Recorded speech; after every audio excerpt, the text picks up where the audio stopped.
people say benign. Come all you loyal Britons and watch 'Twas by Design. Why hello there ladies and gentlemen, and welcome back to another 'Twas by Design stream. I am your host Chris, and as always, I've got myself a brew. Cheers.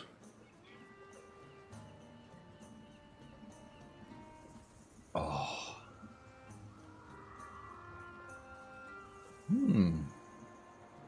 Lovely jubbly.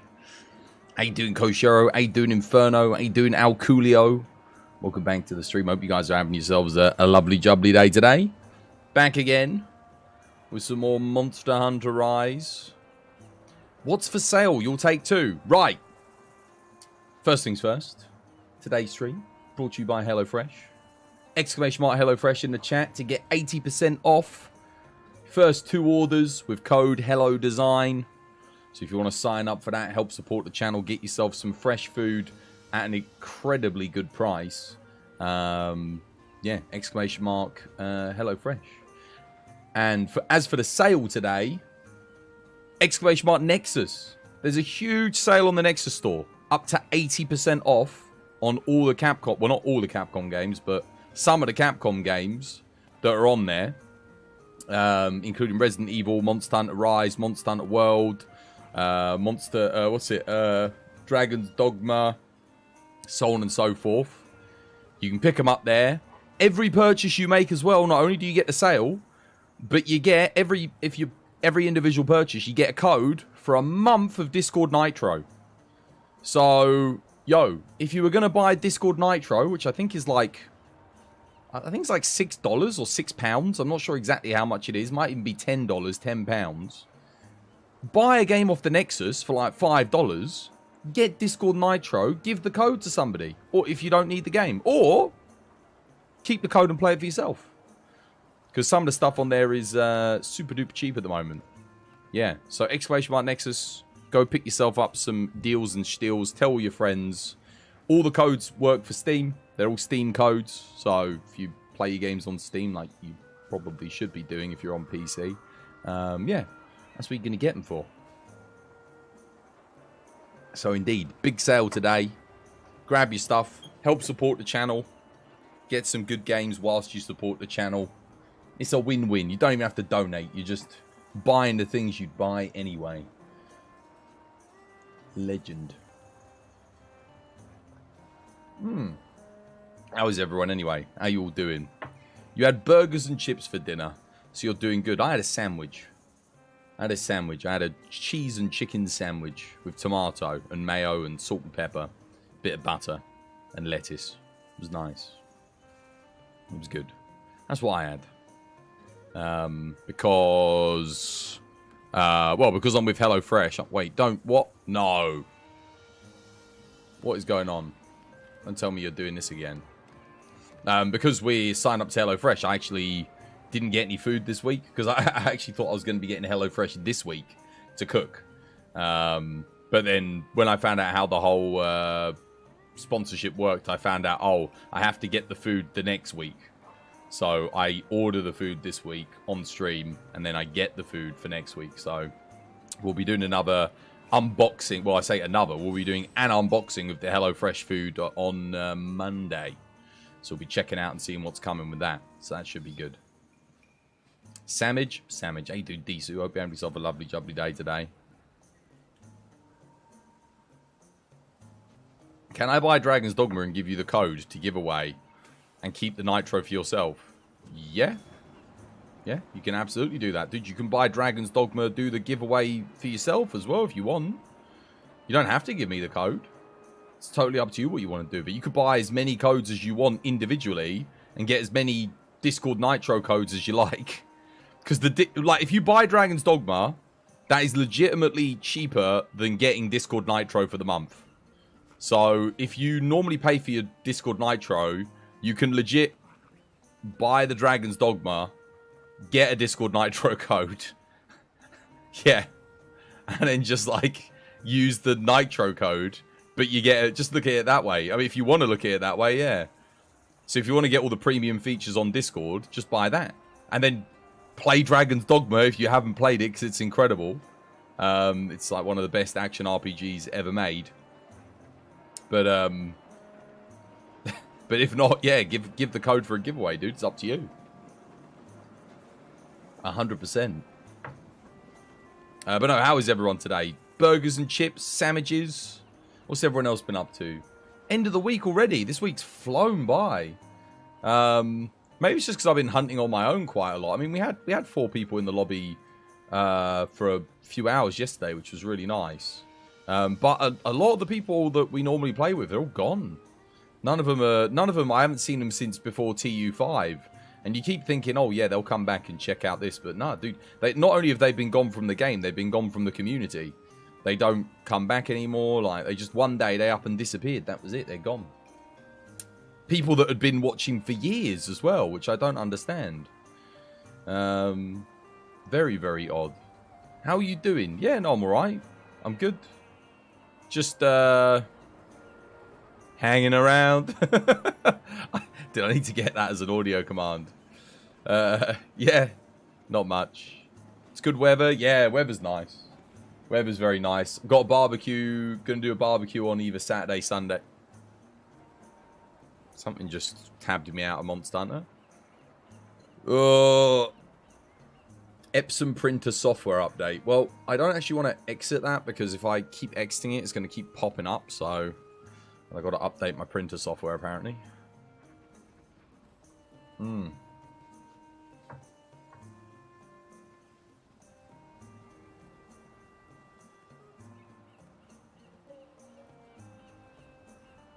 Yeah, so barbecue on the weekend. That's what I'm looking to do.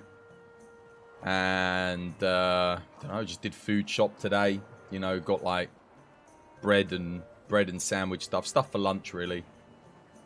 Anything else? Got some salads, got some stuff for the barbecue as well.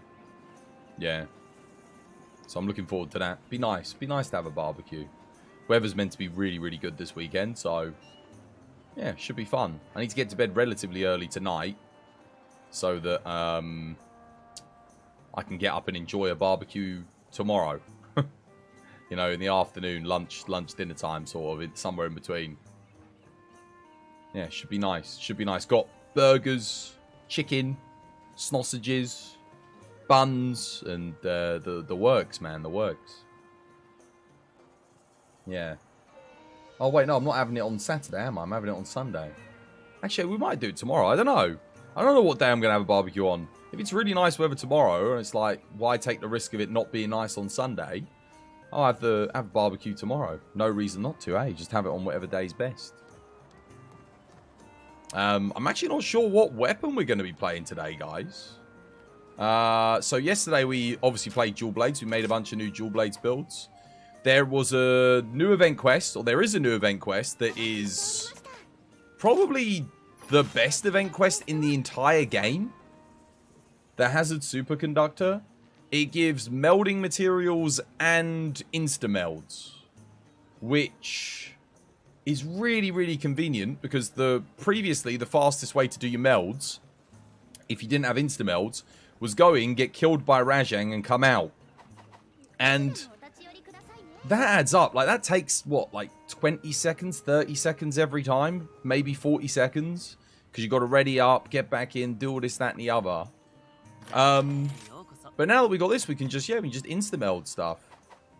So we did a lot of that quest yesterday. The only thing is, I'm getting a little bit low on points. Now I am starting to go through the points quite quickly. So I do have to be careful, bear that in mind.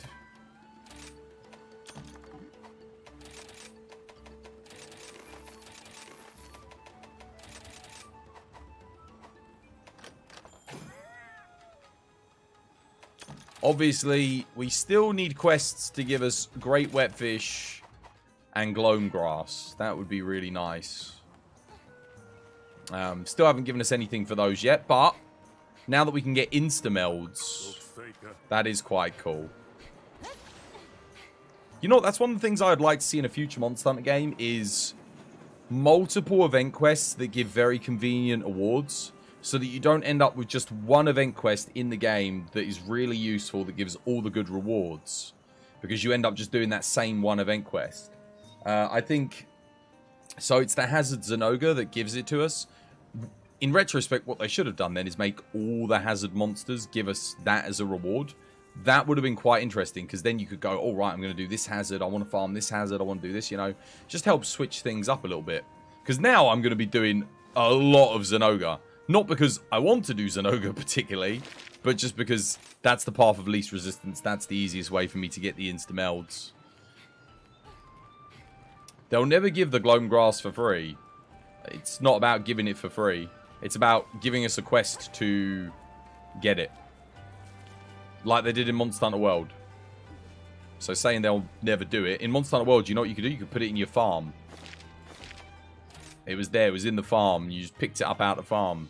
And same with Great Wetfins. Great Wetfish. You could go... There was a quest. A fish to whet your appetite. You went in with 2 people. You had to capture 2 fish. One went to one area. One went to the other. You both caught the fish. And then they gave you loads of fish in the reward box. So, great. Just, like, really simple ideas. Like, they could have made that quest again in this game. You know, a fish to whet your appetite. You go in. Fish. Give it. They won't do it in this game. They forgot. Nah, because I keep reminding them.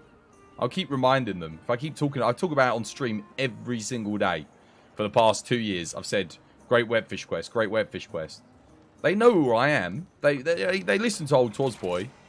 They won't forget. There's still a few more weeks left of adding event quests. All they got to do, quickly pop an event quest in, fish to whet your appetite, lava region, run in, fish a Great Wetfish, complete the quest, come out, and they give you a load of wetfish in the reward box. You know, like 10 a time, something like that.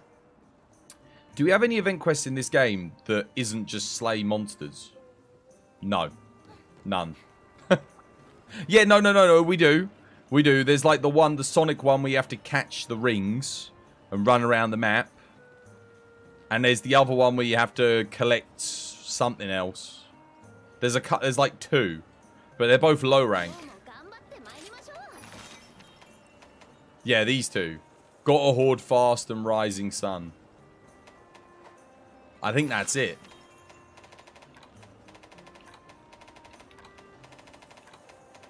Yeah, that's literally it. I think they forgot they could make quests where you collect things. We also didn't get any collaboration event quests in Sunbreak, which is a little bit of a shame. I feel like they could have done a Dragon's Dogma collaboration ready for Dragon's Dogma 2. But maybe they're saving that for the... Oh my god, that'll be in the next Monster Hunter game, won't it? That'll be in the next Monster Hunter game.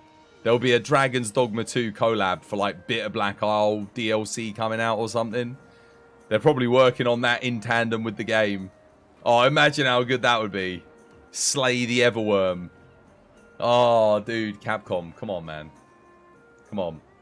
And they get an Elden Ring crossover as well with the new Elden Ring DLC in whatever the next Monster... Dude, oh, I can't wait to... I was dreaming about it like yesterday. I was like daydreaming. I was like, when the next Monster Hunter game gets announced, it's going to be so exciting. It's going to be so hype. Because Rise, for a lot of people, whilst it excites us as Monster Hunter fans, from people on the outside looking in, unless you already know what Monster Hunter is and love it, this is the game where you go, is it worth me buying? You know, I always get that with Rise. Is it worth me buying? It's like, with World, people didn't have to ask that. They just bought it. Because they looked at it and they went, that looks like it's worth buying. Unfortunately, Rise does suffer from the crowd of people which are like, I only judge a game by its graphics. So, on that basis, people always have to ask, is it worth getting? Unfortunately. But that's just the way it is, you know. That's people judge a book by its cover. They always do. So the next Monster Hunter game is going to be huge just on the basis of it's going to look super impressive. It's getting made for the PS5 and the new Xbox. So they're the baseline, right? That's the minimum requirement. Which means on PC, my god, it's going to look incredible. You can't wait for the next Monster Hunter game and the Elden Ring DLC. Yeah, same. Yeah, I'm more excited for a new Monster Hunter game, but I'm still very excited for Elden Ring DLC. 100% suffers from the art style and the graphics. I don't think it suffers from the art style. I think artistically it looks gorgeous. I do think, however, technically it suffers compared to the prior entry, which whenever you release a game and then you put out another game that perhaps doesn't look on the surface as graphically intensive, that game is, people are going to go, well, is it as good? You know, they don't even get to experience the gameplay because all they're looking at is it at face value. So it does harm sale figures a bit. Probably not like too much, given how much. I think this has sold, what, like 12 million units? So it's like a 40% sales hit, but I think a lot of that has to do with the fact that it just didn't come out on the PlayStation and the Xbox. So it was only Nintendo and PC for 2 years, basically, and then it only just came out on those platforms. Yeah, but you have to also consider that if it wasn't a Switch game, it would be on the PlayStation, the Xbox exclusively, and it wouldn't even be on the Switch, which means it wouldn't make any sales on the Switch. So it's not that it suffers. I mean, it suffers the loss of the Xbox and the PlayStation audience initially, because we didn't even think it was going to come to Xbox and PlayStation. Nobody did. We thought, oh, well, that's it, you know, it's Nintendo exclusive. They announced it for PC, but it was obviously came out 6 months later, so we knew it was coming. We just had to wait for it. Nexus says the Nitro deal was till June the 8th. While supplies last, it's June the 16th. What? Wait, are you sure? I was just on there earlier and it said... No, look. Nitro, 1 month free with the purchase of any Capcom title. Oh yeah, lasts until June. What? Okay, that must be a misprint. That must be a mistake. To be fair, look, Nexus do make mistakes, trust me. They had a 1% sale on Monster Hunter. I had to contact them and say, yo, why is there a 1% sale on Monster Hunter? And they were like, oh my god, thank you for letting us know. We didn't realise. And then it went to 50% off. It was meant to be a 50% off sale, and they set it to 1%, and I needed to let them know that they'd set it to 1% for them to change it. So they do make errors, all right? There is input errors. So it should still be... don't take my word for it, but if that thing is up in the bottom left, it should still be active. Maybe buy the Dragon's Dogma code just to test it out and just see. Yeah, it should be good though. Otherwise, they can't leave that up. Legally, they have to give you a code, I think.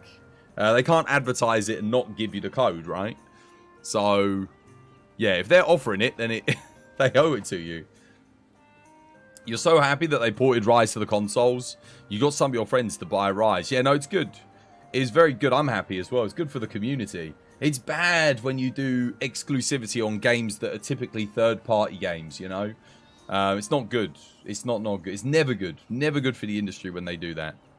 As someone who bought Nitro this year for Discord, I would not recommend it to anyone. Oh, dude, it's overpriced as all hell. But if you're going to buy a game off of my Nexus and get it anyway for free, you might as well get it. Honestly, I might have to make a purchase for a giveaway code or something, just because it's nice to have. It lets me use all my animated emotes. It lets, as someone who manages a server, it is very good.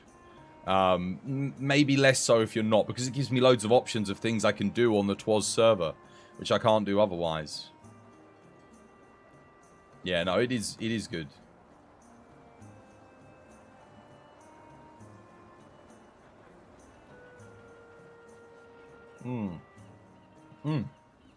Good tea.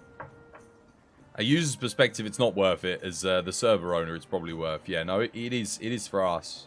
But I already spend a lot of money on other monthly services that I have to have for the stream.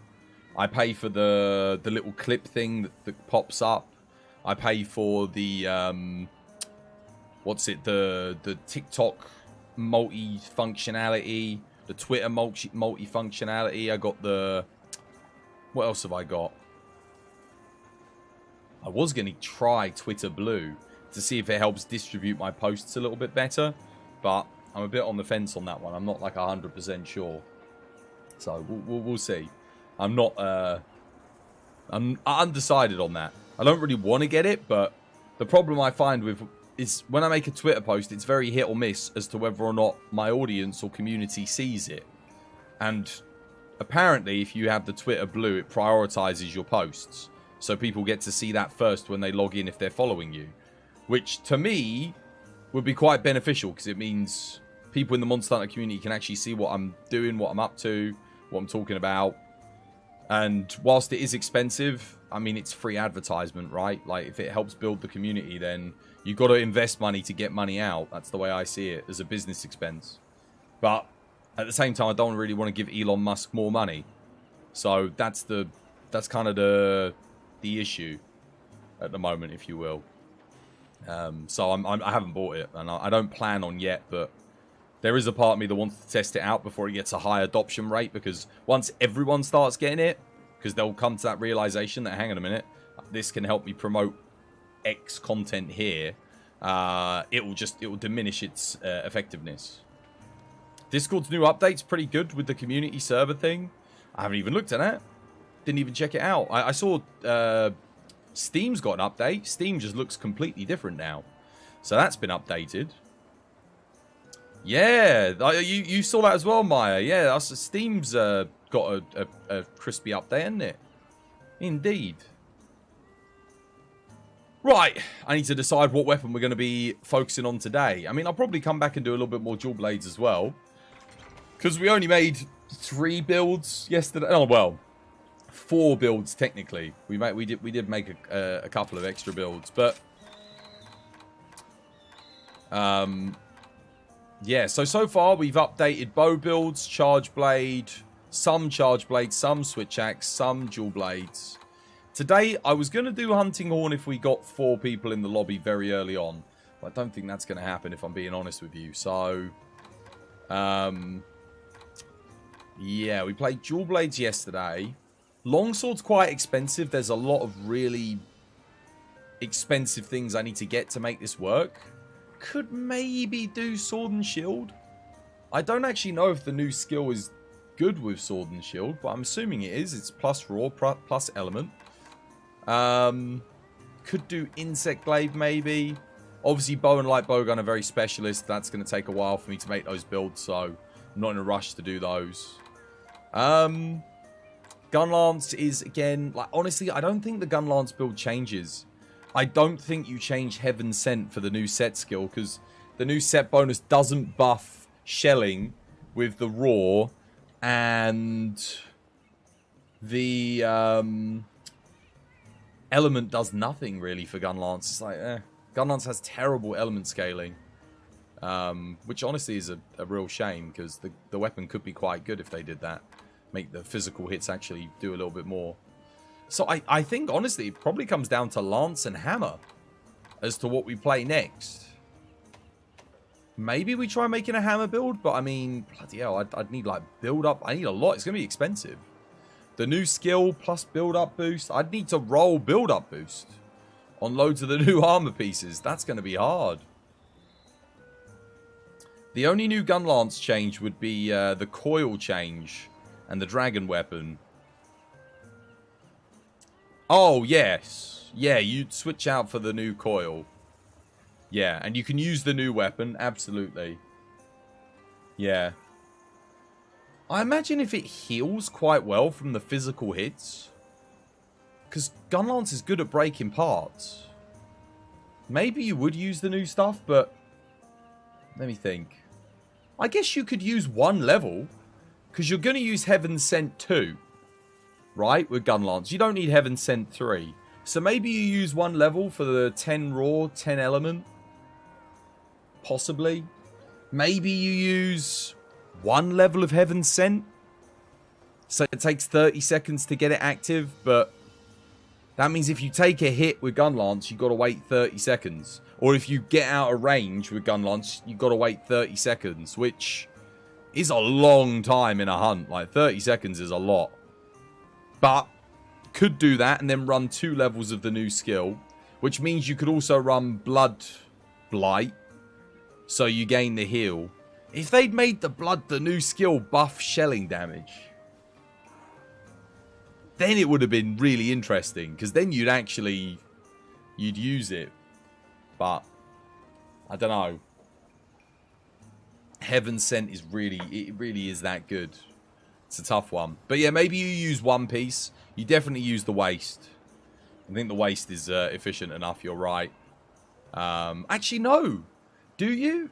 Because you need Frenzied Bloodlust, and the other waste piece has Frenzied Bloodlust very efficiently. I'm not even sure that you do. I think you use the new gauntlets. The new gauntlets probably get used. And maybe that means you use the helmet as well, if you're going to use the new blood skill. Blood Awakening plus Dragon Conversion seems really cool. Yeah, but it's not as good as Berserk, Mail of Hellfire, Blood Awakening, sadly. Because of Furious. It's alright with Dragon.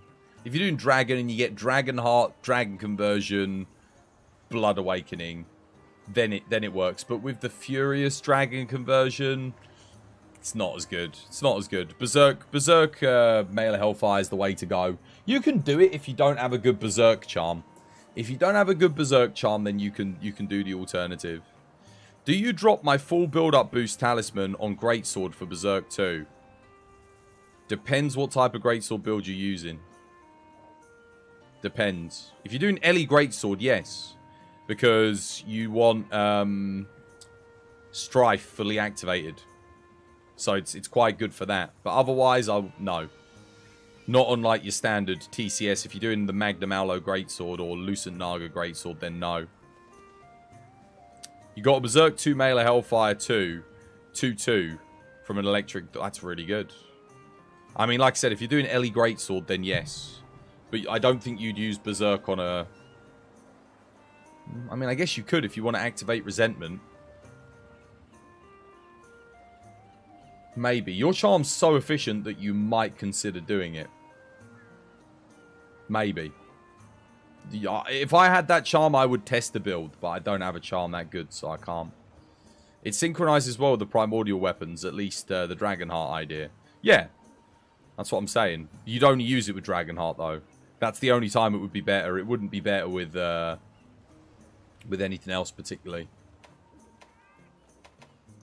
Right, what am I doing? Am I going to do Dragon or am I going to do Lance?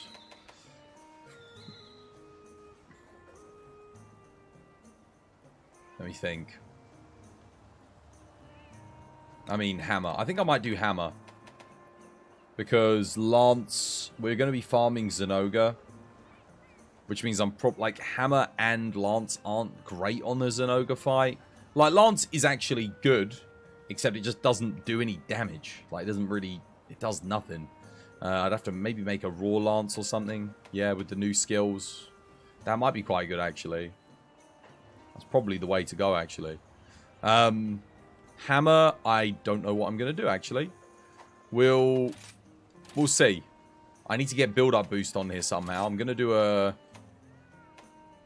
I think we do go for a Flaming Espinas. Let's work from this.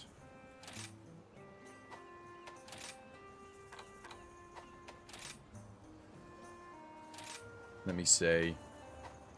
So what have I got on here? I actually don't really need Frenzied Bloodlust, so I think... Have I got build-up boost on this? I do, with Ice Attack. Which I really don't need. Okay, I'll take this. Do I need Berserk on Hammer? I mean, it is going to full activate the Strife. I guess we can still run this. We just need more build-up boost. But I also need Mail of Hellfire. So we have to keep that. And that's for Strife 3. How the hell? I don't think I can run Berserk. Which means, what's the point in running Strife?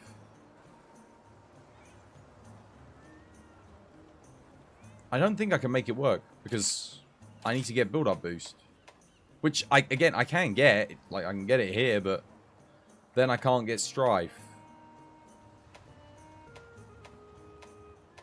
I'd need better augments. I'd need to get, like, build-up boost plus something.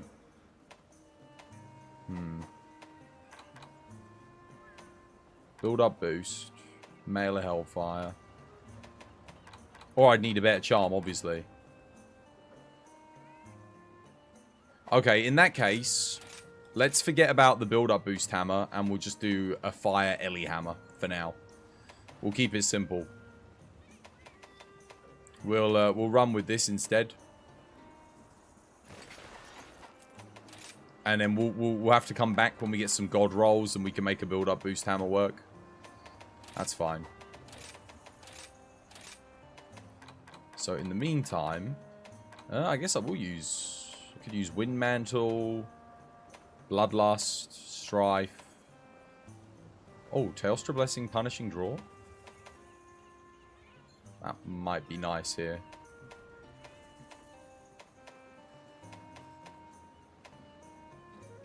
What did I have before? Frenzied Bloodlust on the gauntlets? Do you only good build up boost 3 charm? Yeah, I do, but I'd lose Berserk. And because I'm not running Dereliction on this build, I'd need build up boost 3 Dereliction. Because otherwise I've got nothing to activate the Strife. So, yeah. Yes, I can run it. But I have to have... I'll tell you what, hang on a minute. Let me see. If I've got a build up boost Dereliction, then I can do.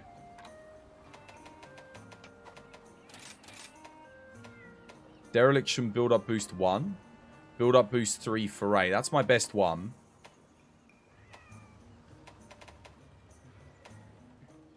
Burst 3 build up boost 2.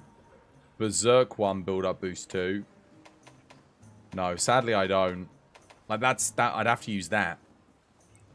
Which would still mean I need one thing augmented with build up boost plus Mail of Hellfire. Which... Unless I've got it on the helmet, I don't have it.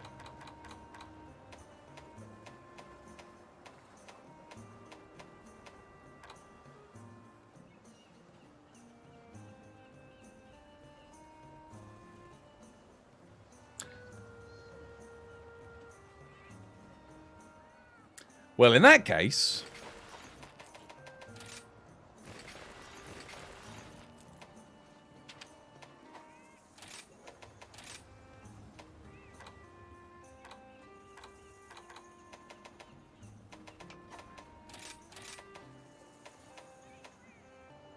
I have to use that. This is a really weird situation I find myself in, but it does seem awfully inefficient. But it's Dereliction, so... Okay, so now we need...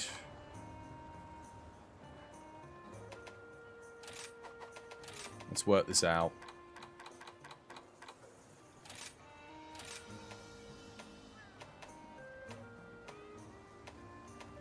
I need build up boost on the gauntlets. That's build up boost 2. Now I've only got Strife 2 though.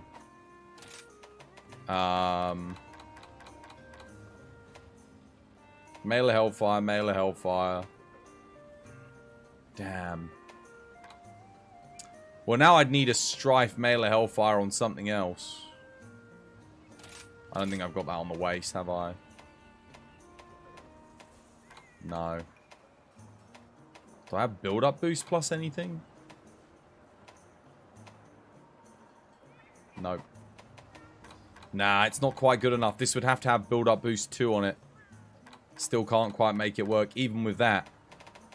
Helmet's good, it's just not good enough.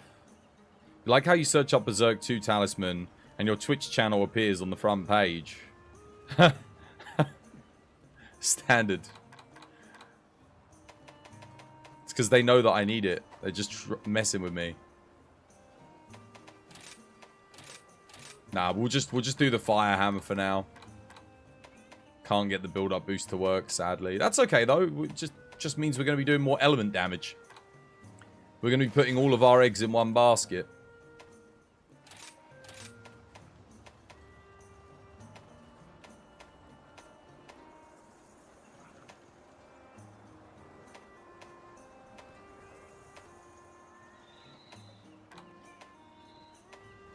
Question is, do I just take the Frenzied Bloodlust?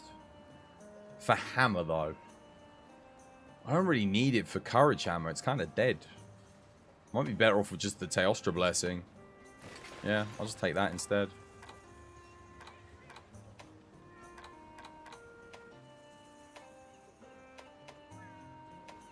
Cool.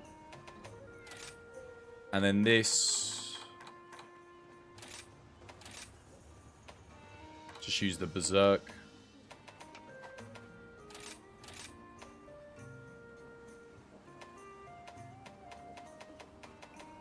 Oh man, I can't wait till I get a good Berserk too. Talisman. Smart. Sounds like your portfolio approach, all or nothing. It's not going to be as good as the alternative, but once I get a charm that's slightly better, I mean, hey, if I get a Berserk 2 build-up boost too, that would work for all of these builds. What are you planning on hunting next? The same thing I hunt at the start of every stream. Tradition. Tradition comes first. Alright. Don't really need Wirebug Whisperer here, which is nice. It's not that important. Obviously don't need Dragon Attack. Not really sure if I need this right now. In fact, let's just cut everything out and we'll just work from scratch, because it's just easier that way. Okay.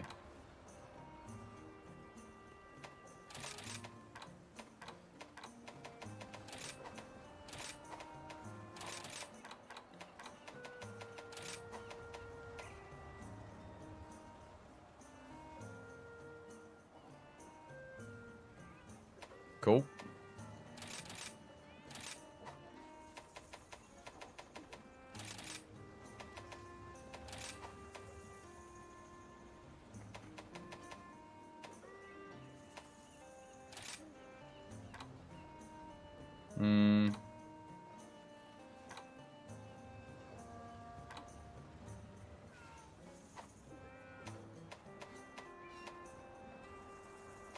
Okay.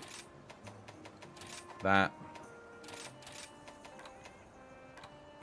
Plus that. Yep. What's next?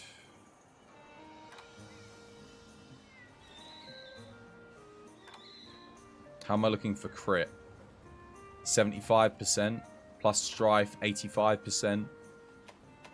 Okay. So we could do with one expert.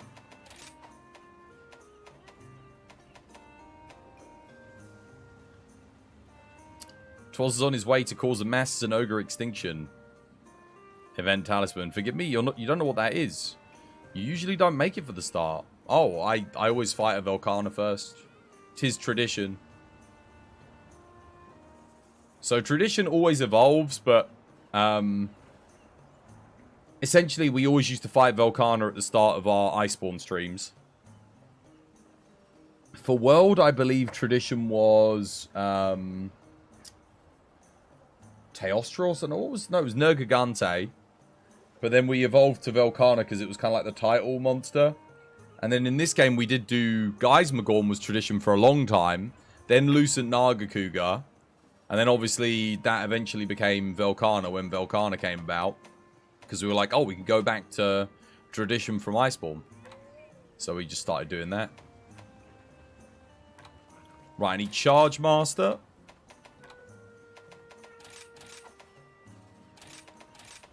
It's very important here. We need Focus 2. Also very important.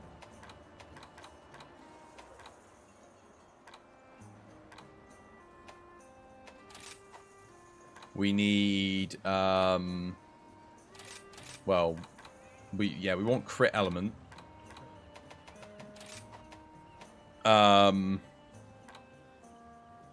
Probably worth it to have crit element 3.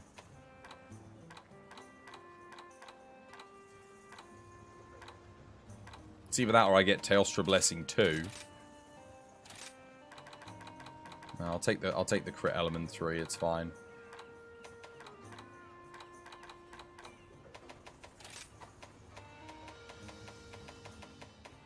Take the element exploit. Elembane. We got 3 more level 4 slots. I'll take the Ellie exploit. Max that out. It's an extra 5%. Then we go... What else do we need? Got 2 level 4 slots. I think I just take attack. Just for the 5%. I think that's pretty solid.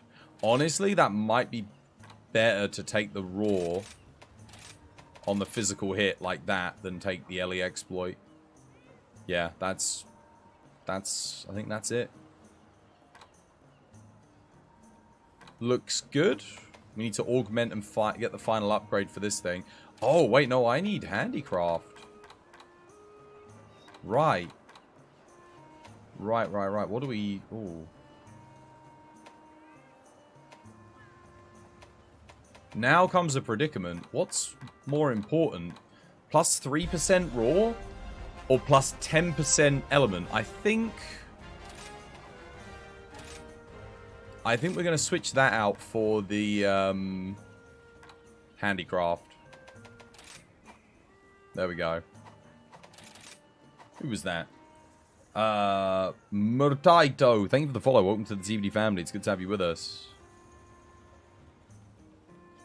At least you give Velkhana more attention than the devs. I don't know. Yeah, it's a shame we didn't get like a Risen version. Maybe we'll get a Hazard version.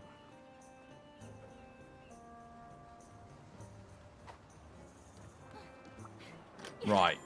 Let's get the final upgrade. That'll also give us plus 10 sharpness, which is a little bit, you know, helps bolster the handicraft somewhat. I mean, it's not a lot, but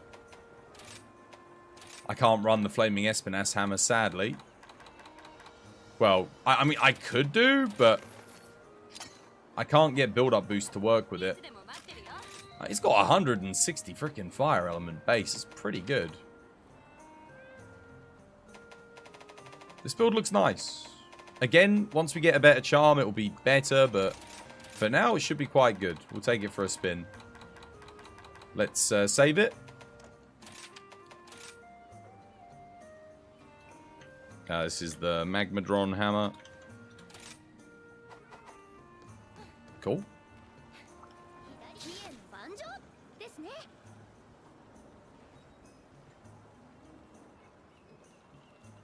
He's mid-tier, so it kind of makes sense. What, Velkhana? Yeah, I feel like Velkhana for Title Update 4, whilst the set bonus and the armor is great, as far as fights go, it was way too easy to be getting that on Title Update 4 in retrospect. When you think about TU4 for Monster Hunter World, that was basically Raging Bracky with Furious Rajang is what we got. Because then TU5 would have been Elatrion, and then the final update was Fatalis with AT Velkhana. But like, yeah, ugh, I don't know. Velk might have been a bit of an easy pick, a bit too easy.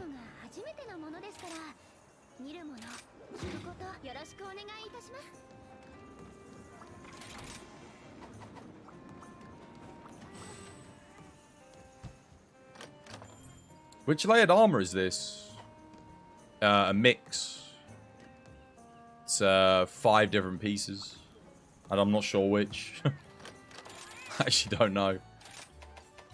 Although I'm not sure I want to keep this layered armor, if I'm being honest. Because, damn it, no super recovery. That sucks. Because I used to have a different top on, so...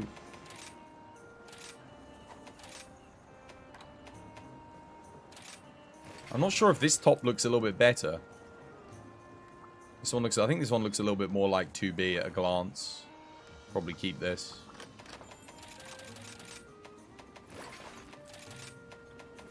I'll go upgrade my armor pieces.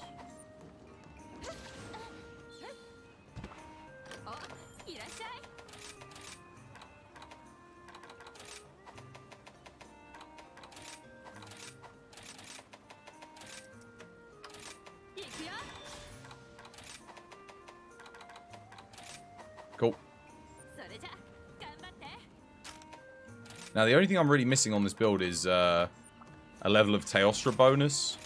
I kind of want it, though, because it does take me to 10%.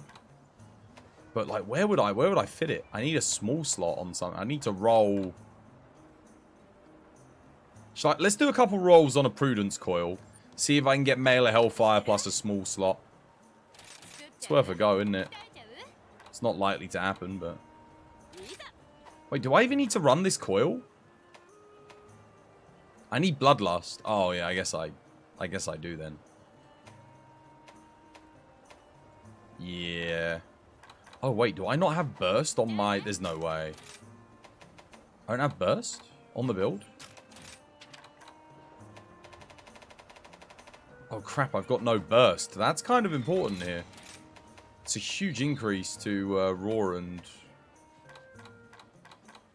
I'll take Bloodening too, then. Get Chain in. Chain is important. It's a big damage increase. It's like, what? Base +5, Roar +3 element, I think. Which is pretty... I say it's big. It might be more than that. But then it increases with each consecutive hit. Bloodlust is a deco? Yeah, I know, but if I use that waste piece, I need to be able to socket 2 levels of Wex into medium slots that I don't have. So... Hang on a minute. I'm still gonna... Let's just have a little bit of a roll. Let's just see. Like, not much. Just a little bit. Because I need better stuff anyway, right? It's got to be regular augment. Wow, straight away it gives me 1 slot. There's Teo Blessing. Oh, Teo Blessing plus 20 defense? Dude, come on. Imagine if that had Mailer Hellfire on it. That would have been amazing. Is this an open lobby? No, not at the moment. I mean, people can join, yes, but I'm not... If we... Like, let's say we had 3 people in... Like, dude, come join. But I really don't like duos, like, unless I'm playing with someone that I play with on the regular. Because duoing is, oh,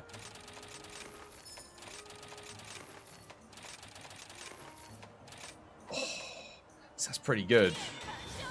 That's decent. That's what we're looking for. We're looking for something plus the 1 slot. Wait a minute. Hang on a second. That might be enough, you know. Oh, no, because I've got this with the Teo Blessing. No, it's not quite there. I was going to say I could switch out the gauntlets, but... Unless I do the gauntlets instead.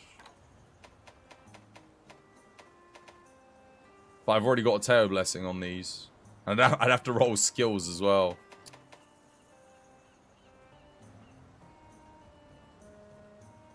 Kind of gives you Bloodborne vibes. What does? Does Jump Master affect aerial dual blades? No.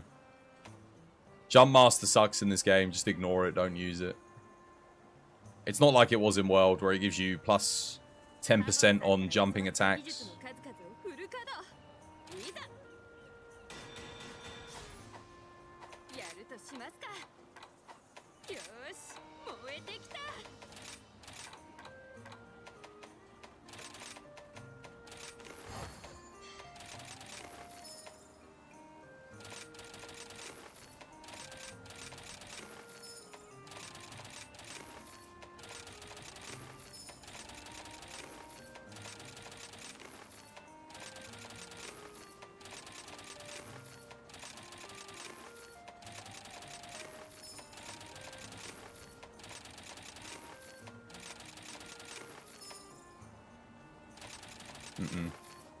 Jump Master in World with the hammer was insanely fun. Oh, it was so good.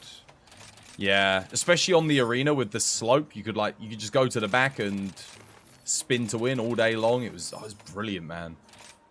Really, really good. You may be wondering why I skipped things like Crit Boost. It's because you can just socket them in. We're looking for unique skills. We're looking for the set bonus skills, the big daddies. I meant your layered armor set. Oh, my layered armor. Right. I get you.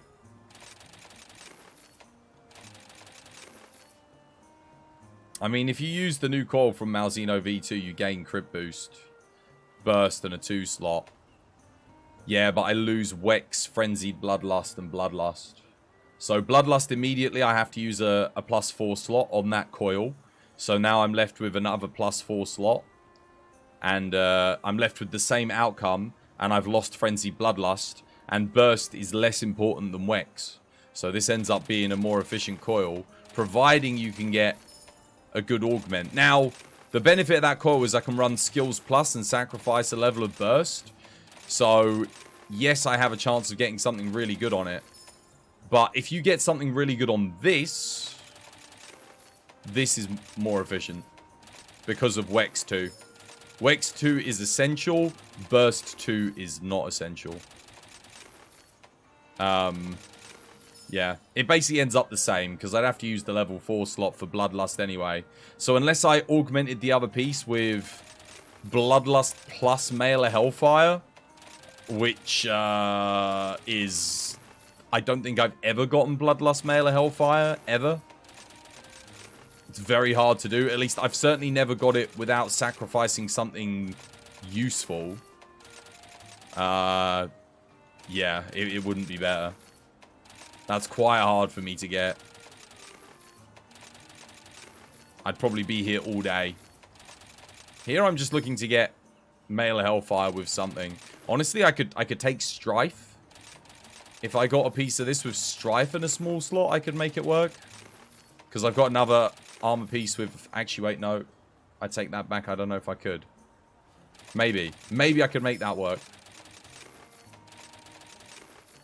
Mailer Hellfire is not particularly rare, though. It's not A or S, so...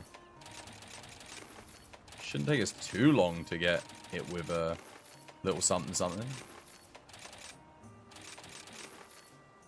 After 25,000 rolls, you finally have your perfect charge blade set. All double skills on normal augments. Nice. Yeah, that sounds about right. I've got a lot of double skills on a lot of pieces, but because I play every weapon... Every time a double skill comes up, if it's 2 good skills, even if it's not good for the build that I want, I take it. So, yeah, but getting them for any specific build is quite difficult.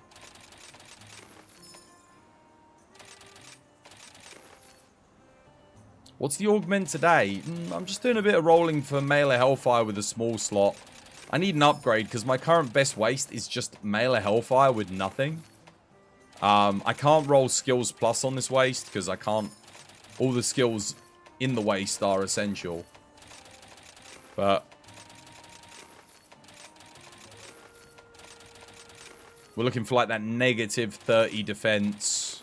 Plus Mailer Hellfire. Plus a small slot. And then plus Strife as well. I don't know. Oh man, that would be good. That is possible. We'd probably lose some like element as well, but... We could get something like that. You were lucky enough to get a piece with Mailer Hellfire plus a 1 slot. Yeah, on my legs. I've already got Dragon Conversion on these. And that's really good. I just need to get something like that again.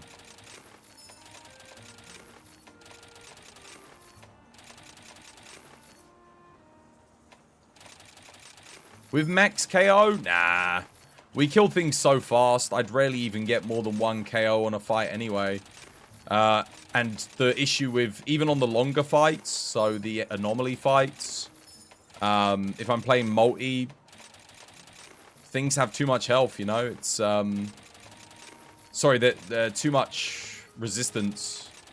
So the chance of me getting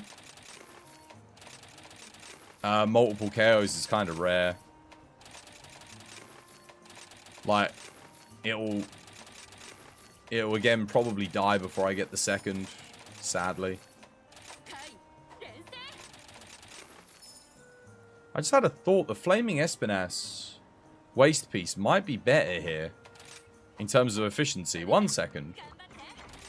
I only need Bloodlust, right? and Mail of Hellfire. I don't need Frenzied Bloodlust on Hammer.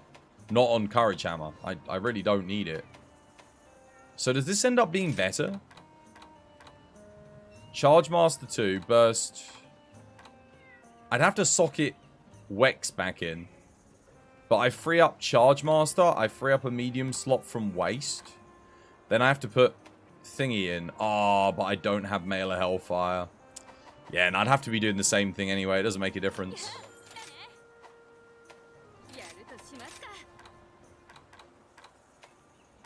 It wouldn't make a difference, sadly.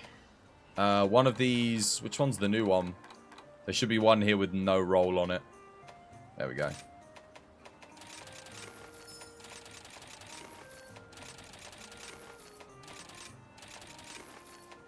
This is probably one of the hardest pieces to roll something like S tier on in the game. Just because you can't roll Skills Plus. Everything on it's a bit too good.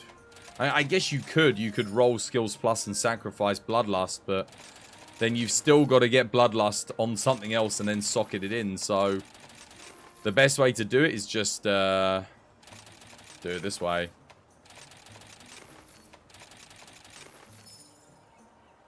You think multiple of your builds benefit from the Prudence Coil with mate? Oh yeah, no. Like every single one of my builds would...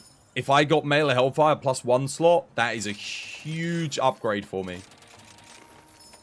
For almost all builds on all weapons. Just because of how good this thing is. If I need Frenzy Bloodlust. If I need Frenzy Bloodlust. Because there are some things where you don't need it. Like Hammer, honestly, I don't really need it. I just need the Bloodlust. But, the alternative is I use a level 4 slot to put Bloodlust in, or I re-roll another piece till I get Bloodlust plus something else. And Bloodlust plus something else is a lot harder to get than Mail of Hellfire plus a small slot. Because Bloodlust is, what, it's like S tier, A tier, it's rarer. You have that augment, luckily. Yeah, no, I've got it on another piece. I've got it on other pieces, just not on this coil. If I get it on this coil, that would be huge. I mean, actually, Mail of Hellfire plus... Fire attack? Or Mail of Hellfire plus Teostra Blessing? Mail of Hellfire plus Intrepid? Mail of Hellfire plus... There's a few things I could take. Like, oh, that's what we're looking for. Okay, so Counter-Strike, I think, is in the same tier as Mail of Hellfire. Maybe. So we need, like, we're looking at that negative 10 plus defense popping up to get it. That's what we're going for. MacBNT, thank you for the follow. Welcome to the TBD family. It's good to have you with us. How you doing, Ileana? Shouts to you. Hope you had yourself a lovely, jubbly day today. And how you doing, DFC? How you doing, Divine? How you doing, Blurred? And welcome, little Dusty Boy. I didn't welcome in Blurred, actually. Sorry, dude.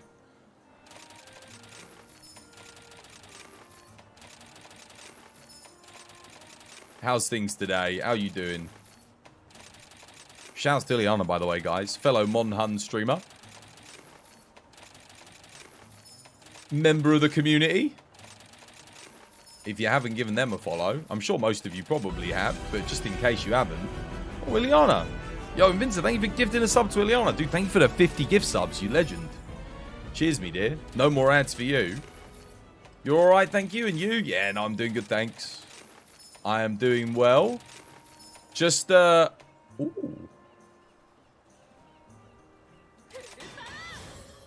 It's not bad for Lance. We actually do need guard up on, That's very good, actually. The extra large slot allows me to get guard 2. And I just got a god tier guard 3 charm for raw Lance builds the other day. That is probably now my best Lance waist piece, I think. That's really good. Nice. Wait, what? Oh, contrary, I can meld those. That's not a problem. You laughed at your Partner Plus tweet? Oh, it's ridiculous, right? Oh my goodness. Okay, so for what, if you're in chat, you're wondering what? Partner Plus? What's Ileana talking about?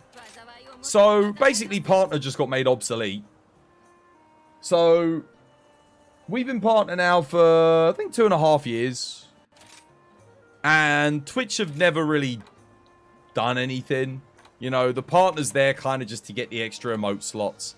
That's about it, right? Which is nice, but it used to be we got 70-30 split. We got once a month we'd get featured on the Twitch front page. That did used to be a thing for partners, by the way. Like, you'd get featured on the front page.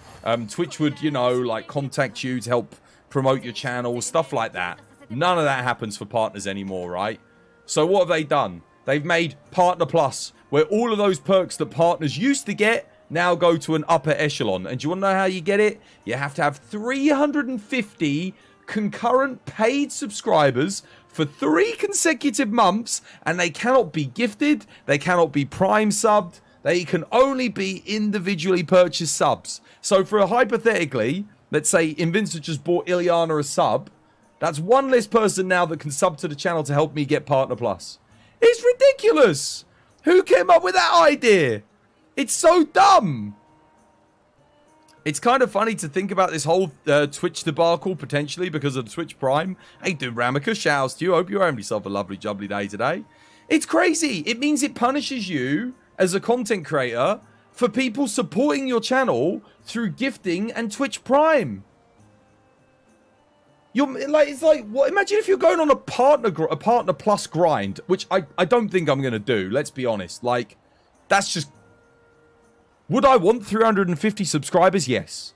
Are 350 individual people going to buy the sub when they can use Twitch Prime or get a gifted sub? No, and they shouldn't do either. They shouldn't be forced to. It's ridiculous.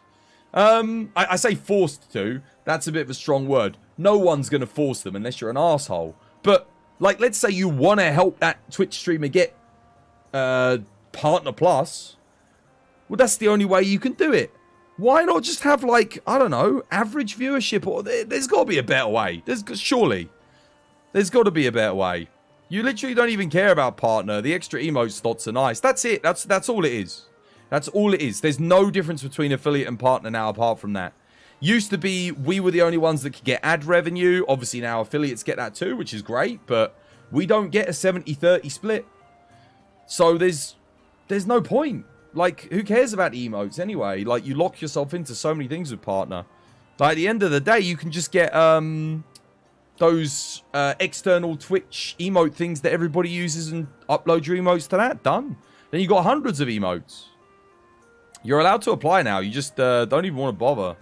It's demoralizing. The partner plot. I don't blame you. It is demoralizing. It's very like, as a partner, it's as a partner who's never really reaped the benefits of what the partnership used to be before I joined, because they're all kind of gone. I'm just sort of like, those are the reasons I became a partner. Now I need to be a partner plus to get them. The 70-30 split is huge. If you do this full time, which Ileana and I do, like, getting 70% as opposed to 50% would help a lot. Like, Twitch taking that 50 cut is big. It'd be annoying to find more and more streamers doing sub-only chat. That's the only way you're going to get it. Realistically speaking, if you want to get Partner Plus, you'd have to do sub-only chat a lot. And make people want to sub. But then, dude, if you go into a stream and it's sub-only chat, like it's your first time there, the thing you're not thinking, oh, I want to sub to join the chat. You just go, screw this, I'm out. Of course you don't want to sub. Why would anyone want to sub when you feel forced to sub? Nobody wants to do that. It sucks. You also stream enough per month that gift subs are iffy on whether they even... Yeah, gift subs like... Was it last month I had 500 subs? This month I've got 100 subs, you know? Like... It's varies so massively from month to month. Imagine if you go 2 months with 350 subs, and then you get on that last month and you've got like 50 subs.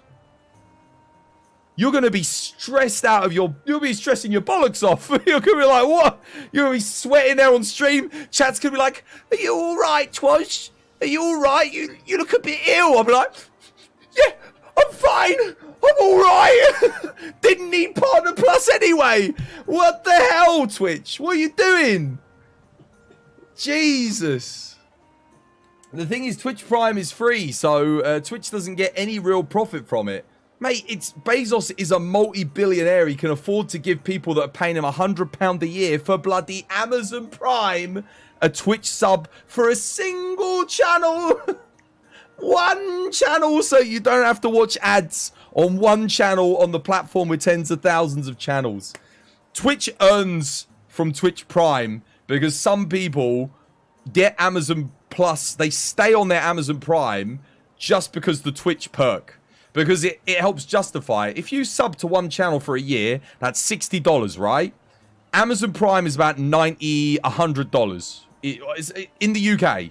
So you're essentially then paying $40 for it that way. You've got to look at it like that. Because you get the free sub on a channel, right? So you don't have to watch ads. And for me, I sub to like, you know, a bunch of people. Money is money, dude. It helps sell Amazon Prime. It does literally sell. Yeah, look, Ileana's got Amazon Prime just for Twitch Prime. Exactly. Same. I would have cancelled my Amazon Prime. I don't need it. I'll order products, Amazon Prime. I mean, food. I mainly use it for my food shopping now. But, like, I'm sure if I paid for the delivery, it probably wouldn't work out being more expensive. I don't know. The last day of the 3 months, and then you can lose 1 sub. Imagine if you're at $3.49 and then you can't get the Partner Plus. Dude, you'd lose your nut. You'd be going crazy. And you can't gift the sub. It has to be someone to sub. Which means you've got to have 350 different people watching you. That's easy. Like you know, if you're at the point where you're a partner, 350 unique viewers over the course of a month, that's easy. Getting 350 unique viewers to pay for your content for a month when they don't need to. A lot of people are just happy to watch the ads, which is great.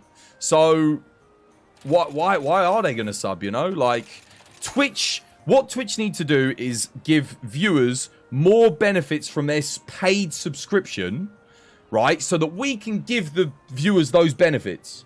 Because we got emotes and skipped ads. Okay, well, the ads are a created issue by Twitch. So that's not a benefit. That's a barrier they put in the way. So that's not really a benefit. That's just something that people are happy that they get rid of when they sub. The emotes are the benefit. Where's the other benefits? Where are they, Twitch? If they add more features that give more benefits to the viewer, then people will be more inclined to subscribe. They've got to add new features. When was the last time Twitch added a new feature for paying subscribers? Like a new one, other than skipping ads, which they added in the first place. It's like creating a problem and selling you back the solution. Why not just sell something awesome as an addition? That'd be great. And then people might be more likely to do it. But if you don't care about emotes, you ain't gonna, like, unless you really want to support the person because you're like, I love that person, I'm gonna sub because they make awesome content and I really want them to continue making it. That's kind of the main reason, right? But I think as a viewer, you guys deserve more than just like, oh, I like this person, they're really good, I'm going to sub to them. Because that's donating. Dude, I could like a homeless dude on the street and give him £5. You know, like, oh, I walked past him, I'm going to give him because I like him, he made me laugh, there's some money for him to go get food. Like, what if that homeless guy tried selling me something? And then he gives me a reason to give him the money. He's got his own little business. It's like, boom, Sacco, thank you for the sub. No more ads for you, much appreciated. The thing that really kills me is, like you said, that the gift subs basically override the ability for someone to contribute to your Partner Plus. Dude, if gift subs were included, it'd be fine. But then you come up with the issue of pay to win, pay to partner. You could buy it for yourself. You could gift 350 subs to your community on like an alt account, and then you could buy Partner Plus, which is absolutely worth it. I would pay $2,000 for 3 months to get Partner Plus. Do you want to know why? Because it guarantees you get featured on the front page of Twitch. That's basically like, hey, you want 1,000 followers in a single day once a month? Yes! Yes, I want that! Of course I want that! We want growth! What do we want? Because everybody wants that, man. Caveman brain. 100%. That's what people want. The fact that people gifted you hundreds and hundreds of subs in a month means that there are hundreds of viewers in your channel that don't have the opportunity to contribute to a Partner Plus. Exactly. And why should people that gift this is the other issue with it. now people are less likely to gift subs because they'll be like, oh, if I gift the subs, I'm stopping them from being able to get Partner Plus. It's madness. It's like, no, dude, if you want to gift a sub, that helps us out massively. But then it's like, what? Twitch need to change it. Twitch, they have to change it. It's really, really contradictory. 'Twas by design front page of Twitch. How? With Partner Plus. That's how you make it now. You have to get Partner Plus. Someone's going to do that 100%. Dude, you could get like a really rich person come by when you're on the Partner Plus grind, donate 10,000 subs to your channel or whatever, and then now you can't get Partner Plus. You can't get it because no one could buy the subs for themselves. So they've legitimately, you can halt people's ability to grow your channel with money. It's so dumb. Like, obviously that's probably not going to happen, but it could do. And the fact that it can is the ridiculous thing. Like, that's how stupid it is. That's what you're trying to say. It's a fad. The gifted subs are massively helpful. Don't be discouraged. No. You have to gift subs. If you're like, well, I say you have to. You don't have to. Nobody has to give subs. What's a better way of putting it? If you want to gift a sub, gift a sub. You're giving an entire other person selflessly no adverts and access to all the emotes on that channel for a month. And they can watch that streamer's content for the month without any interruption, which is huge. And some people, like I was talking to people the other day, some countries it's $50 in their local currency to sub. I never even knew that. I was saying the other day, I think I said yesterday, like, you know, it's not too expensive, you know, like, it's not too bad. Sub here in the UK is like £3, which is, you know, dude, it costs £3.19 to get a double cheeseburger from McDonald's. So for cheaper than a double cheeseburger from McDonald's, you could watch my channel for an entire month ad-free. I think that's a pretty good deal. But then somebody said it's $50 in their country. So, I mean, bloody hell, you know. You swear to God, every big company nowadays is just competing against each other to see who makes the worst possible decision. I know, right? Twitter, Twitch, YouTube. It's like, how can we ruin the experience on this platform? They never think about adding new features. They always take something away to sell it back to you. Why are they doing that? Why? It's so frustrating. They did it on Twitter. They took polls away from us and sold it back to us. Just why? Add a new feature. Where's your creative minds? Come up with something new that's worth having as a user and sell that as your premium thing. It's dumb, man. The Partner Plus program's broken 100%. Especially if you give people the benefits outside of Twitch for subs. It's even better to give people subs. It helps the community a lot. It really does, because then that person's more likely, if you gift them a sub, they're more likely to come back and watch your content for the month. So it helps bolster your viewership, which helps bring more people in, because the higher your viewership, the more likely other people are. I mean, it's huge, guys. It's massive. The Partner Plus thing, it's so poorly implemented. It's almost like, I don't know, it's like they sat down a chimpanzee, they put some glasses on him, and they said, Mr. Chimpanzee, what do you think we should do to help improve the partner experience on Twitch? And the chimpanzee went,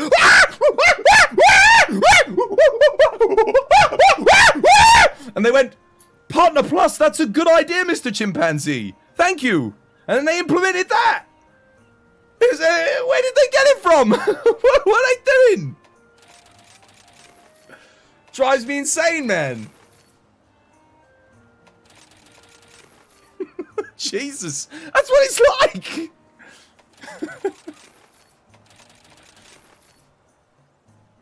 That's the most out of context was ever. Oh dear.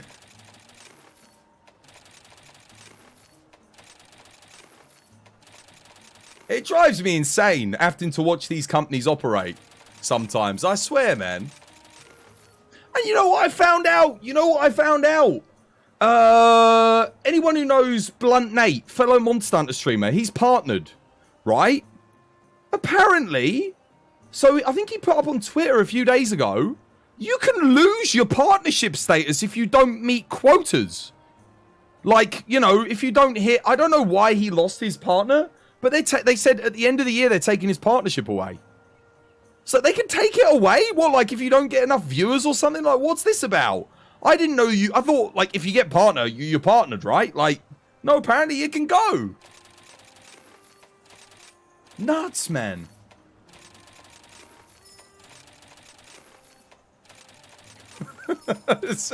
It's insane.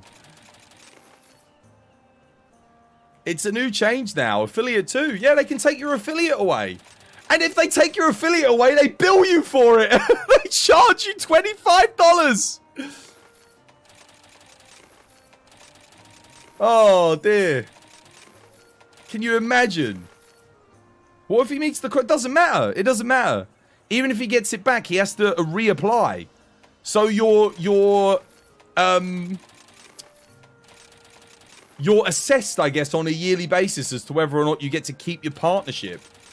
Which is just, guys, if you know how hard the partner grind is, the thought of losing it, like, even if it doesn't give any benefits, like, dude, I worked hard on the pretense that I would get benefits for the community. So the extra emotes, all this, that, and the other. And then I made all those emotes with my own 2 hands to put them on the channel, to get them on here. To have that all just taken away from you because, oh, you don't meet some arbitrary invisible quota. It's too much, man. It's getting too much. It's getting ridiculous. What we need now is... we need a huge adoption on some kind of alternative platform, or we need Twitch to really straighten themselves up and, I don't know, do something else right. Because it's getting out of hand, man. Twitch is going downhill, hell in a handbasket. And I don't know where we're going to be, like, next month. They need to do something. The thing is, I keep filling in these surveys. They keep asking me for feedback, and I keep saying all this stuff to them. Like, conveying it in writing, so it's a little bit more coherent. But they don't seem to listen. Honestly, you also think the partnership should be based on average viewership or how much revenue you bring into Twitch? Yeah, they could have multiple ways of getting it. If you're already getting, like, I don't know, like hundreds of subs, and you might have, like, 60 viewers, does that mean you're any less than someone who gets 75 but no one subscribes to them? Nah. Dude, that's more valuable for Twitch, so partner that person. It should be a bit more fluid. There should be a range. You could have, like, I don't know, 60 to 100 and then 100 subs. I don't know, just something like that.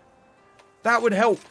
100 subs, given that Twitch takes 50%, that's $250 a month. I mean, there are some affiliates that make more money than me. Way more money than me.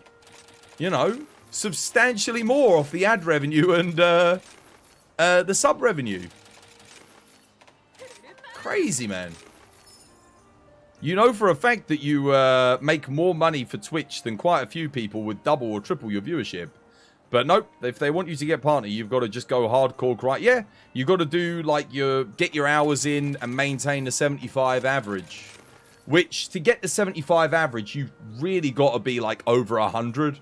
Because if you just have 75, it's not enough. Because I had just 75 and I waited. It wasn't until I got to 90, that was when I applied. And that was when I got it. Because I knew people that had applied at 75, none of them got partner. When I was at 90, I applied, I got partner straight away. So, it says 75, that don't actually mean it's 75. Let me tell you. It's definitely higher than that. 90 subs or 90 followers? No, dude. 90 average viewers. So, like right now, we got, what, 40 viewers? That's like half of what you'd actually need. Not even half of what you'd need to get partner. And you need to maintain that for an entire month. You applied at 87 with multiple days over 100 and they declined you. That's nuts. So maybe the arbitrary number is actually 90 on the dot. Because I had 90. But, to be fair, my channel was 5 years old. And I've been streaming for 5 years. So maybe because my channel was a bit older. Because they do like that. They like an older channel. Like, if you've been here for longer. I know for a fact that, like, yeah. I think that does factor in. Because once you hit a year, it changes. 2 years, it changes. Because I'd already been streaming for 5 years, it was like, okay. This guy's obviously not going to... Because I think from their perspective, they're looking at, obviously I'm not saying you're going to do this, but I'm sure some people probably do. They pick it up, they maybe hit the partner metrics within 3 months, they get the partnership application, they get it, and then 2 months later they're like, oh, I'm sick of this, I'll quit. And then they're gone, and they've given partnership to someone that's just left straight away.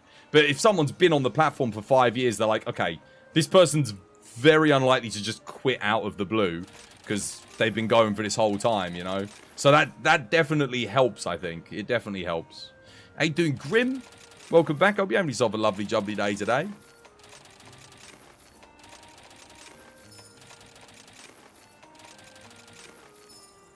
That's part of the reason you're not worrying too much about getting it anymore. Yeah, well, here's the good news. If you're already able to hit the metrics of able to get partner in 6 months, imagine where you're going to be a year, 2 years anyway.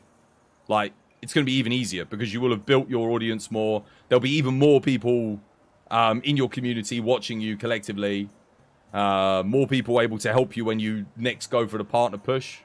So even if you don't get it because of some, like, I don't know, invisible numbers that they say, you know, like your channel being X amount of age, you're just going to be able to get it easier next time round. The thing is, the funny thing is since I got partner, I've only ever hit the same metrics once before, and that was at the start of this year. It's weird because Twitch always seems to do well for me when I start a new year. Start of the year, numbers are bigger, and then as the year goes on, numbers go down and down and down to Christmas, where the numbers are the worst. That's why I take holiday at Christmas. And then I come back at the start of the year, the numbers are back up again.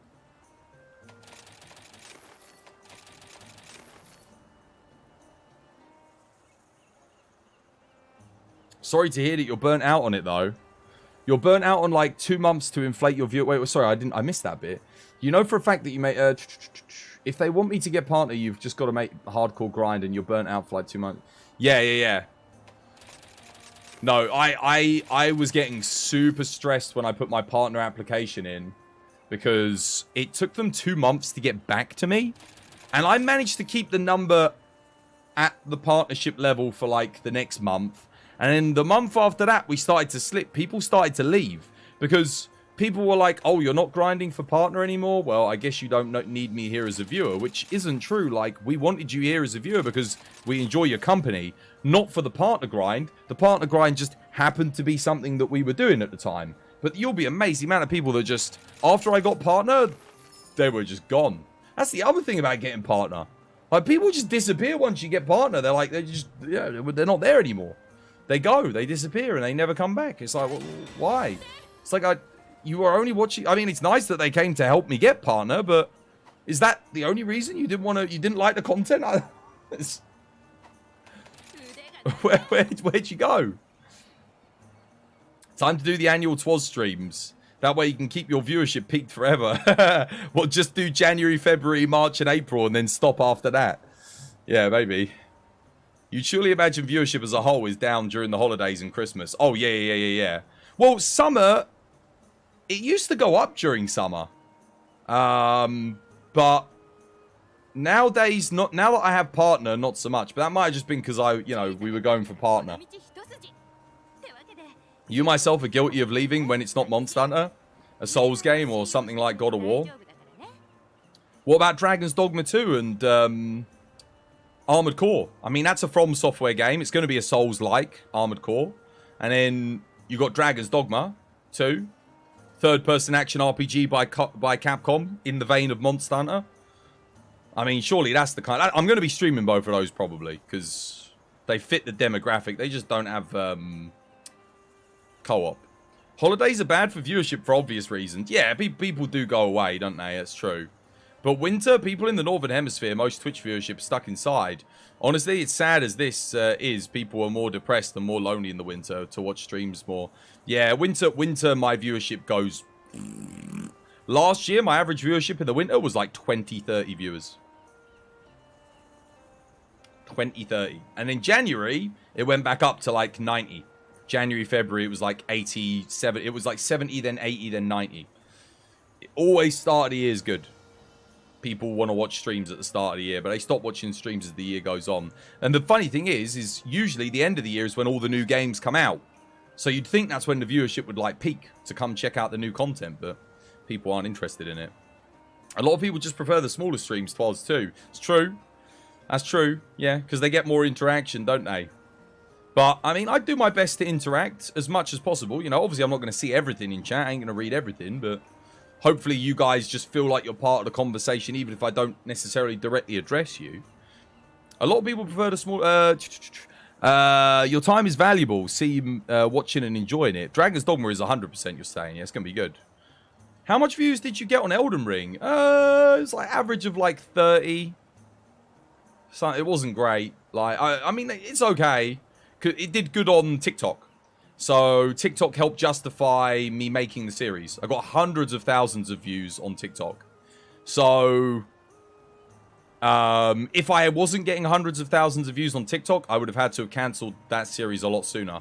But because I was getting loads of TikTok clips and I could upload them and get loads of views, loads of growth, loads of exposure, loads of free advertisement on that platform, that helped me gain more followers and viewership on that. Otherwise, so for me, the rule is a series has to do well on one platform. One. Doesn't matter if it's Twitch, TikTok, YouTube, Facebook, wherever. So long as I post content somewhere and it's helping me gain followers somewhere, those people I can then advertise Twitch to bring them to the Twitch stream, ultimately. That's kind of the way I play it. You're talking about like January, February, people are lonely and depressed. Oh, right. Yeah, that's true. Maybe that's why the viewership goes up. Yeah, maybe. Internet usage goes up in those months in general. Oh, yeah. Did you get anything off of Twas Nexus store? Speaking of which, there is a sale. ! Nexus, guys. It depends. You watch a few big streamers, but you were in their community back when they were small. It's good to be in smaller streams so you can converse with the streamers. True. You may have forgotten about the store. Capcom has a 40th anniversary sale. Dude, there's a massive sale on my Nexus right now. All the Capcom stuff. Go buy it, guys. Go buy on the Nexus. All the Capcom. It's cheaper or the same price as on Steam. And you get free Discord Nitro with every purchase. So you can get Discord Premium for an entire month. Twas Nexus store has that. Yeah, guys, you can buy all the Steam codes off of my store, guys. So don't buy off of Steam. Buy off my store, get the Steam code. That way old Twasboy helps support the channel. And you get Discord Nitro. Just for this month. Or when I don't know how long the sale's on for. However long the sale's on for, you get Discord Nitro if you make a Capcom game purchase. Honestly, you prefer smaller streams? The chat seems more familiar and it's also easy to keep up without being too boring. It's true. You were watching Excessive Profanity when Elden Ring came out. Excessive Profanity? Don't know who that is. Cody's your boy. You love Excess Profanity. You've been watching him for years. You got banned for accidental spoilers when Cody was really frustrated with a boss fight. You know, shouldn't be spoiling things for people. I'd ban you too.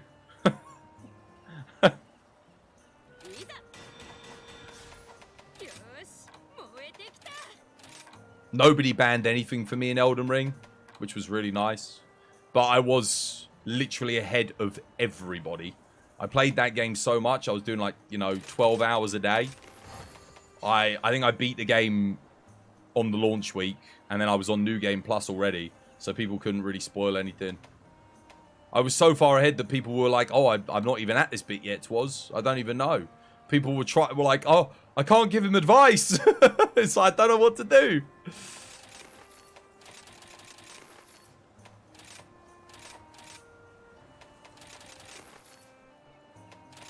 I can't spoil it for him. He's too far ahead.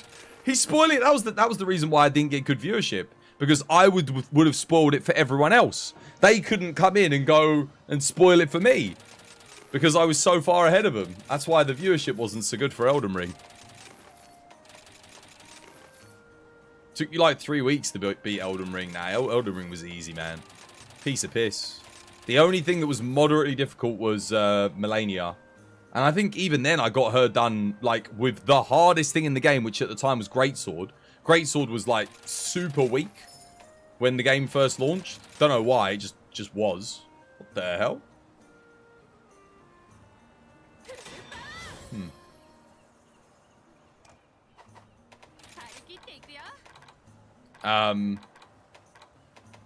They obviously ended up buffing it, but I changed my build by the time they buffed it. The worst thing about streaming games nowadays is either you get spoiled by the no-lifers, or you're spoiling the yes-lifers by doing your job and playing the game. People protest to care about spoilers, but then they always go and watch all the big-ass streamers playing those games anyway, so it's a load of nonsense. Just stream it. Who cares? If you're hearing a stream, you don't care about spoilers at that point. Like, realistically speaking, you know, the thing is, are we spoiling it for you? If you're watching us play through a game, you're part of the experience. You're kind of going through it with us. So, you know, you're making the active choice to watch. I guess if you're really far behind, but then, dude, if you're really far behind, a lot of the time, you're probably really far behind on a lot of games, which means there's loads of things you're stopping yourself from watching. You know, it's one of those things. You did, in fact, avoid some of your streams to keep yourself from spoiling. Yeah, I know loads of people did. I know people did because my viewership went in the toilet. It was less than half. Less than 50% of what we'd normally get. Swaz is a professional Elden Ring player, though. We were very good at PvP in that game. Like, very good. Considering you always had to take on 3 against 1 when you invaded, we were kicking ass. We would disconnect because of the poor server connectivity more than we would lose on invasions. If you're too far behind, then screw the spoilers. This is what I'm saying. Like, if you... Let's say you don't play a game for like 2 months, and then you're going, oh man, spoilers. Like, what was a good example? Like Dark Souls 3, I think, is like a big one. It's like the game had been out for years. And then I was streaming it again. I think I was doing like a New Game Plus, and people were like, oh, I can't watch this yet because spoilers. I'm like, dude, come on, man. Like, just go start playing it. Like, it's so old now. It's like when you're trying to have a discussion about films or movies, and maybe you're discussing a film that's 20 years old, and you're discussing it with your friends, and that one person walks in and goes, oh, I haven't seen that film. Spoilers! It's like... Well, way to kill the conversation, you know? Like, go watch the film, man. Ah, I need it with the 1 slot. I've already got Mail of Hellfire on it base. You did come back after you've got the normal ending, though. You're too lazy to do the rest. I've done, I think I've got like 5 characters on Elden Ring. I've done... 3 endings? I think I think I've only got 1 ending to do, and that's the Frenzied Flame one, which obviously I know how to do it, and I found it. That's the last one I had to do. It's also the easiest of all the endings to get. You're like that with movies. You don't normally go out and watch them. You just watch the reviews and the spoiler sections. I watch everything. If something gets scored above an 8 on IMDb, doesn't matter what the topic is, what it's about, it doesn't matter who's acting in it, anything, I want to watch it.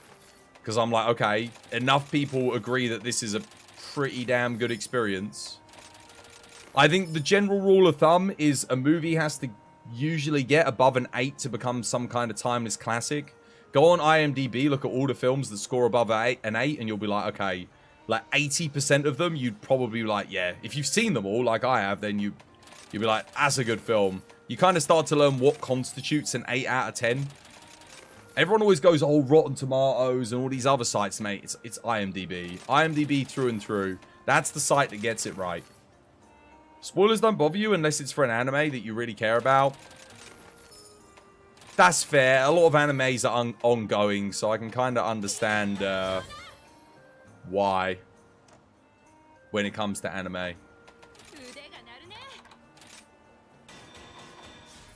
But for films, it's a little bit different.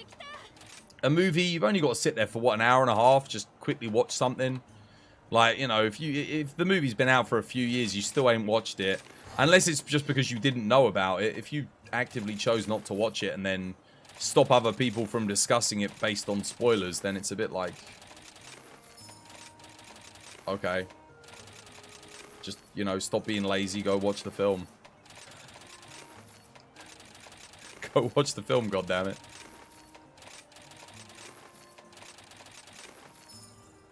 You think it's fair to be careful about spoilers if something's been out for a while, but only recently got popular. Oh, that's true. I guess that's true, because you might not have... Yeah, like I said, if the bulk of people didn't know about something or didn't discover it... But that's not what I mean when I say, like, spoilers. I mean, like, I don't know. Let's say you've not watched, I don't know, The Godfather, Part 1 and Part 2. Film's been out for, what, 35, 40 years? And I start talking about Marlon Brando's death in the movie, in the second film, you know? And its significance to the movie overall. Sorry, the first movie. And then you're like, oh, spoilers! I didn't know I didn't know! It's like, dude, come on, man. You've had 40 years to watch The Godfather. Like, it's like, you haven't watched The Godfather. Mate, it's your fault, mate. You've only got yourself to blame. Snake kills Dumbledore. Exactly, yeah, stuff like that, you know? It's like if you haven't watched Harry Potter now, you didn't want to watch Harry Potter, right? It's like if you haven't watched The Godfather by now, you didn't want to watch The Godfather. You weren't interested. Like...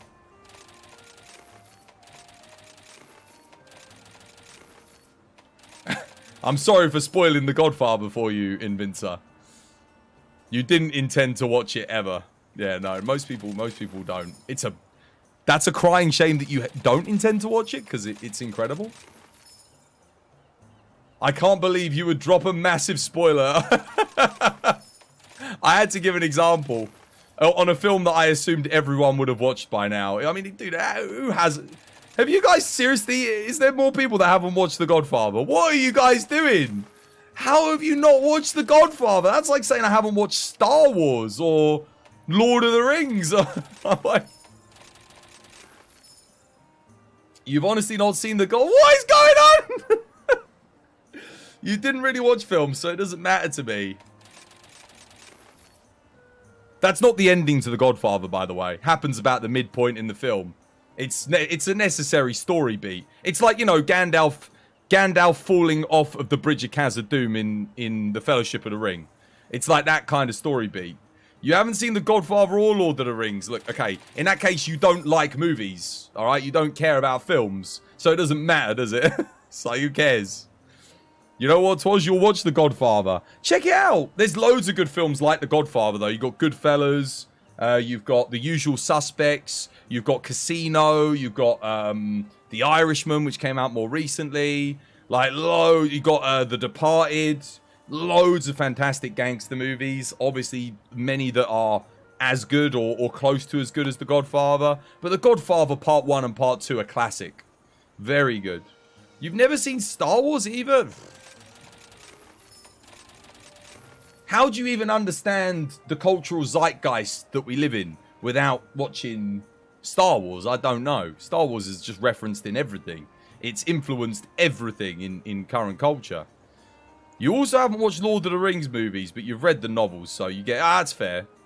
I'd still say you should watch the films, though, because I think Lord of the Rings is one of those things where I loved the books. I read the books as a kid. When the movies came out, I went and saw the movies in cinema. And the movies are actually even better than the books, because the books have pacing issues, right?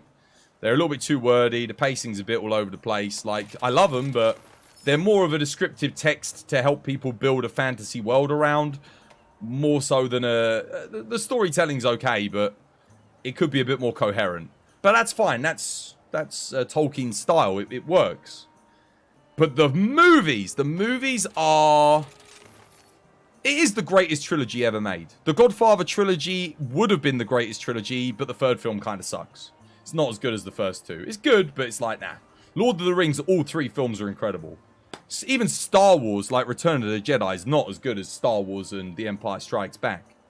Like, there's no other trilogy in the history of cinema as coherently brilliant as the Lord of the Rings trilogy. It is that good. It is a masterpiece through and through. It is as close to perfect as a movie trilogy is ever going to get, probably in our lifetime. I don't think we'll ever see anything else.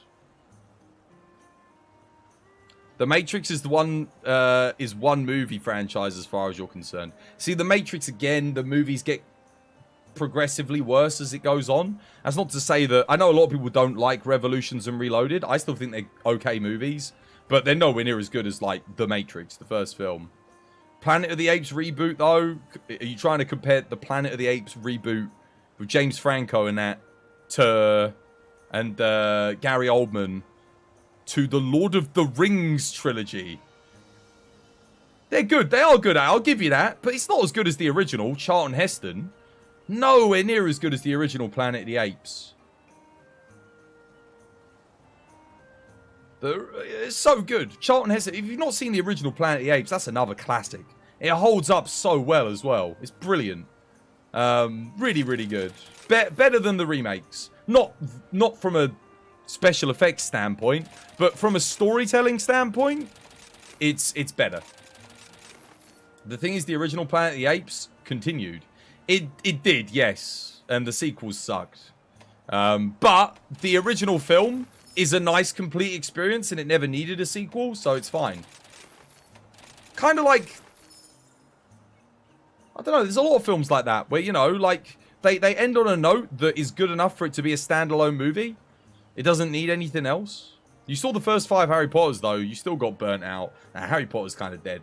The first movie was brilliant, and they kind of got progressively worse. I say that. Prisoner of Azkaban with the time travel was kind of cool, but other movies did the time travel element better. It borrowed a lot of kind of elements from them, so... Shrek 4 was Pog, though. Shrek 4 was solid. That's the one with where he takes the deal, isn't it? To what if he'd never rescued the princess? He's like, he sacrifices, oh, if I could change one thing in my life. Is that Shrek 4? And then he comes back and the world's just got into a dystopian nightmare? Is that Shrek 4? Yeah, no, Shrek 4 is like one of the best ones. That's like the second best movie in the whole thing. It goes the original, Shrek 4, Shrek 2, Shrek 3 we don't talk about.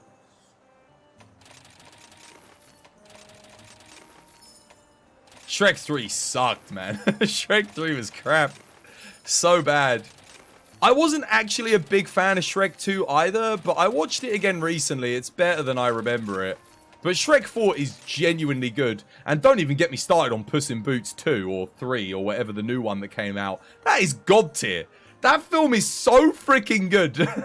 Like, it's so good. I couldn't believe how good the new Puss in Boots is. Have you guys seen that? That I won't spoil it because that's a new film, but definitely check it out. Like, I won't talk about spoilers in that. That one you guys should watch. If you haven't had the chance. Very, very good. Dude, oh, Puss in Boots. Absolute peak. Shrek 4, when you rewatched it, you wowed. Shrek 4 is very, very good. Like, way better than it deserves to be for a 4th installment in a movie franchise. It's fantastic. The Lego movie. Oh, no, Lego movie's brilliant as well. There was a sequel, wasn't there? Crap, there was. I don't think I watched it. Does your essence say 9,000? Yeah. Mate, I had to sell 999 of each of them yesterday because I was at max again. It's expensive, man, but I grind a lot. I grind this game more than 99.9999999% of other people.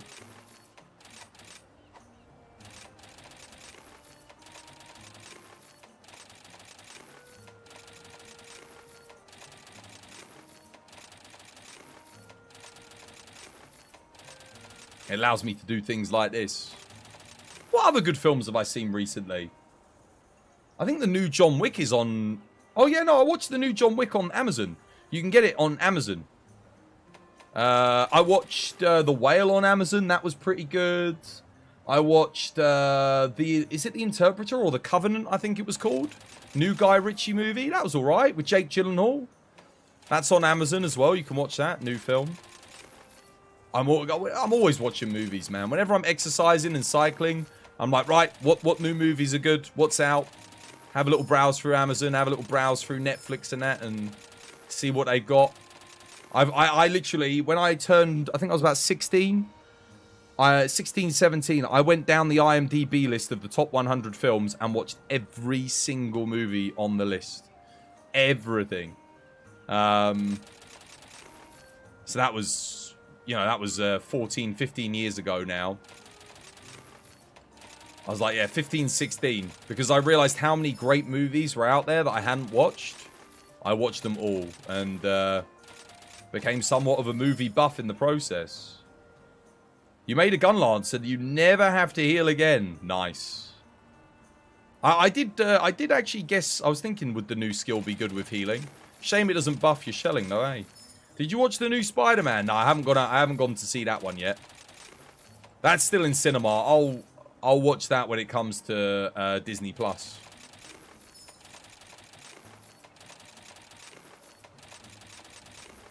I want to see Oppenheimer. That's what I'm really interested in. I'm really hoping that Nolan smashes that one. That's what I'm interested in. Isn't Spider-Man like a Sony license? Will Disney get it? Well, Into the Spider-Verse is on Disney Plus, so yeah. I imagine the second one will come on there as well. Sony don't have their own video streaming platform, so they'll probably sell it to Disney. And then Disney can put it up there. But that'll be like a couple months from now, probably. The Gunlance has so much mobility here in Sunbreak. Why didn't you tell me? What do you mean, why didn't I tell you? I play it all the time. It's like my 7th most played weapon. Why haven't you been paying attention when I've been playing it? I always say how good Well, Gunlance wasn't always, like, good. But it's gotten way better as time has gone on. Have you watched Fear and Loathing in Las Vegas? Is that with Johnny Depp? Who's in that film? I have seen it, yes. That's the one where they get high, right? And they're, like, driving. Like, there's a lot of, like, those really trippy car scenes and stuff. That's a good film. Oh, why didn't I take that? That was Blood Right plus a small slot. Damn it, I should have taken that. Sony owns the right to Spider-Man's villains on cinema, not Spider-Man himself as a character. Johnny Depp, yeah, and they're gonna go, yeah, I remember that movie. I haven't seen that in years, dude. It's probably been about 15 years since I watched it. I haven't seen you play Gunlance, mate. Play everything, mate. Everything. Just means you haven't been here when I've had a Gunlance day. No, Fear and Loathing in Las Vegas is fantastic.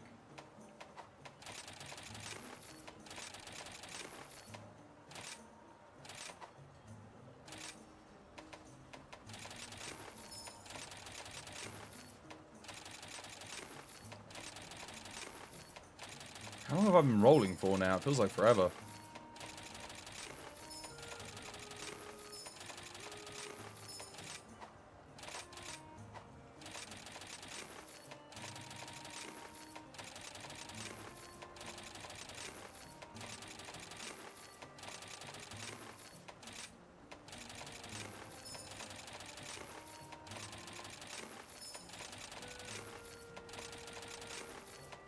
Dude, imagine being a casual player.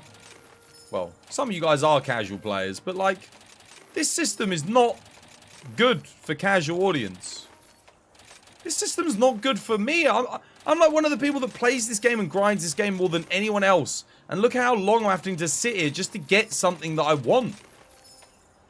It's nuts, man. I can't believe Capcom gave us this instead of, like, I don't know, something just OP that was expensive. They could have just given us something good that cost more. That would have been fine. The system turns casuals into real hunters. This system makes people not want to play the game.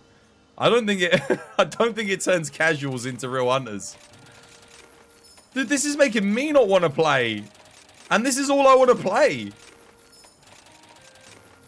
Look, this is the thing, right? I can't remember who I was saying it to the other day, but someone was like, "Oh, this system's good. Like, it doesn't need any changing." And I was like, "Yeah, but here's the problem. Look at all the materials I've got to spend. I just can't spend them quickly. Like, I have to spend hours sitting here doing this. Which is just boring. Like, just give me a way of spending more materials that increases the chances of me getting good things. You know, have a 10 times multiplier or a 100 times multiplier where I gamble more materials at a better chance of getting god tier rolls on my armor. Menuing for 30 minutes is now... This is it. This is what I'm doing. You think this is why Sunbreak has low players? I honestly, I agree with you.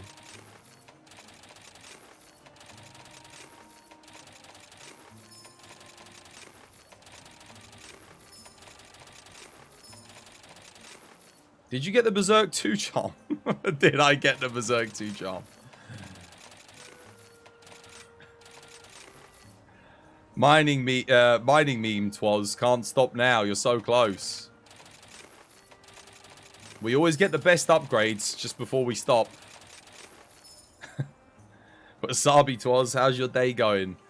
It'll be going better when I actually get like a Male Hellfire plus a level 1 slot, or I don't know, any good augment plus a level 1 slot on this waste piece. I'm kind of at that point now where I need something god tier on this thing, because every build is getting cucked by the fact that I have not a single, like, really good augment on this specific waste piece. So, yeah, I kind of have to sit here and do this now.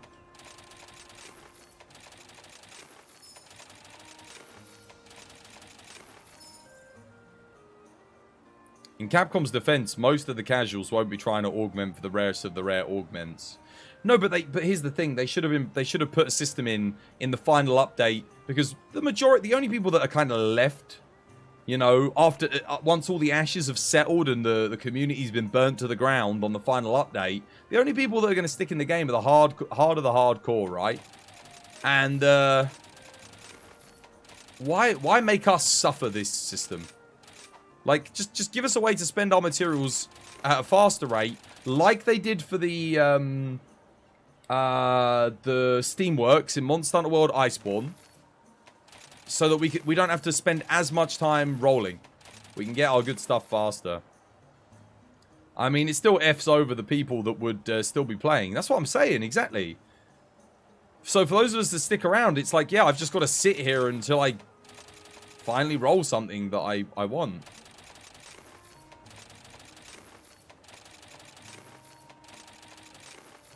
I mean, you do get, like, the god tier stuff eventually. It's just, it takes forever. How about this? You use a lot of materials to craft a monster-specific pendant that will then be attached to your weapon and give your weapon attack-boosting attributes. So, you know what? You cannot detach it by destroying the pendant. So you have to make a new weapon. Keep making weapons. That's interesting. I actually had this idea the other day, Ramika. Hear me out. Every monster weapon has a unique ability attached to it. So that even weapons at the early game, like once you take them to the end game and upgrade them, they have a unique skill. So, like, I don't know, maybe Kulu Yaku Longsword has a chance to, or all Kulu Yaku weapons have a chance to knock out a monster. Like a 1 in 100 chance to, when you hit them on the head, you get like a little random knockout. That's like its special flavor ability. You know how we've got Volcano weapons make Frostcraft charge faster, and Amatsu weapons give you 10% on Wirebug. Okay, now, what's it? Chaotic Gormagala weapons, when Bloodlust procs, you get extra affinity. Okay, that's awesome, right? Now do that for every weapon in the game. All of them should have a unique flavor, so that there are reasons to use weapons beyond this weapon has the best element and attack. Like, you could make it so that Chameleos weapons have a chance to steal a material off of a monster when you hit them. Like a 1 in 100 or something. So, like, because, you know, Chameleos, like, steals things. So it's like, boom, you hit a monster and it's like, wait, what? I just got a mantle for hitting a monster. You know? Something like that would be cool. And that's what you've been saying too. You thought about making set bonuses. Like, keep the set bonuses as well, because they're fun. But give us weapon bonuses. Weapon bonuses as well. But the weapon bonuses are, like, very minor, unique things to that weapon. Perhaps they make you play in a different way. Maybe you get like a hammer that says this hammer buffs the final hit of Big Bang Attack by 20%. And it's only that hammer has that in the game. It's like a unique thing. So it means when you're playing that hammer, you're specifically trying to get more Big Bang Attacks in. Even if there's other moves that might be more effective, that hammer might be good just to play Big Bang style. So they could even make weapons have it so that they have unique moves get buffed, so that those moves don't become obsolete with specific weapons. So you get loads of unique playstyles then as well. This is what I would be designing, man. As a games designer, that's what I would be putting into the next Monster Hunter game. 100%. No. You meant make the weapon can be used as a substitute for a set bonus. It counts as 2 points. Well, they already did that in World, didn't they? They did that with the Safi weapons. You could put the set bonuses on them. But honestly, it wasn't that fun. I think actually having unique skills on weapons is good fun. Like the Amatsu longsword having the 10% bonus. The Chaotic Gore getting the bonus element, which reacts with Bloodlust. The Flaming Espinas weapons getting poison as a bonus. These things are really fun elements that give you reasons to play all of those weapons. I think that's more interesting than just sticking a set bonus on the thing. Because don't get me wrong, yeah, that's fun. Like I mean, it works, but is that fun? Is that interesting? Does that necessarily give you a reason to use that weapon? Because if the set bonus sucks, you're just getting a set bonus benefit to a weapon that you're not going to use now anyway. But if the weapon has a skill that's interesting, it means you can use it with any armor set that has a good set bonus, if you know what I'm saying. So there'd be a reason to still use the weapons regardless. And I think that's easier to design for overall anyway. That's the only reason why I say I'd prefer the idea that I proposed over the idea of getting set bonus benefits. Because again, they did do that in World with the Safi weapons, and it really wasn't that good. It like, yeah, because you could get like, you know, Nergigant Ace Soul or whatever's soul in the weapon. But if the set bonus already sucked for that monster, or it wasn't as good as whatever the metal was, no one used it. So it was unfortunately DOA.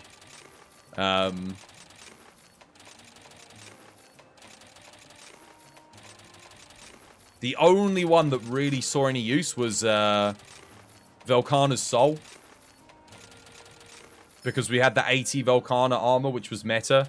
And you could run it with the Velkhana Soul on a Safi weapon. And then gain that bonus with the Fatalis bonus with on the 2-piece. That was kind of the only one that ever saw usage, really. Outside of when Safi was in the meta. But now imagine if every single weapon had a unique flavor. What would be an example? Like Pookie Pookie weapons have a chance to get buffed poison. Like their poison damage gets buffed when you eat a potion or something. Because you know how Pookie runs off and he eats the mushrooms and then he gets buffed. So make it so that Pookie weapons, whenever you heal, your poison damage gets buffed. Boom. There's an instant flavor for the Pookie weapons. Now, if I want to make a poison build at endgame, I have to consider Pookie weapons because they've got that unique set bonus, that's the unique weapon bonus that is only attributed to them. What's another one? Dodo Gamma.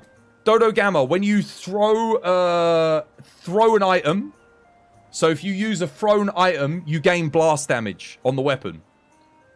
Because you know how he eats rocks? So if you throw a rock or I don't know, maybe I don't know, maybe you guys come up with a better way of activating it, but just you make interesting interactions and interesting ways of interacting with the game that give the player unique benefits to that weapon that coincide with the behavior of the monster. Maybe make Lavasioth weapons if they brought back Lavasioth, God forbid. If you're walking on lava, your element gets doubled.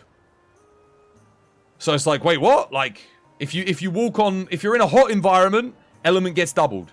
Because Lavasioth, he gains all of his like fire damage when he's swimming around in the lava, doesn't he?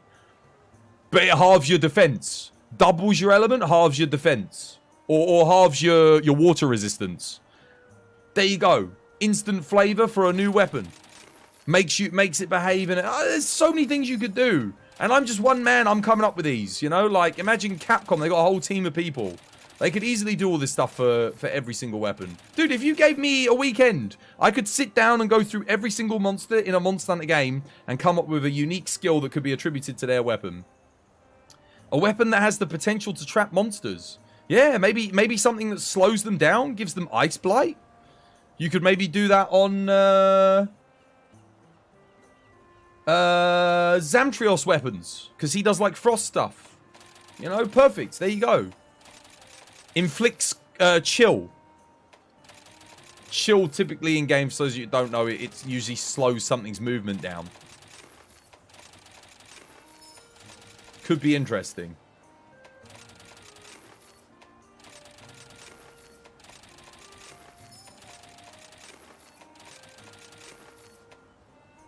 I just realized I got to go get another cup of tea. Dude, I've been rolling this. I was going to roll for like a minute, and I've ended up sitting here rolling for 2 hours.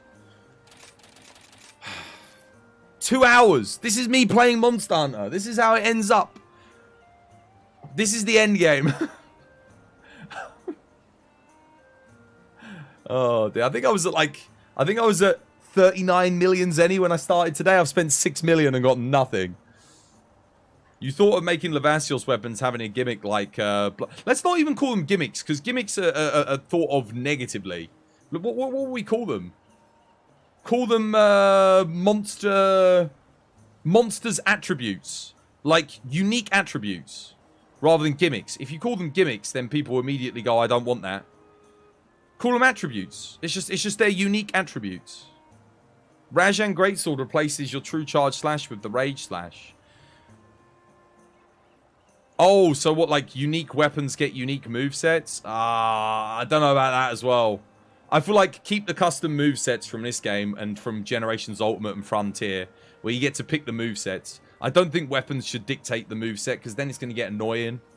I think that would be a little bit like, oh god, okay, so if I want to use this moveset, I've got to use this weapon, which I don't particularly like, or perhaps you don't like the stats on it.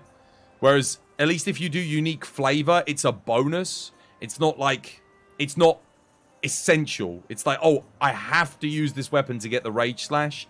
That would kind of suck. Exactly. Like Seregios, you could make the Seregios weapons have the bonus of sharpening when you roll with them. Exactly. It's like, it's not essential. It's not changing the moveset. It just changes the way that you play a little bit if you're using that weapon to gain the bonus.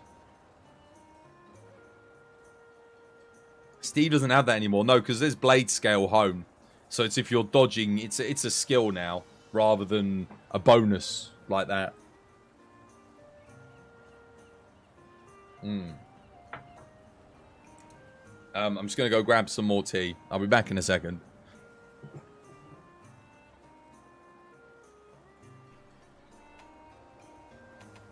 Oh, wait, did that count? No, we don't want the plus. We want the low rank one. No.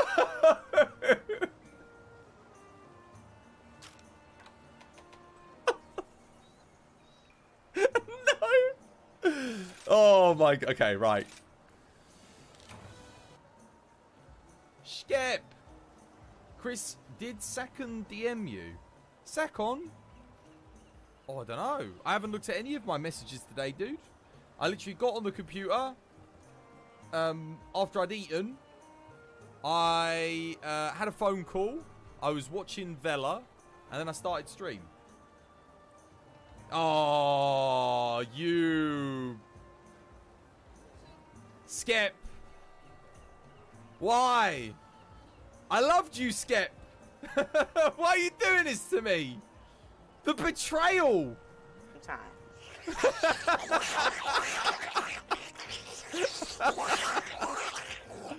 Oh, bloody!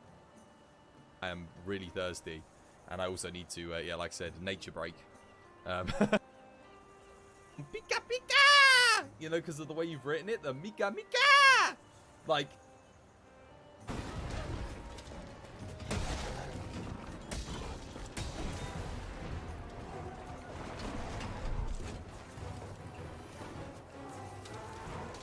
It's all converged for the kill. Oh, good hit. Oh, how did he miss? Oh, I would love to watch that back frame by frame. Oh, crap, he's going to get me. Oh, no, maybe not. Cheeky. Wait, where's he going? Where are you heading? Oh, hello? Mr. Whitefred Alice, where you go? Sir? Excuse me, sir? Nani! What?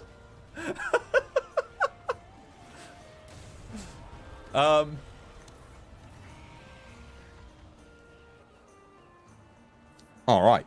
Tea's brewing. Tea is brewing. Can't wait for Twas to come back and sit for 2 more hours augmenting. Don't blame me, blame Capcom, man. Like I don't control what the end game is. Like I don't control. I need the upgrades, man. Like this is it. This is what we got. Capcom always considering what makes for a good viewing experience on a live stream. They can't. There's no way they can make a system more like long-winded than this, man. It's too much. I can't believe they didn't add a way of getting better augments faster. Just all they needed to do was make one that costs 10 times more resources, but has a higher chance of giving you better stuff. That's all they needed to do. That would have been it. Make it more expensive. If something is more expensive, it has a higher chance of giving you a good outcome. Just so you don't have to spend as much time doing it, you know? I would quite happily... Imagine if this was going 10 times faster. I would have something good by now. You know, I would have got it. If you let the player pick the weapon and the moveset, then it comes to which stick has the bigger stats, though. No, this is what I'm saying, Ramika. This is exactly what I just... This is why I said if you give every single weapon a unique flavor... And they... So let's look at it this way, right? Look at the range on weapon stats in this game. Like 320 raw to 350 raw at the top end, right? It's not that big. Like, it's not the biggest range, right? All of the weapons are kind of viable. But then, the weapons that you're using at endgame, you're using this. You're using this. You're using maybe that. You're using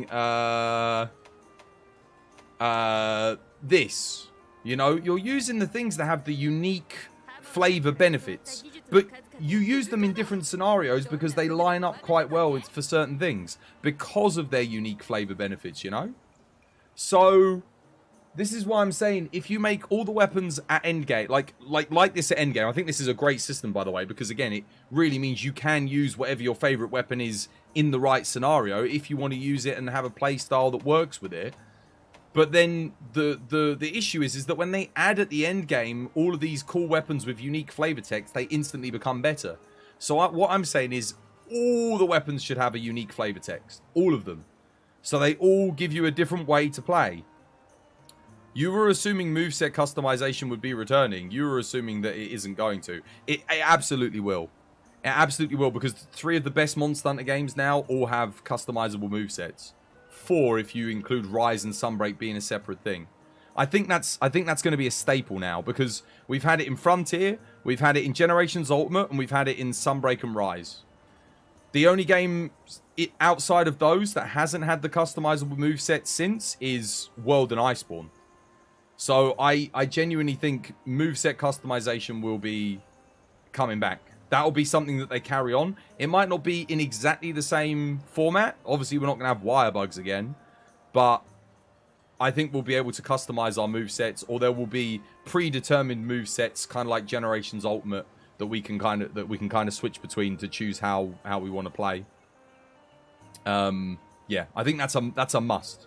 Like, it would be really silly to go back to not having a custom moveset, I feel like, at this point, because it really helps extend the replayability of the game. Because think about when you get bored with your favorite weapon. Typically, there was 2 choices in old Monster Hunter games. You either stopped playing because you got bored, or you picked up a new weapon. But games like Generations Ultimate, Frontier, and this added another option. You just change your move setup and you play the weapon that you already love in a slightly different manner. And that is genius design. Like, that is brilliant. Like, it was great in Frontier because your moveset evolved as you progressed. It was great in Generations Ultimate because you had lots of viable different ways to play every weapon. Same thing here. Lots of viable different ways to play different weapons, depending on your skill level. It's also really friendly because, beginner friendly, because you get movesets that beginner users can use, and then you have advanced movesets that you can either choose to switch to or you never have to touch on certain weapons. Like Harvest Moon, for example. Don't have to use it on Longsword, but I mean, once you become better with the weapon, you can ultimately switch to it and start using it. Do you like the augments over charm farming? No, I don't like either of the systems. I like the fact that we can craft decorations, but then you need to make it so that the charms have a preset group of like upper echelon charms that are predetermined by the developers and randomly drop at a rate of like 1 in 1,000, and there's a pity timer, so if you do 1,000 rolls, you're guaranteed to get one. That is what they need to do for a reward system. They need to put a bit more time and effort in than rather, here's all the skills on a spreadsheet, X random, X amount of points attributed, completely random, boom, there it goes, in it goes. The chance of you getting the God Charm is 1 in 250 trillion. Like, no, that's not good.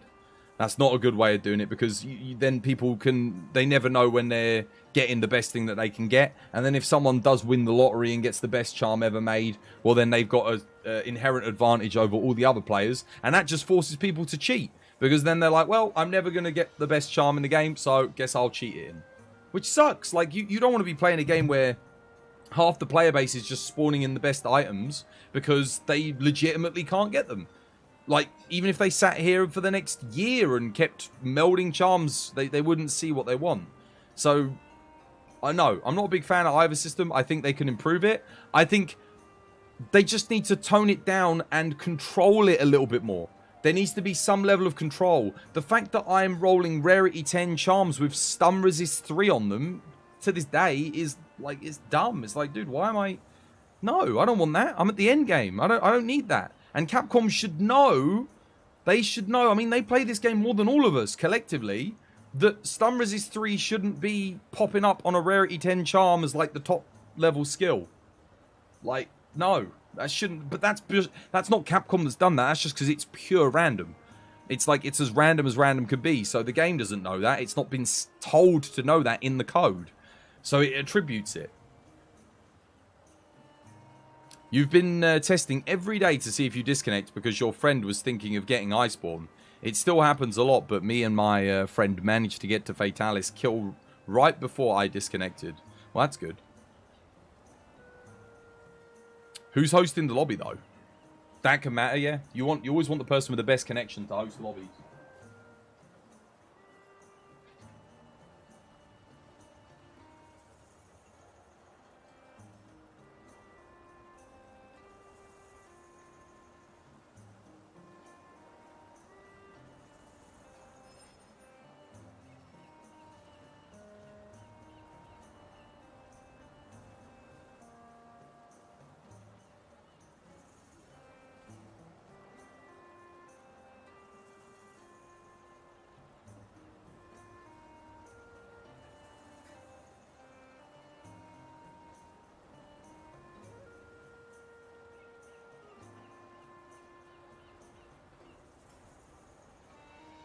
All right, got me tea.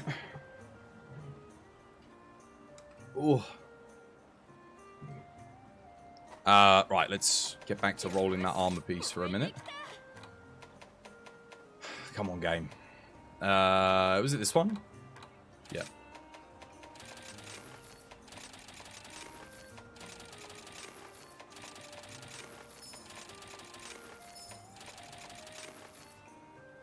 Swaz, can we see the new Malzeno hunt? A little bit busy at the moment. I'm not looking to do Malzeno at the moment because there's nothing I need from it. I actually need the Zenoga and I need melding materials from Shigaru Magala, unfortunately. But I might do one later just to test out a new weapon. But I need to get the new... I need to get a very specific... Well, not specific, but I just need to get a better version of this waist piece with better augments for my builds that I'm trying to make over the coming days. But it's just not... it's not giving it to me yet. It will either disconnect you from the hunt or the entire lobby.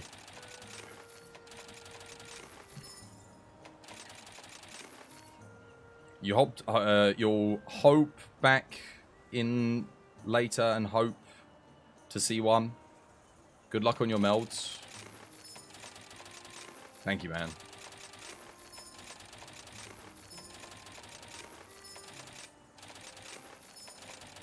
I'm not going to meld this for like much longer. I think if I get to 8,000 and I haven't gotten something that I can use, I'll take a break for a bit, because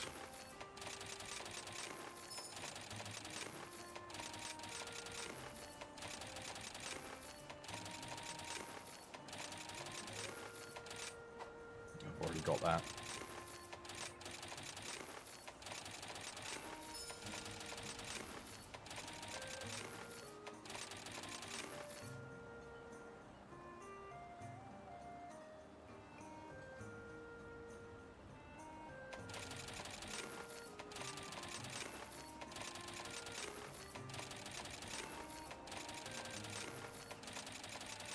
What were we talking about anyway, chat? What was the topic of conversation before I went and got my tea?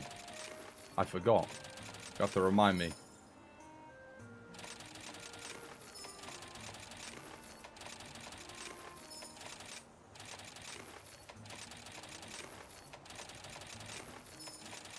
Maybe I would be more likely to get Bloodlust Mailer Hellfire on the other armor piece. Oh, I didn't want to accept that. Whatever. I've already got Dragon Conversion on this.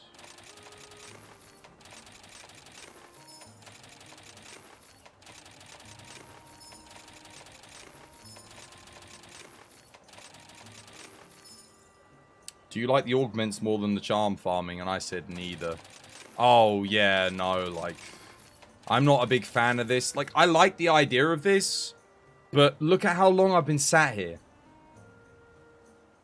Come on. Like, how could you not agree that this system needs a way of just speeding up me spending my materials? They should have given us a way to spend 10 times, 100 times materials, but you have, like if you spend 100 times, you've got, like, a 50-50 chance of getting something really good. You know, like, it rolls really good stuff. Because you can get really good stuff. It's just... you got to sit here for ages to try and get it. Which is like... it's just like... this is... it's just a test of how patient are you. Not a test of do you have the stuff to get it. I've got the stuff to get it. It's just I've got to sit here and go. What's your target? Anything really good. So I'm either looking for double skills, one of them being Mail of Hellfire, or Strife, or build-up boost, or there's lots of viable things I could get. I'm also looking for, like, I'll take Mail of Hellfire with a small slot, or Strife with a small slot, or... that's pretty good. But that's only good, really, for Lance. 100% I'll keep that. That's great for Lance. That's a really good roll, but it's not going to work for a hammer build. So we're looking for stuff like that, though. Stuff like that, but more general. Because I use this waste on a lot of builds. It's very, very good. It's Wex 2, Bloodlust. You always want Bloodlust. You always want Wex 2. Frenzy Bloodlust is okay on most everything. And it's you can kind of roll the rest. The alternative is this, but... it's just got less skill efficiency. And whilst you do get one level 4 slot, if I want to put Bloodlust on it manually... that eats the benefit of the slot anyway, and I don't need Burst 2. Burst 2's kind of... yeah. If this was Crit Boost 2, Burst 1, then this would be more efficient. But because it's Burst 2, Crit Boost 1, it's less efficient than this. This is still probably the best waste piece in the game.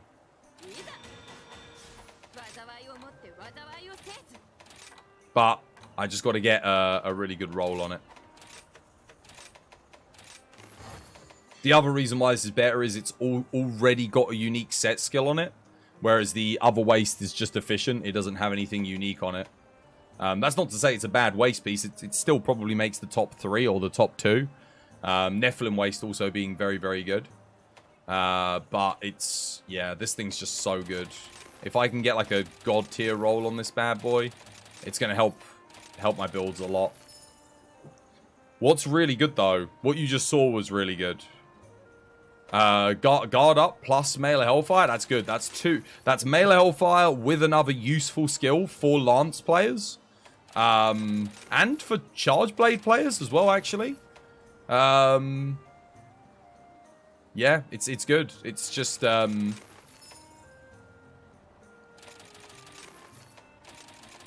we need better. We need something that. You know, if I don't need guard up, then unfortunately that's not really a good piece. It's just the melee hellfire really, which is great as a baseline, but I got melee hellfire. I need something that's melee hellfire and something else, and good, or strife, or build up boost, or I don't know, frenzy bloodlust 2 with something else, bloodlust 2 with something else, frostcraft maybe with something else. One of these, you know, S-tier, what I would consider to be like S-tier skills that are set bonuses. So we're looking for a set bonus plus a slot minus nothing, or a set bonus plus another set bonus, or just another good skill that I can use. That's kind of what you're all looking for on every armor piece at endgame, coincidentally. If you can roll skills plus, obviously roll skills plus. Can't roll skills plus on this armor piece because all the skills are kind of good. You want everything on this, so you got to run skills, which is why it's quite hard to roll for. But eventually I will get something good. It's just a matter of time. You're being greedy. No, I'm not being greedy. I'm just trying to max my build because there's like what else do you do at endgame, right? Like, I'm not being greedy. The game's just being stingy.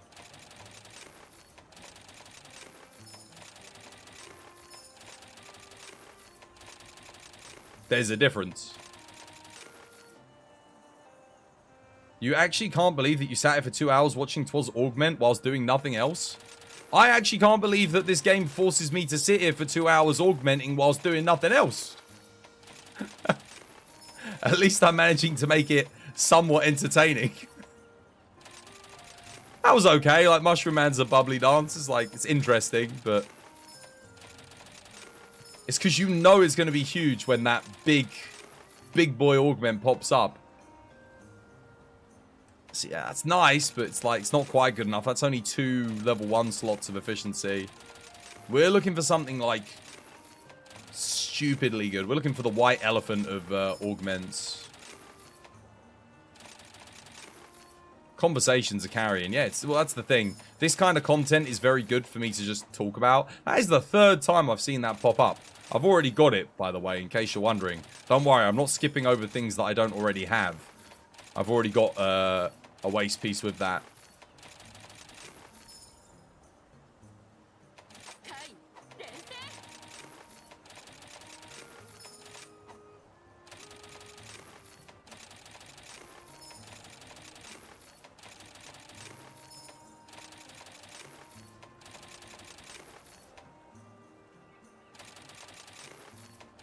Yeah. Because this is the thing. I actually quite like this system.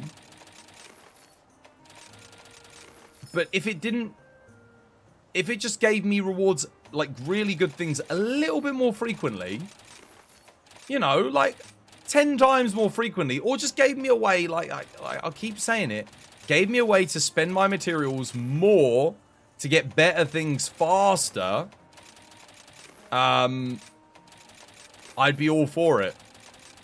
Hey, Bloody hell. If Skills Plus just didn't take away a skill, guaranteed, I could roll Skills Plus. You know, I like if it was just objectively better. That is the 4th time it's given me that. Oh my god. You can't wait for other people to come in and come back in 3 hours and see that I'm still doing this. I was only going to do it for a little bit, but yeah. So you're looking for Frostcraft Berserk. Well, Berserk's impossible to roll. But I have gotten in the past Frostcraft Build-Up Boost, Frostcraft Artillery. Like, you can get really, really good things. It's just, it takes a bit.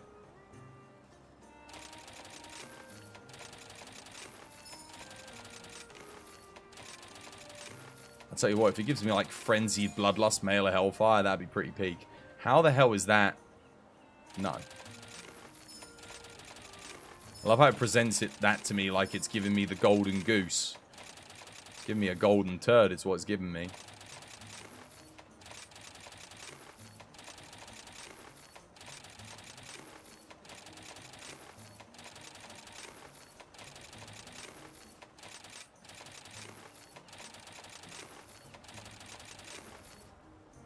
You enjoy watching the rolling? It is somewhat cathartic.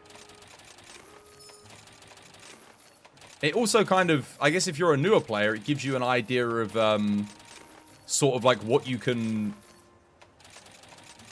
aim to get. Like what are you sort of aiming for at the highest level on your rolls. If you're like me and you want to play legit, obviously some people just spawn them in. And I don't blame them for spawning them in because, I mean, bloody hell, like... Really? You've got to really want to be legit on this game to sit here and freaking do this for hours on end, let me tell you. And not to mention, like, you're only going to get one roll that's good for, you know, certain builds. And then you got to do it all again when you need the same piece, but with something different or something better for something else. Oh...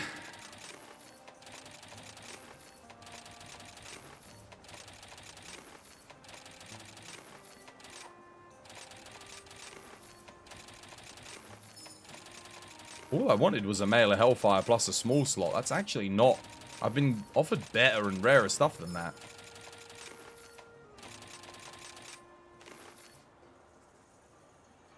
How you doing, Dean? Yeah, a lovely jumpy day. I'm having a lovely jubbly day, thank you. Not a jumpy one. I haven't really jumped about much today. Apart from my chimp impression earlier. You don't think you'll get it even with all of that? Well, me? No, I'll get something good, even with all this. Trust me. I've already gotten something good. I just haven't gotten something good for the build I've decided to play today. If we were playing Lance today, I already have the armor piece that I want. Like, I've already gained the efficiency that I need. But, I'm not playing Lance today. I'll be playing Lance maybe next week at some point. Today is Hammer. And I need the small slot for Hammer. I have to be able to put shockproof in my build. Right? Like, I have to. The small slot, and this is like the only armor piece that I can get. That's really good. For ice builds, that's incredible. Stuff like that. That's like a really huge bonus, because we don't... That's even better for ice builds. You know why? Because it is... You are getting the small slot, and it is getting filled with ice attack. And you're getting the Frenzied Bloodlust as well. Like, that's really good. But I'm not making an ice build right now. So we're still looking. We haven't even fought our tradition. We haven't even done our first quest of the day yet. Like I said, we're getting good stuff. That's the kind of efficiency I'm looking for. It's just I need Mail of Hellfire as well. I don't really need thingy. But the good thing is that we're at least getting other stuff that's decent when we're rolling this. So we're getting things for other builds. So when it comes to needing those things later on down the line, I already have them. Did someone clip the Partner Plus thing? You go back to the VOD and clip it.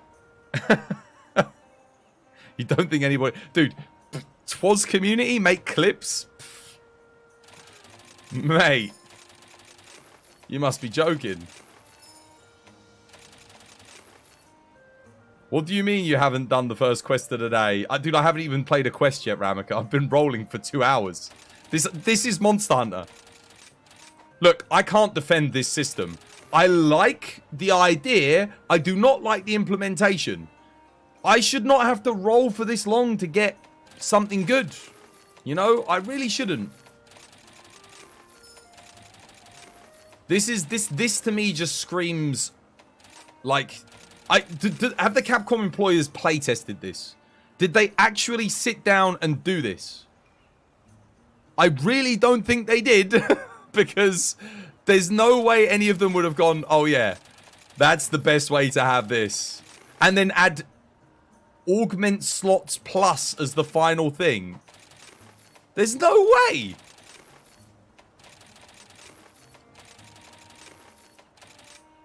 I said I'd give up at 8,000 because we've rolled well over 1,000 materials. I'm a man of my word. I'll give up for now. We've been rolling for almost 3 hours. I'm just going to go do a hunt. That's a bit ridiculous, but oh well. I got some stuff for Lance and ice builds in 3 hours of rolling. Great. But nothing for this build, sadly. Not yet.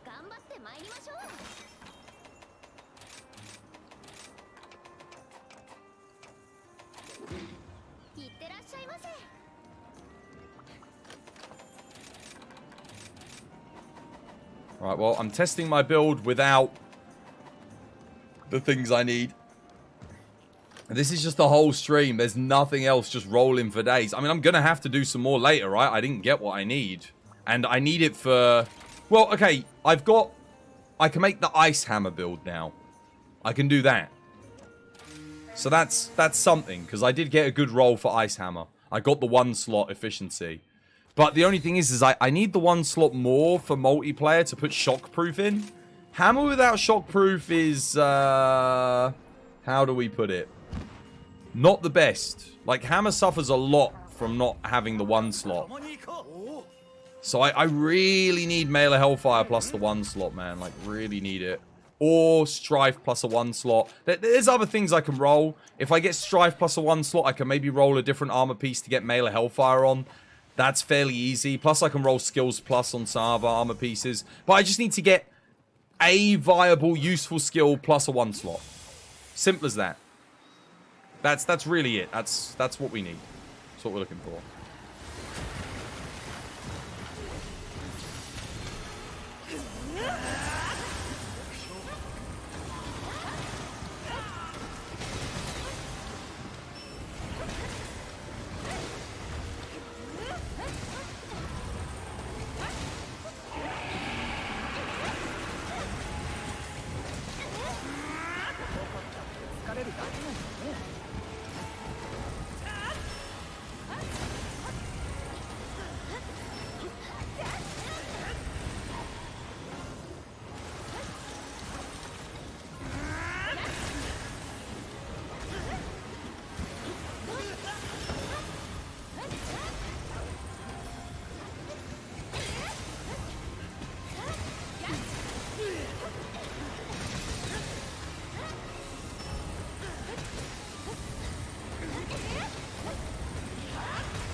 This is actually hitting way less than I thought it was going to be hitting.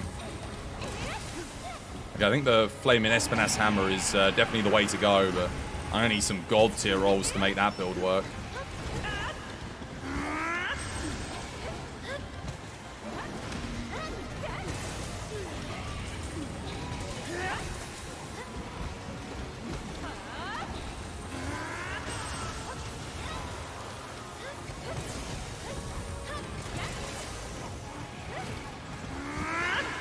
What the hell?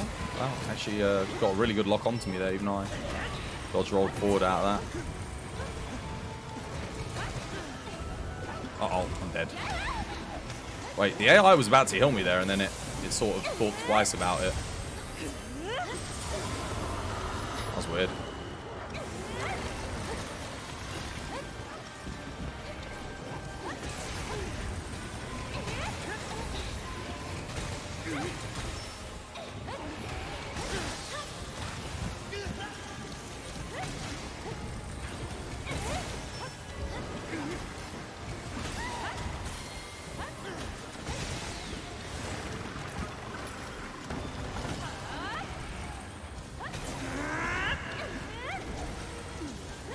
Uh-oh.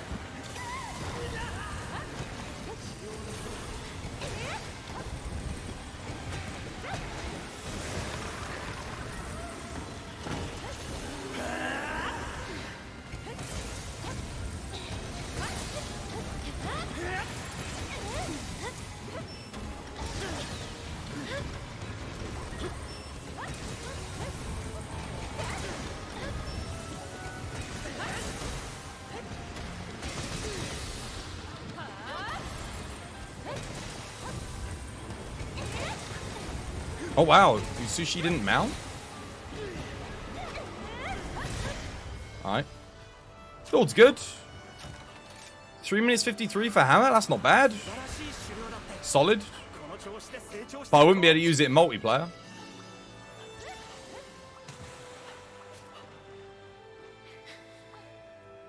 Did he get the augment? Nah, I gave up. I said when I hit 8,000, I'd give up. Because I was rolling for going on 3 hours, so yeah. I just can't use this build in multi, sadly. Not until I get that small slot. I have to be able to put shockproof or flinch free, but I mean shockproof in my build. It's actually more important that I get shockproof in because a lot of other players now either do or don't run it, which means I won't launch them. So for me, it's essential. I've got to have it in the build. Because it means I don't launch them, they don't knock me over either. Because if someone's playing Lance or Gun Lance and I don't have shockproof, cool, great, I get to do no damage. I don't do anything.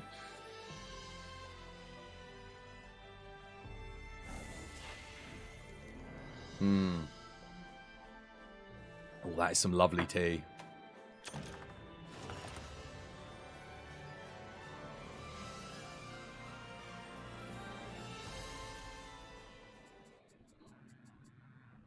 I mean, I could just run the Flaming Espinasse Hammer without build-up boost. That is an option. Or I could run it without Berserk, which means I wouldn't get the Strife up outside of Bloodlust. That's the other option. The option I like less, because not being able to utilize Strife is kind of rough. But that might be better than running Berserk with the Strife. I don't know. It's hard for me to say, really.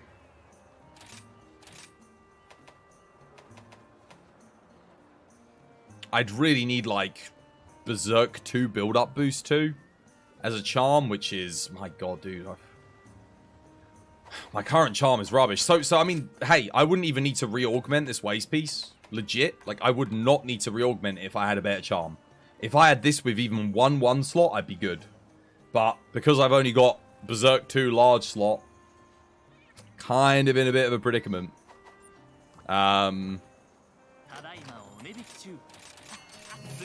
So until this guy decides he doesn't want to be stingy anymore and give me something actually good for once in his goddamn life, you stupid bloody...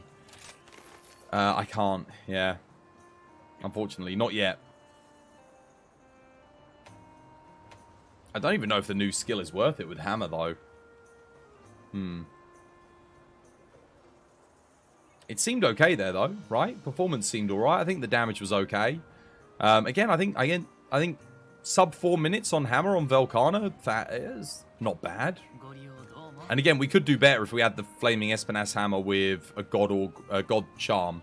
I think we'd save a lot of time just being able to run build-up boost. Maybe get status trigger in with some Embolden, but again, that would require a God Charm.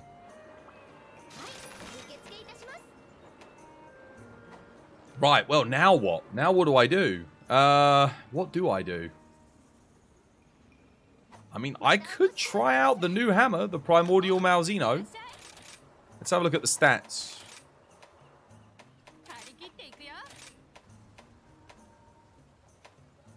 $310.48. Valstrax is currently the best in the game for Courage Dragon. Oh, sorry, no. Dark Morte. 320.52. This is the best currently. 320.52 versus 310.48. But we gain all of those slots and an it's easier to maintain max sharpness. Yeah. This would be the best Courage Dragon Hammer in the game then. Because the extra slots are huge for hammer. Especially for me with my garbage charm. And whilst we lose 10 raw... 10 raw is about... What is that? 0.3%. And the element, honestly, losing like 3 element, that's negligible. Even with all the element multipliers, we're probably going to maybe lose like plus, I don't know, 1 off of our max hit on the Ellie procs. So it's really not too bad. Let's give it a go. Let's try it out.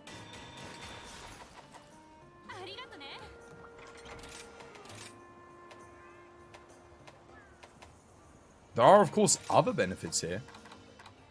In that, I no longer, if I run this, I don't need to run Teostra Blessing.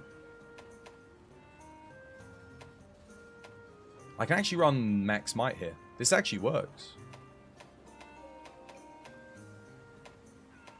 And you might be wondering, how does that work, Twas? Well, we're going to have infinite stamina with Berserk, so... Yeah, that's actually really good here. It's quite nice. Oh, wait, no. No, I don't want that. No. Because we can run... we could run Bloodlust extra instead. That's actually going to be a little bit more valuable, I think, to have Bloodlust 2. That's plus 5% as well.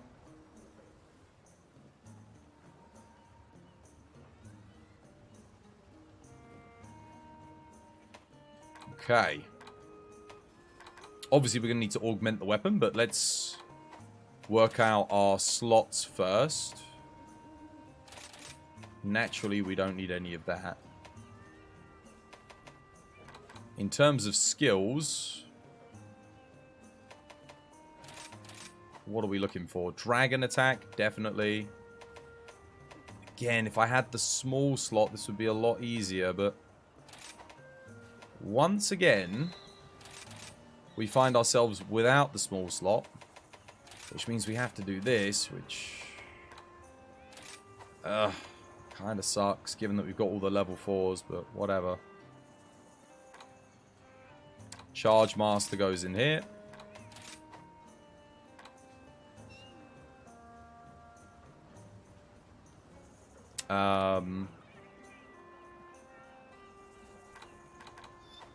You know what? Honestly, Max Might is actually better here for this build. Don't know why I was running Expert, because that's going to give me 20%. And it will be active the whole time, because we are running Berserk. So that actually takes me to 105% affinity when all is said and done. And I'd rather be 5% over than 5% under. Cool.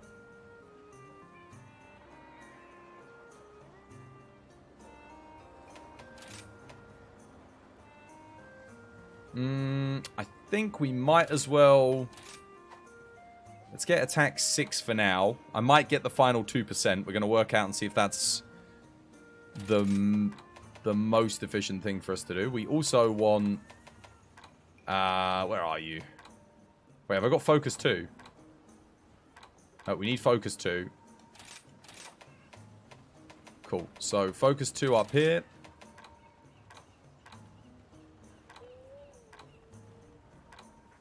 Where are you? Did I put Charger in? No. I think I'm going to have to run Embolden for the iframes. Because this is going to be an iframe or die frame situation. And my final thing. We could go Handicraft. We could go Element Exploit. Element Exploit is going to give me 5% more. Could take a final level of Bloodright, but I don't think I need that. Bloodright 2 is fine with this weapon. Like, it gives you a mountain of healing. We could also just put an attack medium in for 2%. We could go Challenger. We could take Resentment. I think we'd probably take Burst 2, though. funnily enough. I think that's better because it's going to give us plus raw and plus element on consecutive hits. We are playing Courage Hammer, so we do gain the benefit of it. And then Elembane, because if we're using this, I mean, goddamn, the thing better be weak to Dragon, right? Cool. All right, let's upgrade the weapon, and we'll take it for a spin. And we are going to do the Malzeno, because somebody asked me to do the Malzeno, and why not? Let's test it. Let's see how hard the fight is with Hammer. I kind of predicted it being one of the hardest matchups for Hammer. Hammer does kind of suffer on really faster fights because you spend more time dodging than actually fighting or hitting the monster. Yeah, and if you're dodge rolling, you're not charging, and yeah, and then the attacks are quite slow to come out because you have to charge first.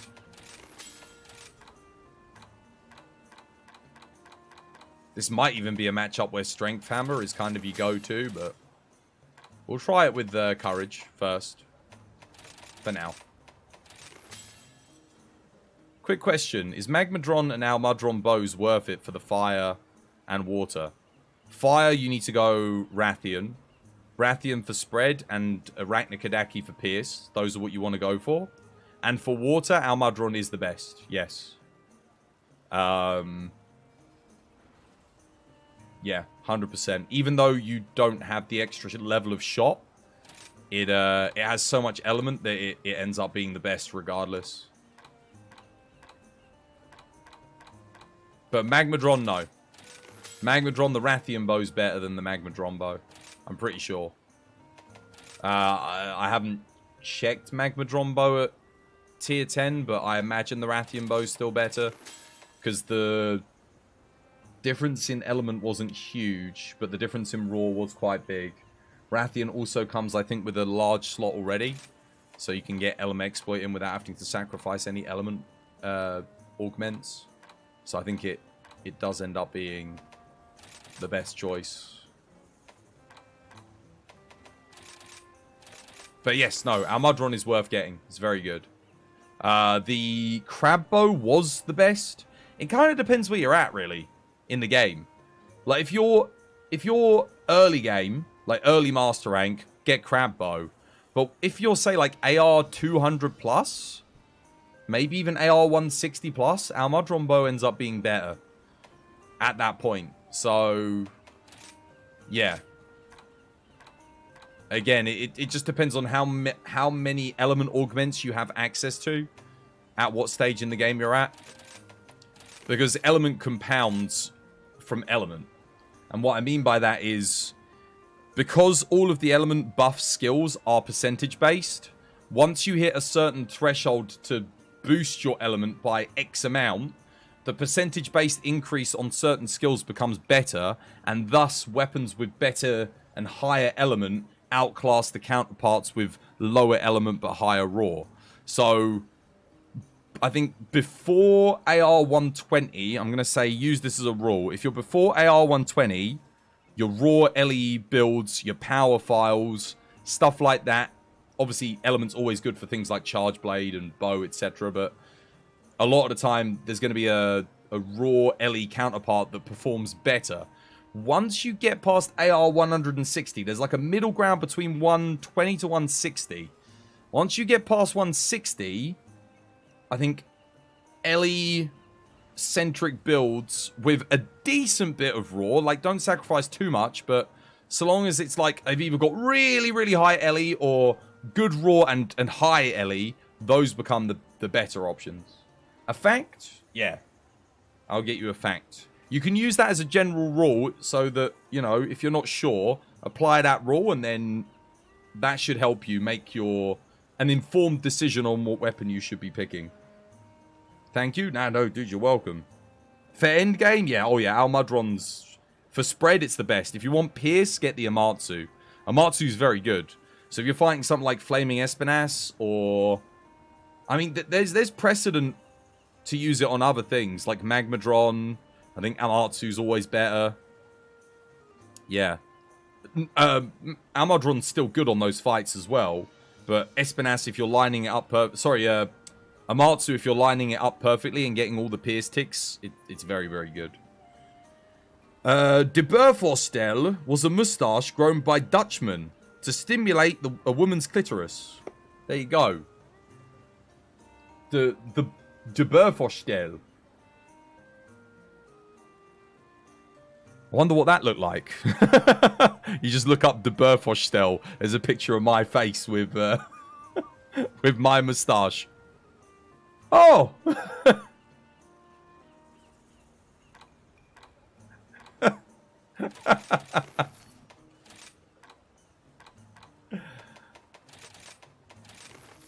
That's a very weird fact.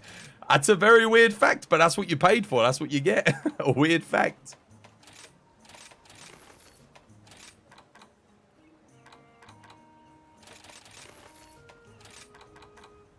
A random fact. I actually need to buy a new one of those books because I feel like... I mean, we've probably still got loads of facts in there, but... I'm going to look up that series of books. And then I'm going to get the whole collection. Because, well, firstly, I really like that book anyway. It's a good book.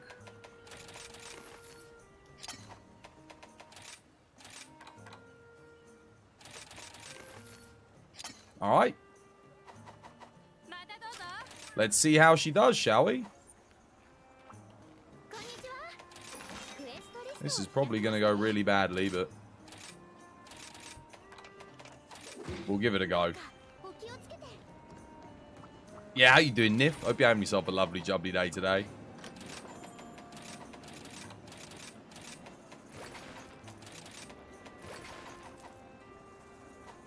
Alright. Hammer on Primal. I honestly don't see this matchup being the one for Hammer, but... we'll give it a go. I don't even know how I'm going to deal with the ultimate. I do have Embolden in my build, so there is that. I was contemplating, there is... you might be thinking, well, what were you contemplating, Twas? Ah, no, I need Strife. Nah, this helmet's too good, man. I can't not use this. What I'd really want would be, like, for Hammer, Berserk 2, Evade Window 3 on the bottom row with 3 medium. Something like that would be crazy good. That'd really help a lot. I'm just going to make sure there's, like, I'm not missing anything huge in this build before we start. Doesn't look like it. Let's see how we do. It's so hot, man. It's crazy. I know it's been spicy today, isn't it? I'm at barbecue. I'm having a barbecue this weekend, guys. I'm looking forward to it, man. We're going to eat all of our health regen stuff. I don't think I even ate for super recovery here. I might have done. Wish me luck, because my god, I'm going to need it. This is going to be a tough matchup. I don't think I'll get this done on the first try, actually, with Hammer. This was kind of... So far, the Swax was the hardest. Charge Blade was pretty chill. Bow was great here. Dual Blade's easy.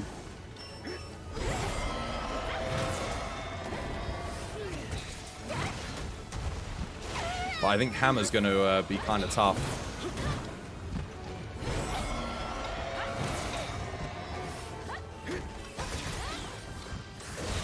Wow, dude, I've got Emboldened. Apparently it was not enough.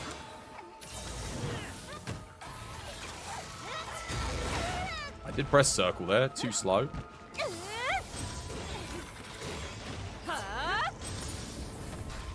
I can't... that's the thing. I can't really counter. Because...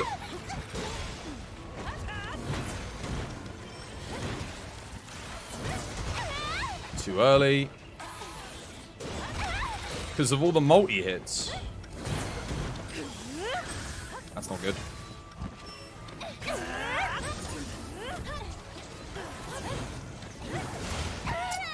I'm just spending too much time just charging and not doing anything here.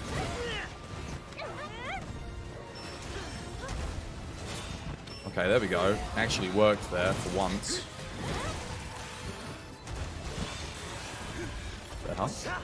What was that? What knocked it out of the sky?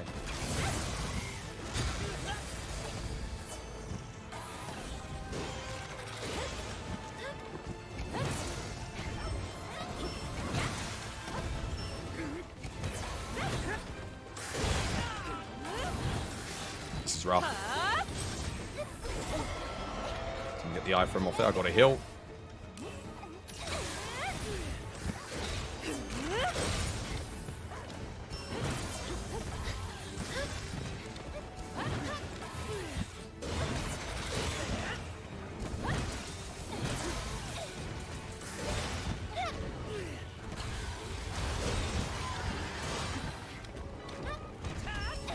This thing's obviously got quite a big knockout threshold too, because I just end up, look, that's all I end up doing, like non-stop is just that. I go in, I whack it once, and then I'm dodging again and not doing anything.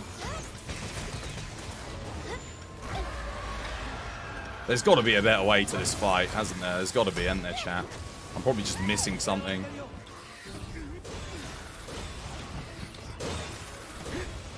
But like, that's my I've only got two defensive options. It's dodge roll or water strike. That's it. That's all I've got.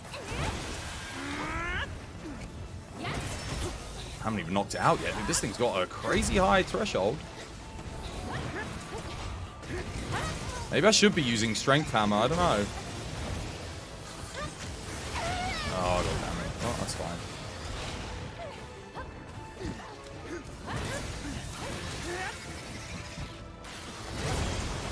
Nope.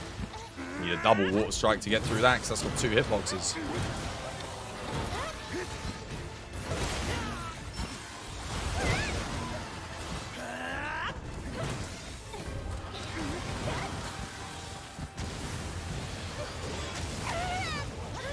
Oh, I'm Dragon Blighted, which means I do no damage now. Excellent. And I'm knocked out.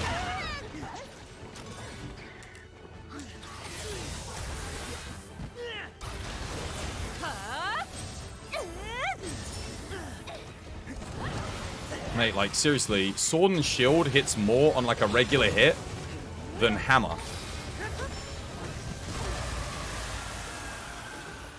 I haven't even knocked this thing out yet, dude. I've been going for the head, like, non-stop, but...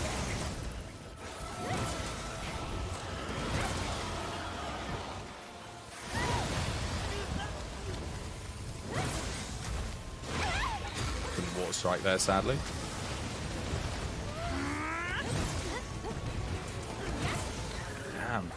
I mean, it does hit okay. It's not, like, too bad, but I'm only really getting, like, what, 700-800 per hit? Which isn't that great. Thank God for the dogs.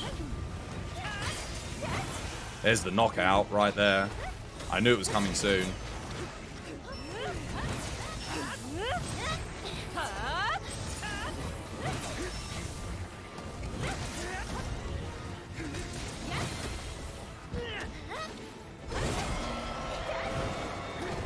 Didn't hit it, even though the initial hit did. A bit weird.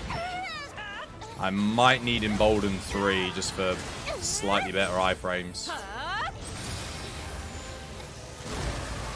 actually did press circle there. It's gone...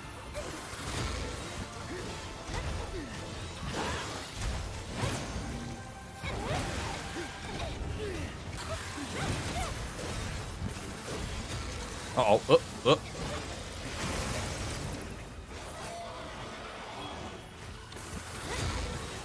Got an idea. Bear with me a second, chat.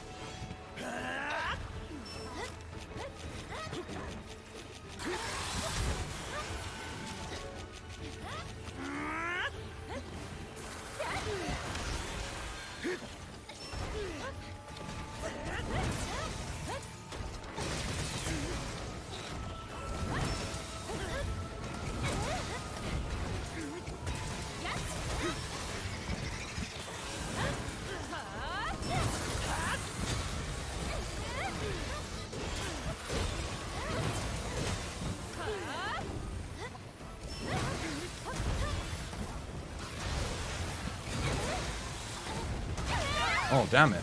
That was point blank. That wasn't very nice.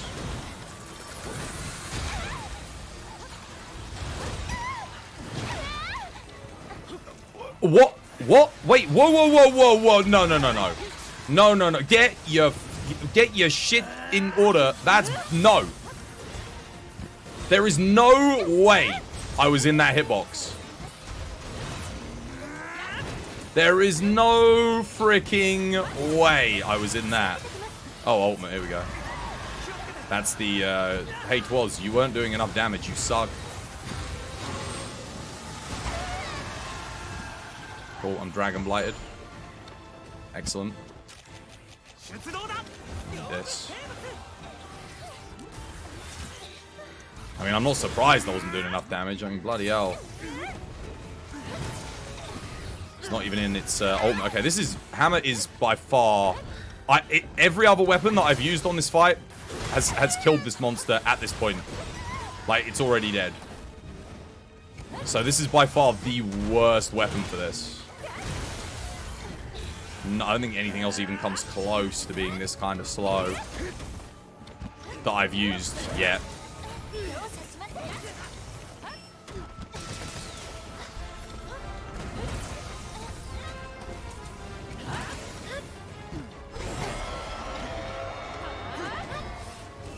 Maybe Strength Hammer is the way to go, just because you don't get that many openings.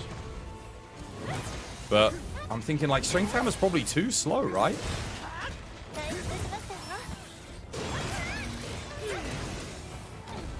If you're close enough, you can Water Strike that to some effect. That's something.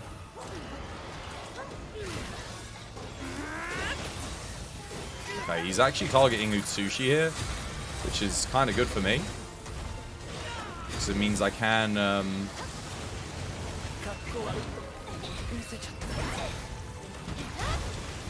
Just gonna heal the team. Kill the AI. Just don't even know.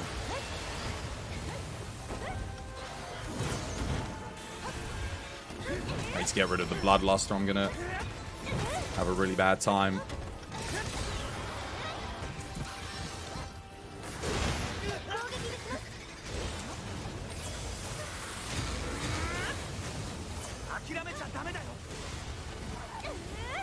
Dude, the Bloodlust is just making my health go down way too quick.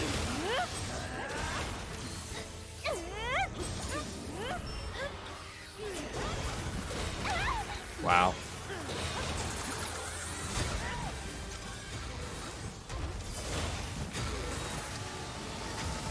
Okay, I think if it's doing what I think it's doing, which I think it is, yep. Nice. Alright. Cool. It's an opening. Dude, I like the opening comes and I do like a couple thousand damage. It's like I really don't do much here. And I can't really do much on the rest of the fight. Because even when I do get an opening, I don't really hit much. Because I'm just dodge rolling. Oh, cool. 194. I too like to do low rank damage on an end game monster, like it is blue.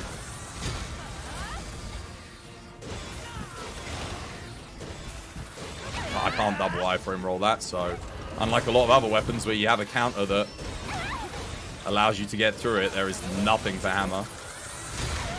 Which is wonderful, you know, it feels nice to know that Hammer got some love the end game, but at least here I can take all the hits and get knocked out and just enjoy having Berserk. Nice.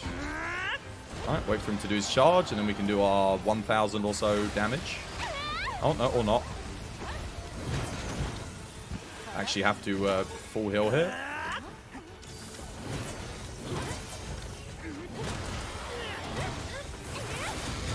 Oh no, sorry, not 1000, 424 damage. I gave Hammer a bit too much credit. I have no heals left. I've actually got nothing. I'm out. I didn't bring anything else. I got life powders, that's it.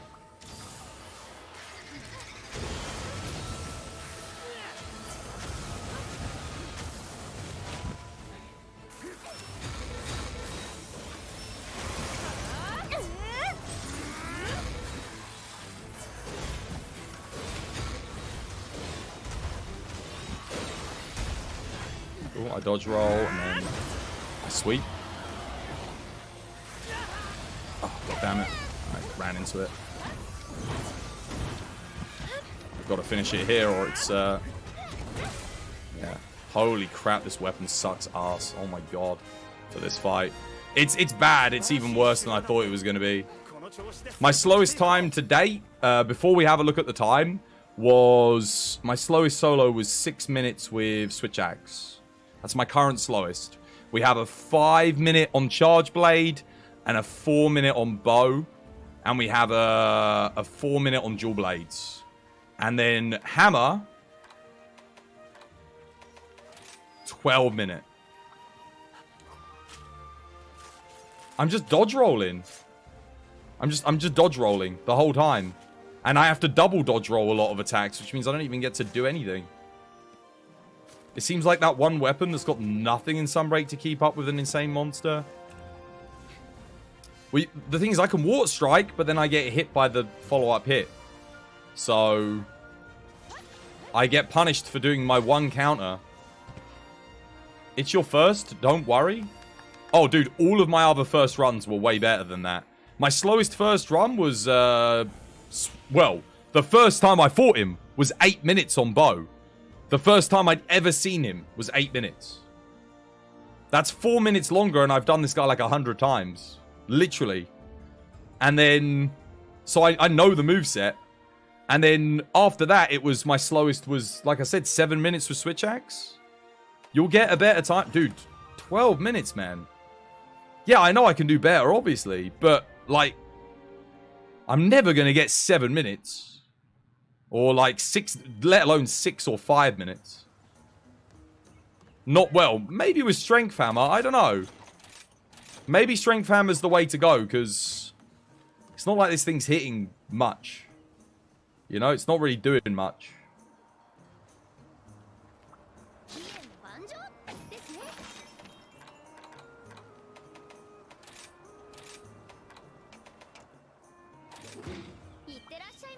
You can? What's the world record with Hammer? Does anyone know? Would you mind showing the Switch Axe build you used to fight this guy? There's a couple that you can use. So there's the... If you're fighting him for the first time, you're going to use something like this. Attack boost, Dragon Attack 5, Dragon Heart. Crit boost 3, Wex 5, Wirebug Whisperer, Rapid Morph, Dragon Conversion. Sneak Attack, Wind Mantle, Frenzy, Bloodlust, Strife, Dereliction, Male Hellfire, Coalescence, Bloodlust, and then so on and so forth. But once you've farmed him for a bit, you'll be able to zero sum him, which means you can use something like this, which uses the new skill, the Blood Awakening, with Blood Right. I think I need to get one more level of Embolden. Because I was getting iframes off there, but sometimes my timing wasn't perfect. Embolden, this should give me more iframes. Just enough to kind of like get myself through. Let's see if we can do better than 12 minutes. Apparently no weapons had back hops before 5th gen. That's not true. Frontier did. Frontier weapons did. Lance had a back hop long before 4th gen.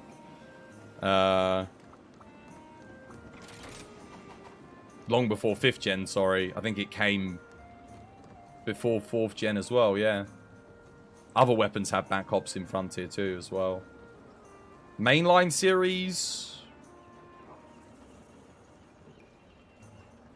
Nah, the closest you had was Fade Slash on the longsword. Fade Slash has been in the game since the start, and that has a little back hop.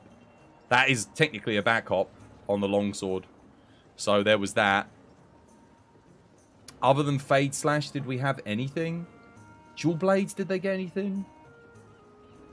No. Just kind of going through.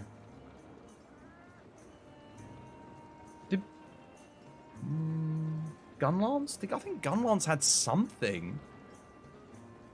Nah, that's Generations Ultimate.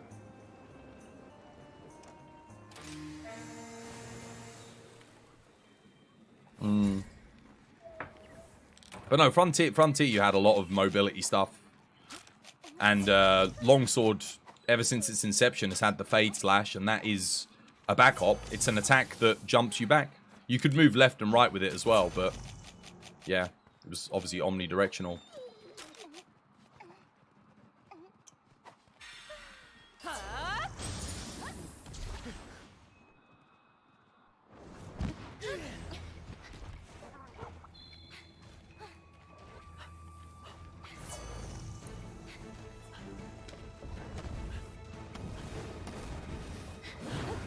Oh wait, what the hell? No!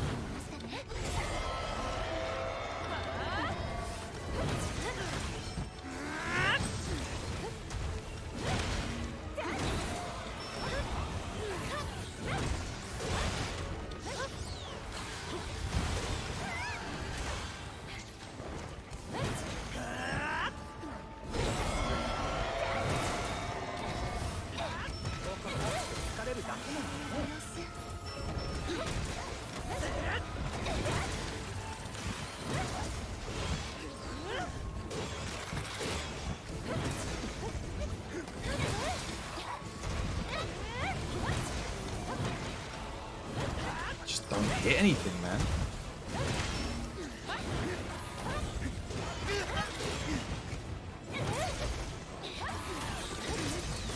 Even my max hit is barely 1,000 damage. Like, barely. Barely 1k on my maximum hit on my final thing. That's nuts to me. But that's kind of like all we can do.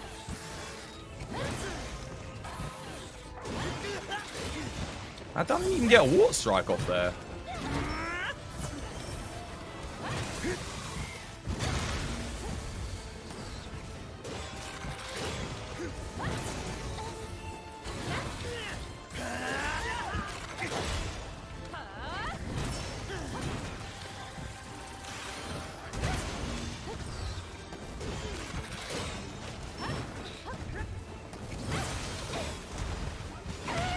Oh, I tried to do a water strike there, too slow.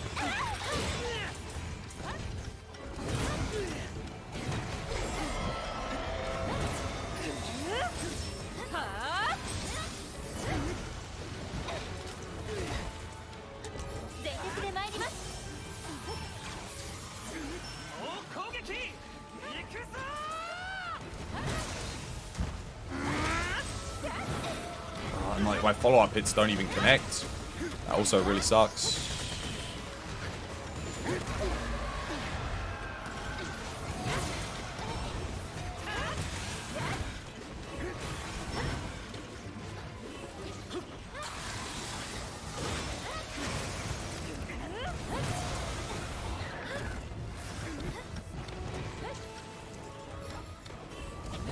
That's weird. I was holding R1, charging.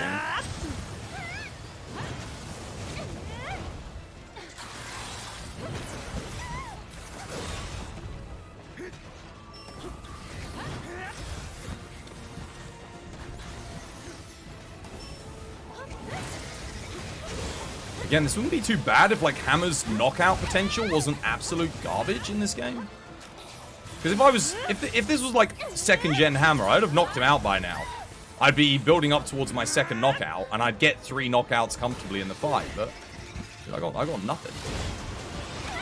Seriously, can't even see what you're freaking doing, you dickhead.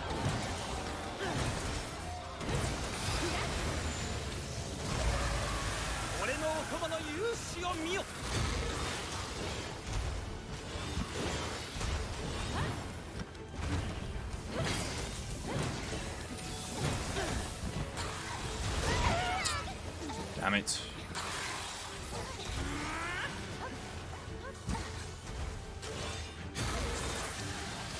That's what we need to do here.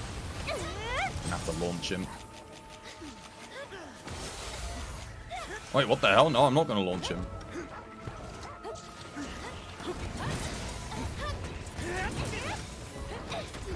going to buff my hammer up before I do this. There we go. Alright.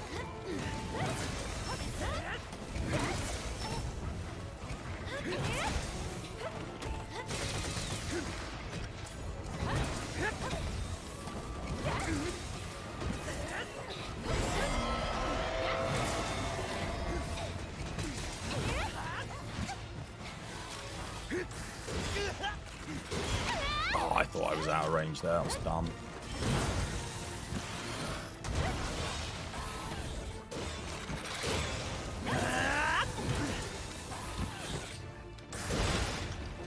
Okay, Embolden 3 really is helping a lot, though. Like, I'm getting these iframes off a lot more comfortably.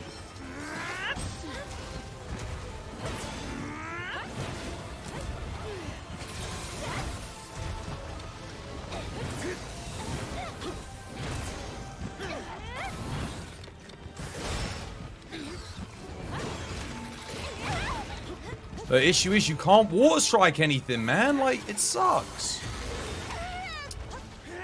So, like, my entire defensive counter option, because everything's a 2-hit, like, I can't... I can't do, like, make use of, like, my best defensive thing outside of that, which does, like, 70 damage. But otherwise, I've got a water strike and roll, which is, like... What's the point?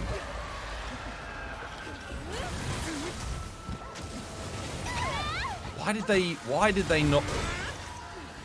I don't know. Why even ask at this point? Nobody knows.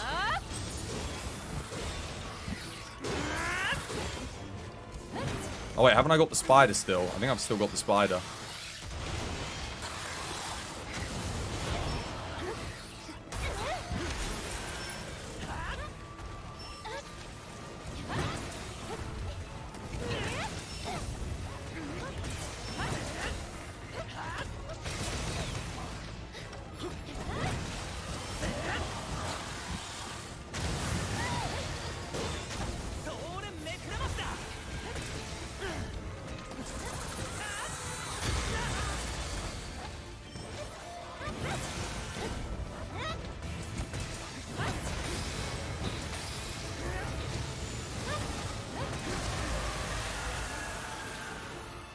Wow, is there 200 on the water strike up there, huh?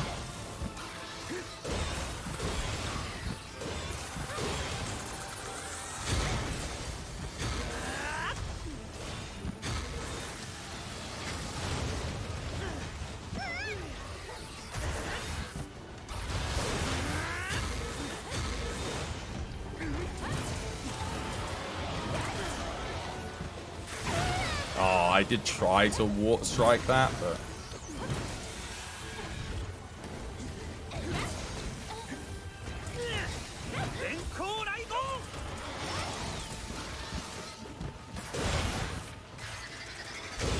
Tell you what though, the iframes are helping.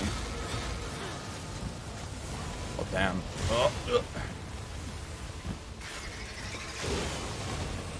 Trying to heal myself here.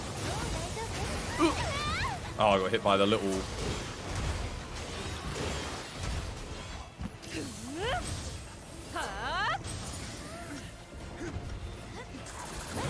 Okay. He's targeting someone else now. One of the AI. I've got like...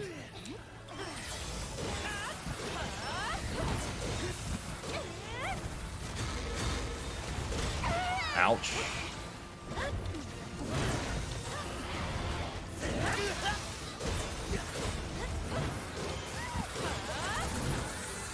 Okay, this is his ultimate thing. I have to heal up here. Why did I do that? It's fine.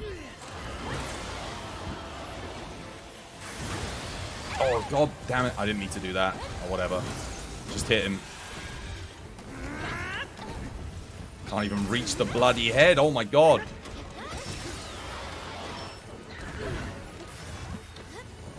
I think I did 83 whole damage there.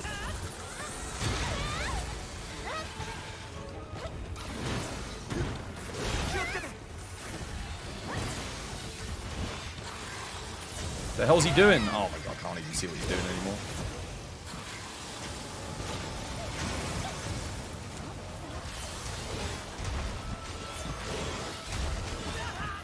I'm trying to switch skill, but it's not letting me. I'm mashing the button trying to get it to work. It's just so I don't lose so much health, for God's sake.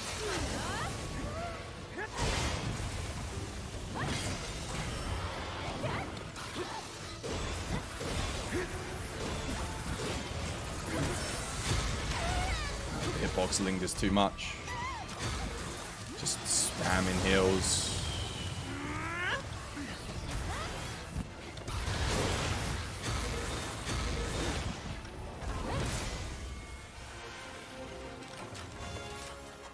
Again, that's awful.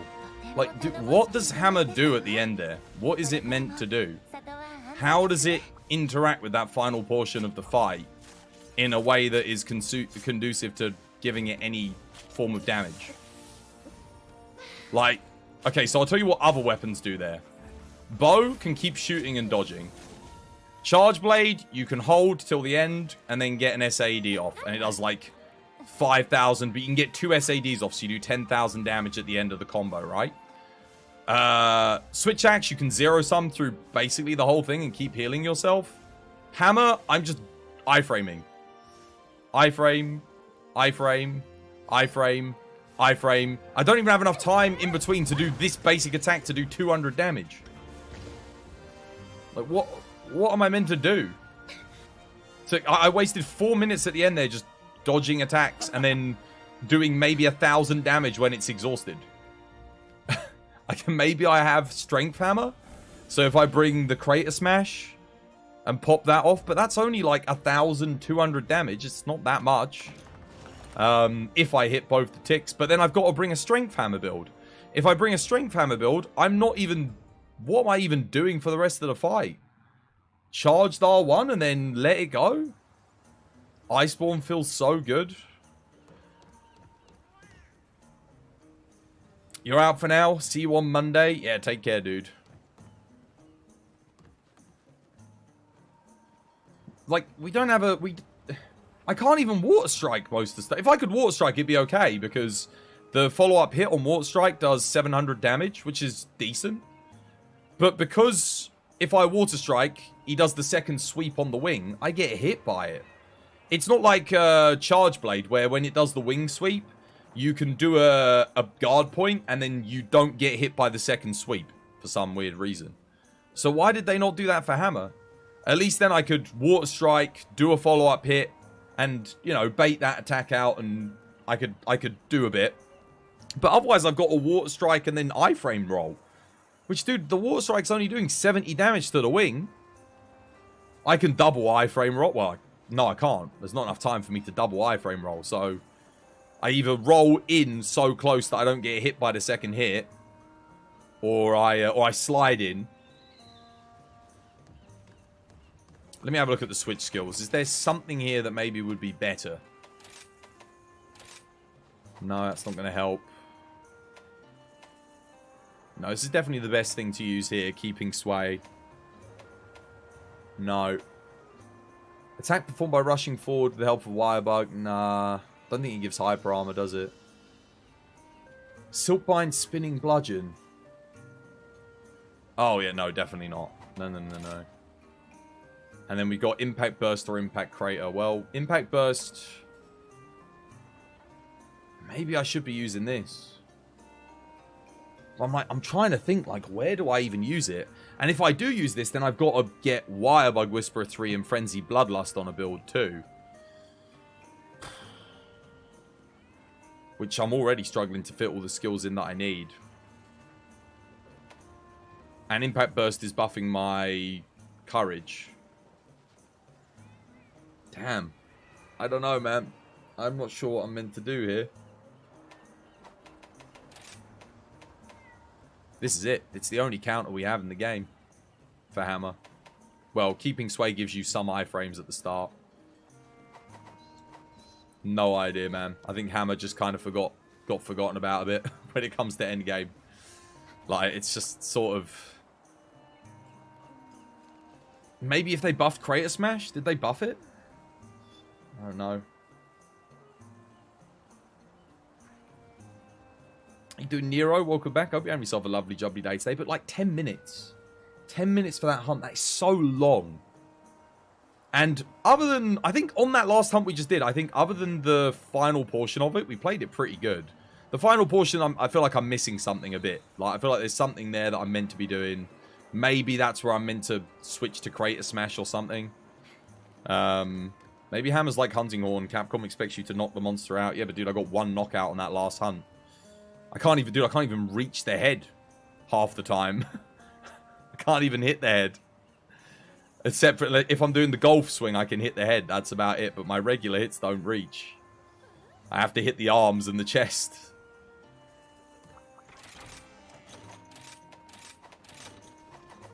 I can only hit the head off the water strikes. With the status nerfs, they just said F you to Hammer. Nah, it's nothing to do with the status. It's the fact that you've never been able to knock things out easily with Hammer in this game anyway, you know? Sticky Bowgun was better than Hammer.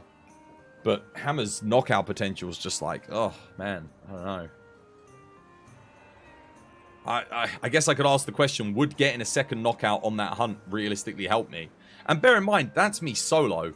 If we do multiplayer, the second knockout becomes harder to get because it's a higher threshold. So I'm even less likely to get it in a collective for a team.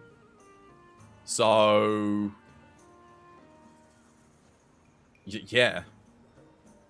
Dude, buff. If they buffed knockout on Hammer, it would be good.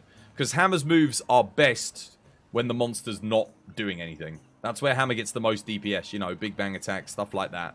Create a smash. If the monster's constantly moving, then Hammer is dodge rolling. And if it's dodge rolling, it's not charging. If it's not charging, it's not doing DPS. You can keeping sway through things, but keeping sway gets you out of position, which means you've got to hold the charge to reposition. So iframe dodge rolling still kind of king here.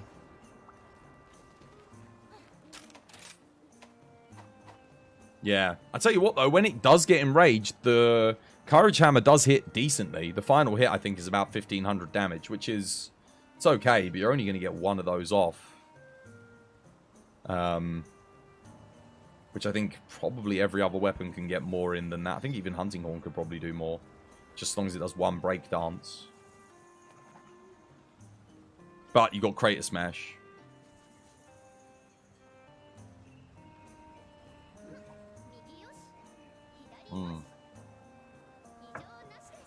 Let me see how much this build does with Crater Smash quickly. Let's see what we can kind of hit. I can't remember if they buffed it. You were hoping they'd bring back the Clutch Claw Hammer move. Oh, no. Nothing to do with Clutch Claw, please. Let's not go there. Let's not go that far. Let's have a look.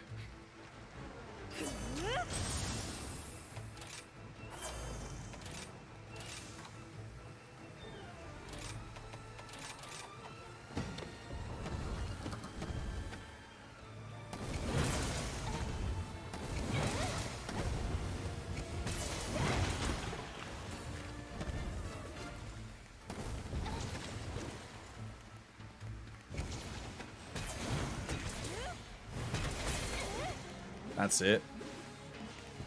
Okay, well, I mean, this build wasn't built with Crater Smash in mind, but, like, I was expecting more than 2,000 damage for a 2-wire bug move. Bloody hell, Drill Slash on the Dual Blades hits more than that, and it only costs 1. And I don't have Frenzy Bloodlust too. Okay, that's a bit better.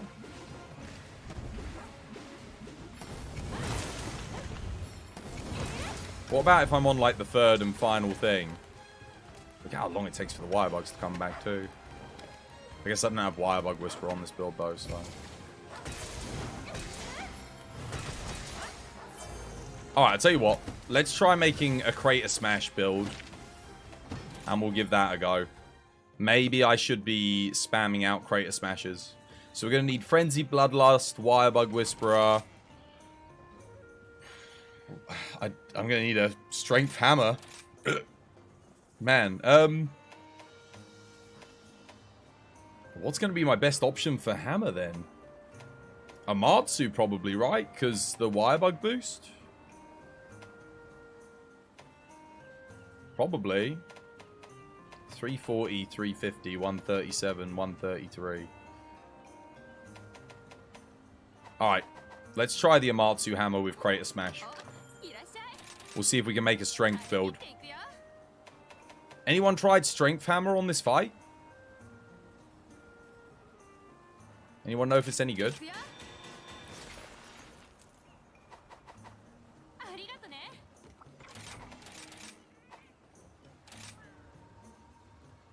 Okay.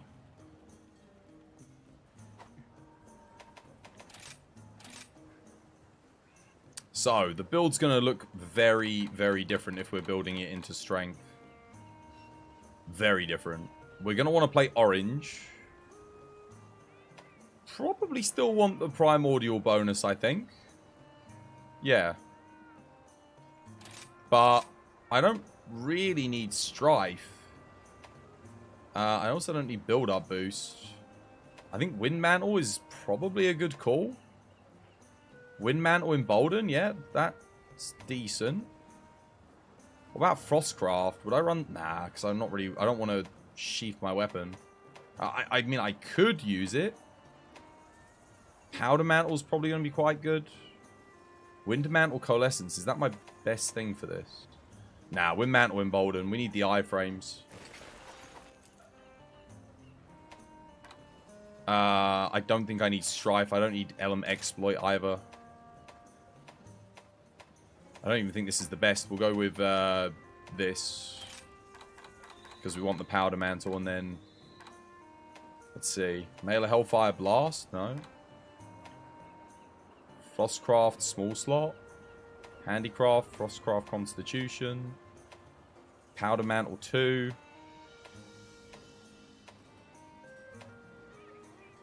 Oh, Frenzy Bloodlust Bloodright. Yeah, that's pretty good. Frenzy Bloodlust is going to be extra good here.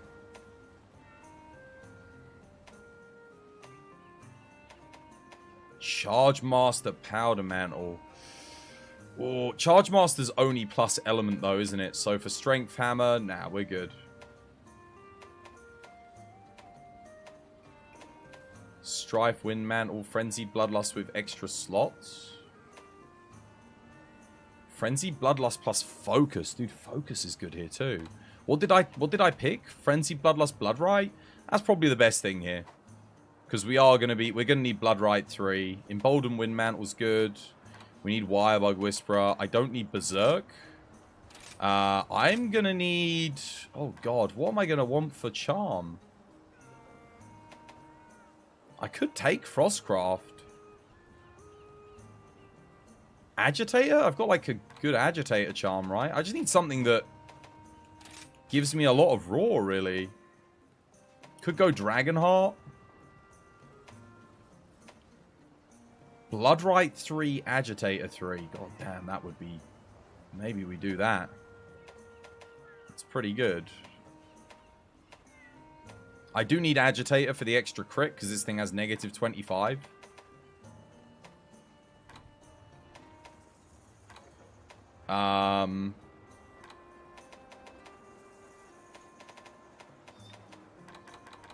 That might be my best option. Which means if I take that, I don't want Bloodright, Frenzy Bloodlust. We'll take Frenzy Bloodlust, Focus. Oh god. Well, now what? Well, now what do we go for instead? Frenzy Bloodlust Furious? Frenzy Bloodlust with good slots minus Wex? I don't want to lose Wex. Let's take Frenzy Bloodlust Focus. Focus, we're going to need Focus 3 on this build anyway, so that's fine. Wind Mantle's good here, because we're going to be using Thingy. We need Melee Hellfire 3, so... Oh god, but I want... I still have Bloodlust, right? Yeah, let's see, I've got Melee Hellfire on the gauntlets, right? Yes. I don't have Melee Hellfire on these? Oh, you're kidding me. Seriously? Ah, oh, crap.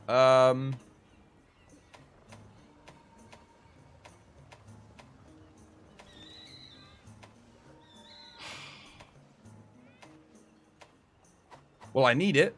I have to play orange here, so... I gotta roll Melee Hellfire on Primordial Gauntlets. Back to this again.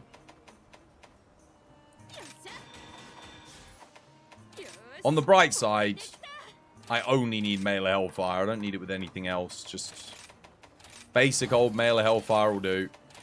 Nothing fancy. Perfect. Thank you, game. That was quick. That was...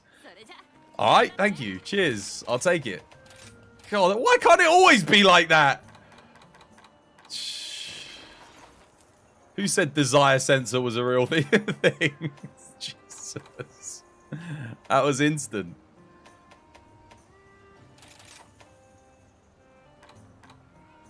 Right. Turn the hacks off, Twas. Wait, mate, what hacks? What hacks? Shh. Okay, I need to get rid of everything here because we're building for strength. What if I used the Dragonheart 4, Wirebug Whisperer 3...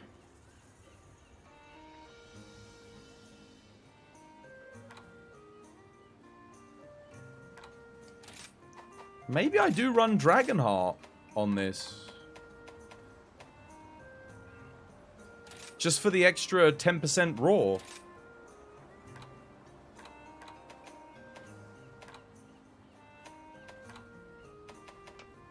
Yeah, you know what? Let's do it. Let's run this. Because the 3 medium slots are huge. I need Wirebug Whisperer 3. And Dragonheart's actually good here, so... This kind of makes a lot of sense. Do I need the medium slot? Just making sure this is like the best thing I possibly got. These are really basic, man. I got to get better versions of these, but...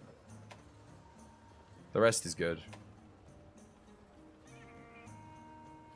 What weapons should you craft next from Primordial Malzeno? You've got the Hunting Horn and the Swags.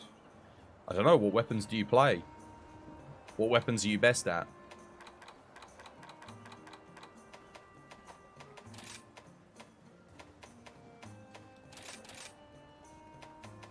We're going to get Bloodening back in now. We need crit boost.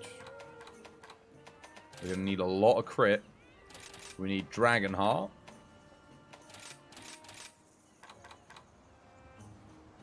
Wait, Dragonheart's not going to work because we're using Blood Awakening. So I'm always going to be healing. Yeah, what am I doing? Twas, you idiot. Duh.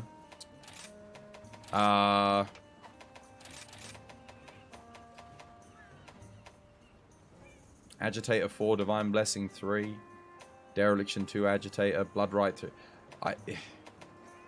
I mean, this is pretty good. Blood Right 3, Agitator 3. Yeah, I mean, maybe I do just stick with this. Yeah, I need the crit. It's not ideal, I know, but like...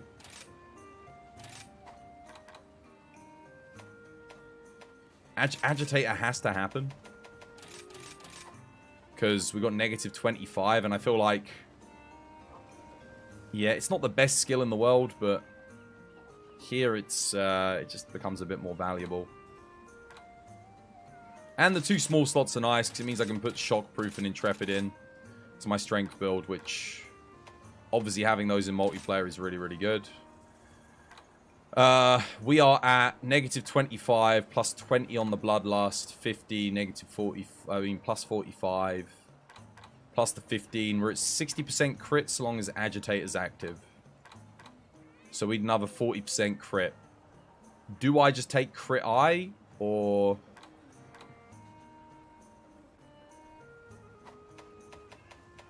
I might have to.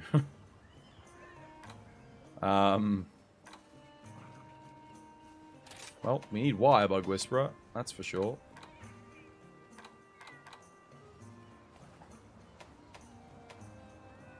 Let's get Wirebug Whisperer in, because that's the next essential thing. This build doesn't even work without it, because we've got to be able to get the Crater Smashes out.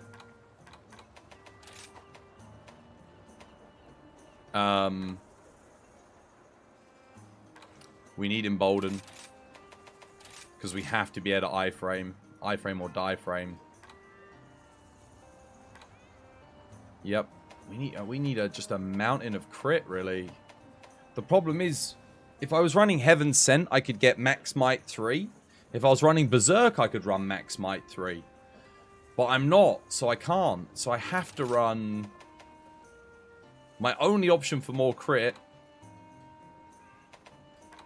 is Expert, which is really inefficient. And I actually need level 7 too, because we need the 40%.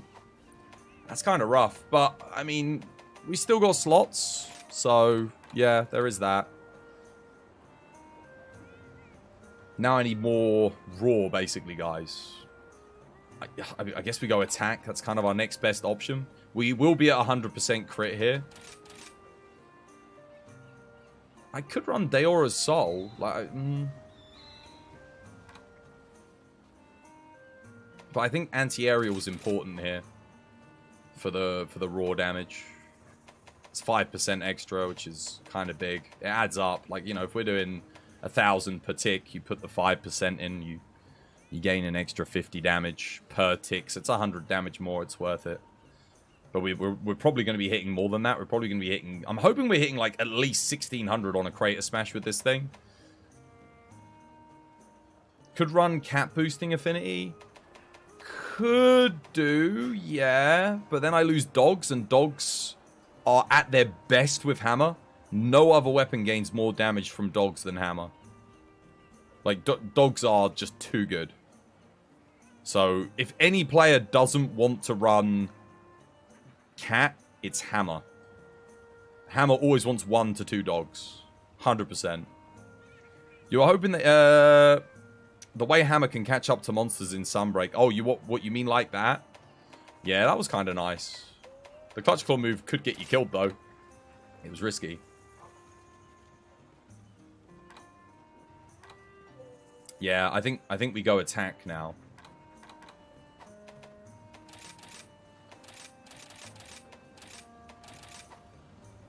That's attack 4. 2 mediums. Wait, how much, I might even need to get some handicraft in. So I can get attack 7. That's going to give me an extra 5%. I think that makes a lot of sense for a raw build. 5% on raw. It's pretty good. I don't even know if raw hammer's any good anymore. Like, honestly, I did try using it on a Matsu, but for the love of God, it felt worse than the Courage, the Dragonheart hammer that I had. I think my best Amatsu time with the Dragonheart hammer was like 7 minutes. And then my best time with the Strength hammer was like 8 minutes. So I was just... although I didn't use Crater Smash. So maybe Crater Smash ends up being a little bit better now. I don't know. We'll see. I think I have to put Handicraft in here. Wait. Oh no, I need Focus. Oh god, I actually do need Focus. Oh, but guys, what the hell? Where the hell do I put Focus in? Seriously.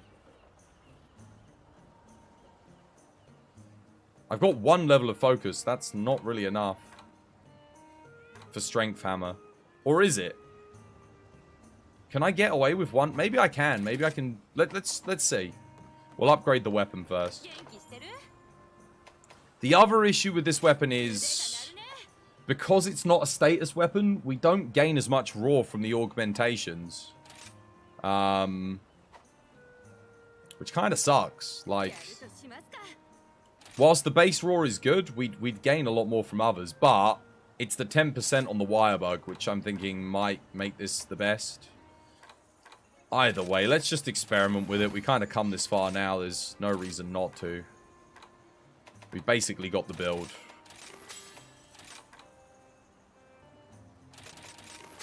It's bonking season. How you doing, Lord? Hope you're having yourself a lovely jubbly day today. Yeah, so far on the Primordial Malzeno fight, I'm not impressed with Hammer.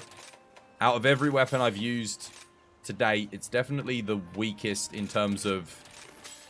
it lacks options to deal with the pace of the fight. I'm spending more time iframing than I am attacking at the final phase. I can't Water Strike because the follow-up attacks hit me. Keeping Sway gets me in, but then he teleports by the time the animation's finished. So I don't... And even if I do get the hit, I only hit for like 200 damage. Like, or... If I'm at the final charge, I get a bit more than that. But it's... Again, it's relatively quite low. Courage Hammer doesn't really have any big damage to exploit the small openings that you do get. So I'm thinking Strength Hammer might be the way to go on this fight, but we're going to see. We're going to find out this way. I don't even know if this is the best hammer to be using. But again, I'm happy to make other hammers and test them. I've got all the other strength hammers. I just need to upgrade them, and then I need to go for build-up boost instead.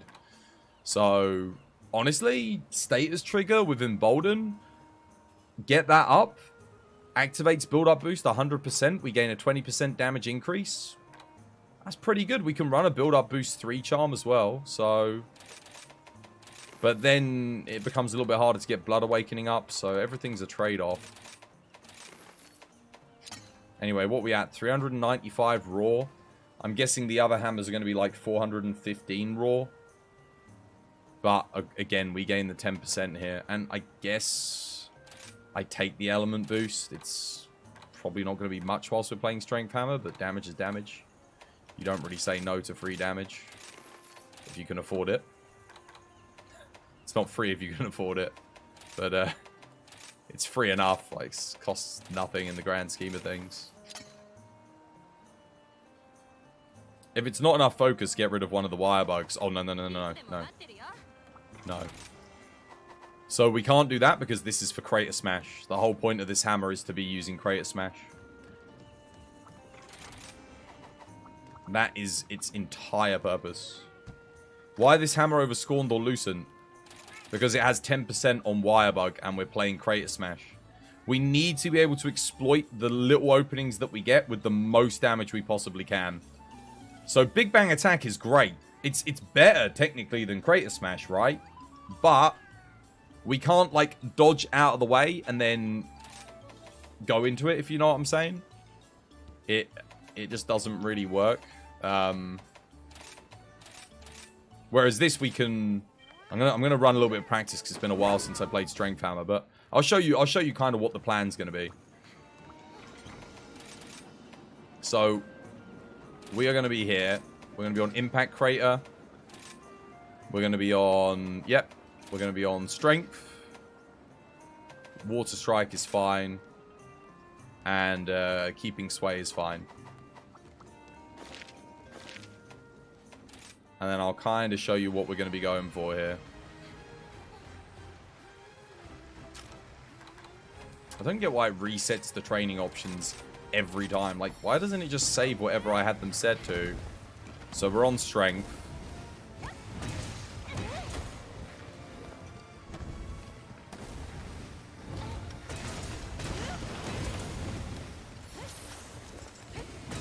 We're going to be like zooming in.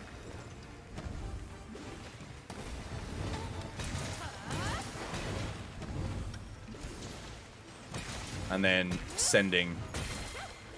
Wait, why was that not fully charged?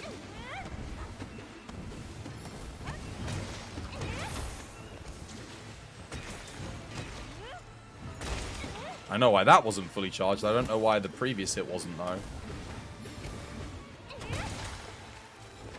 Hang on a minute.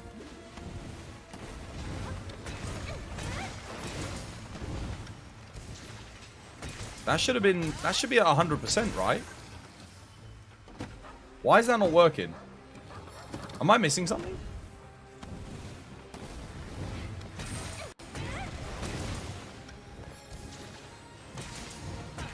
Didn't that used to, like, keep the Crater Smash at 100%?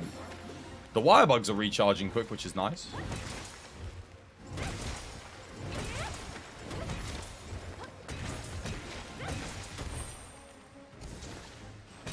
Oh, you know what? Crater Smash would be so good if it was just at full strength all the time. It'd be amazing. What am I doing wrong there?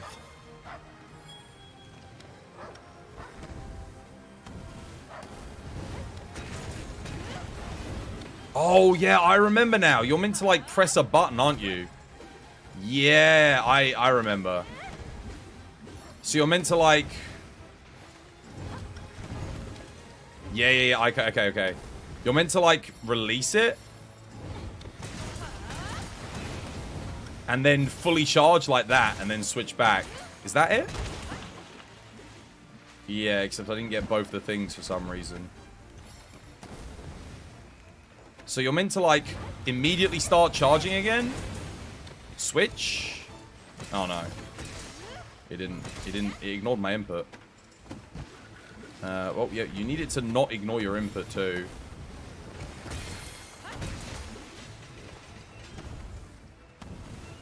You're meant to do that. Immediately start charging. Switch out. And then... Why is it not letting me switch back? What the hell? Hang on a second.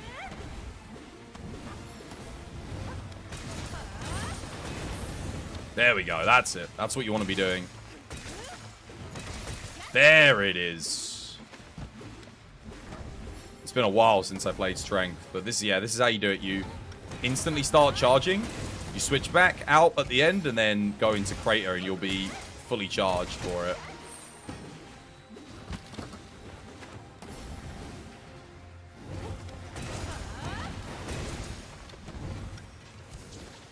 Or at least you should be.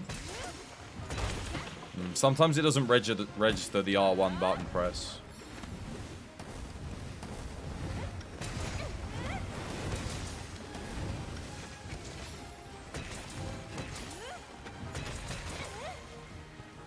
Dude, like, the damage is not that much, man. Leaves much to be desired.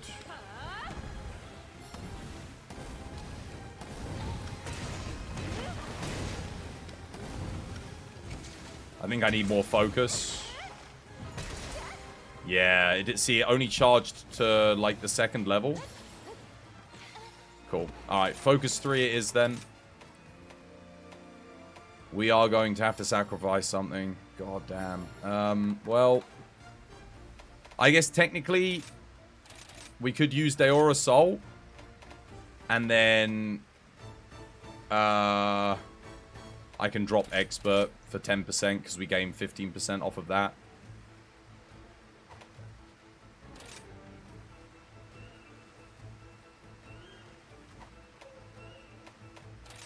Yep. And then if I'm running that, we can go Focus 3. Let's try that instead. That'll probably let me do what I'm trying to do easier.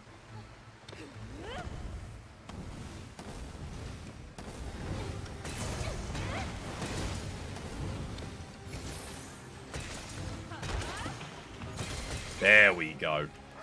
That's what you're looking for. It's a 5,000 damage combo. So if I'm opening that up at the end of everything, that's way more damage than what I'm doing on the Courage. The only real weakness of this build is... That's kind of like my only real DPS option, but... And like Crater Smashing doesn't do much. I'm going to have to really plant myself in there, aren't I? Still, it does like 2,500 damage. It's not awful. Alright, who wants to join me? Who's coming to the lobby? Exclamation mark ID. Lock, you coming? And we'll give this a go. Maybe I get some good knockouts as well.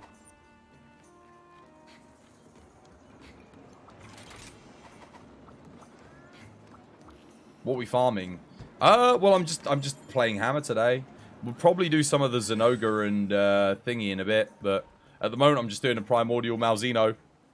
I want to see how this build performs. Yeah.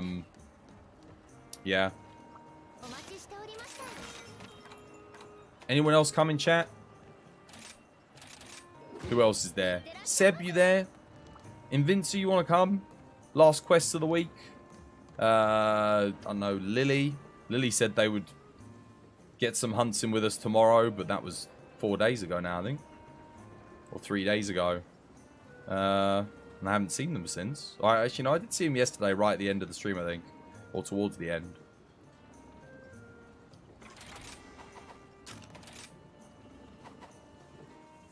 Almost sounds like a Fortnite quote. Where are we farming, boys? I don't think that's anything to... I think farming in video games was around many decades before Fortnite even existed as a as an idea in the eyes of Epic. You're off? Yeah, take care, Koshiro. Dogs on Dragon. Not today, you're just listening. Don't want to come do some Lance? Bit of Lance copium. Actually, Lance is probably really good in this update. The new buffs are huge, right? For Lance. I think these new buffs are going to be really good on this Strength Hammer build, if I'm being honest. Plus 40 raw, that's pretty huge. That's like an extra... That's more than an extra 10%. You've never tried Lance against Primordial Malzeno. Have you not? Dude, you're a Lance main, though. You've not given it a go. Not even like Dragon, the new Dragon. The new Lance is really good. The stats on it, so it should be great on that fight. You've only tried Bow and Lance against Rathian. Fair enough. Alright, well, looks like we're duoing. Locke's got dual blades, so... If I can knock this thing out twice... Probably going to go quite well. I'm going to need a bit of practice with it, but... See how we do.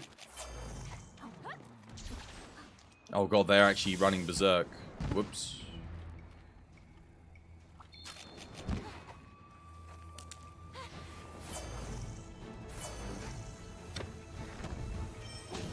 Really? Dude, what aggroed it?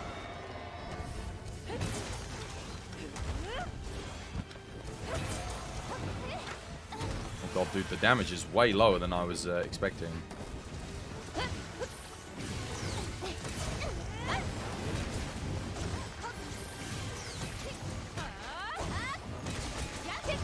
That's it?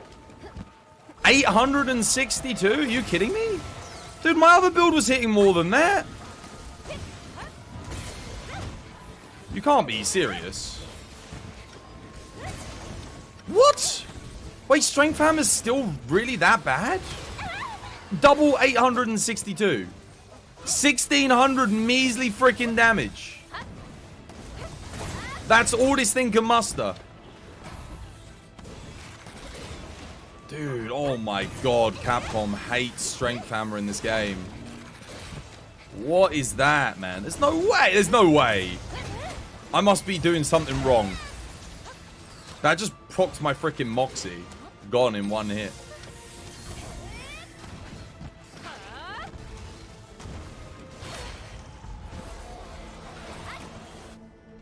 Oh, I didn't upgrade my armor, did I?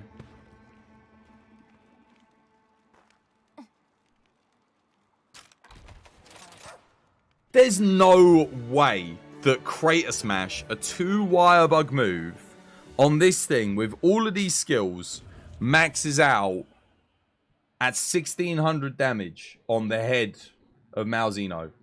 There is no freaking way that that is a weapon this slow maxes out at 16. No! Dude, that should be hitting 3000 damage easy. Dude, that is terrible. That is... There's no way. There is no way. That must have just been like...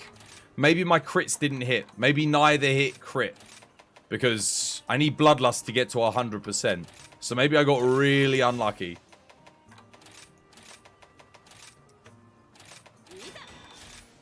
Yeah, I didn't upgrade any of my armor. Whoops.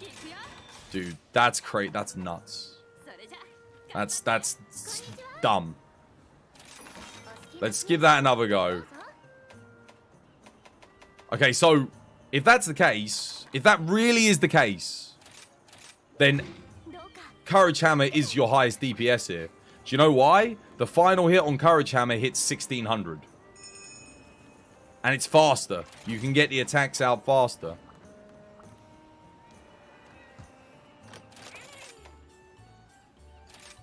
That's crazy to me, man. That's silly. There's no way that's right.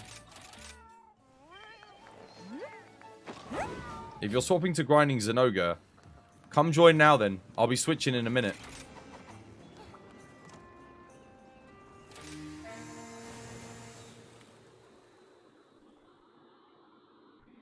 I need the, I do need the insta-melts because I gotta get a new charm or two, but... At the moment, I'm just a bit perplexed. Let's try again. Let's try again. Let's give it another go. Max hits of like 400 on my thing. Dude, I was hitting... On the training dummy, you're hitting like 1300s. On this thing, I'm hitting 400s. On a strength freaking hammer.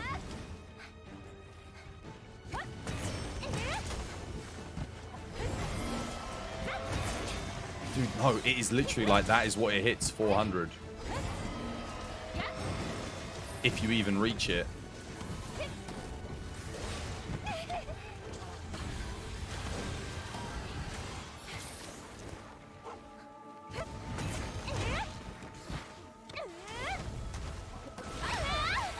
And it one-shots me. And it one-shots me.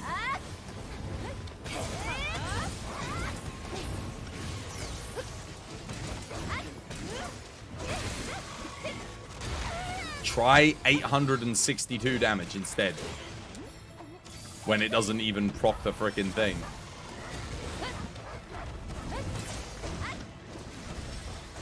I've got Focus 3 on this build too. It's still so slow to charge up.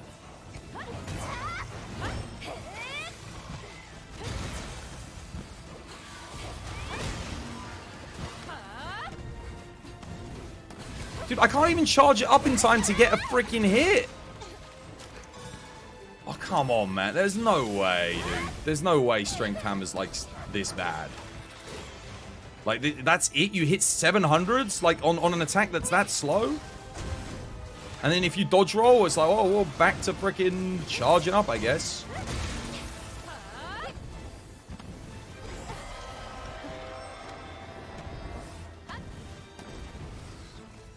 Jesus Christ.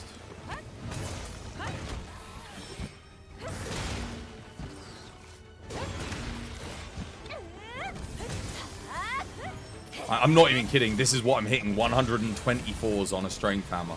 Like, seriously.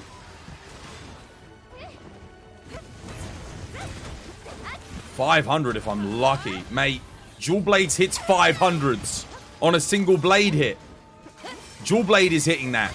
And it's hitting like 20 times a second. Come on, man.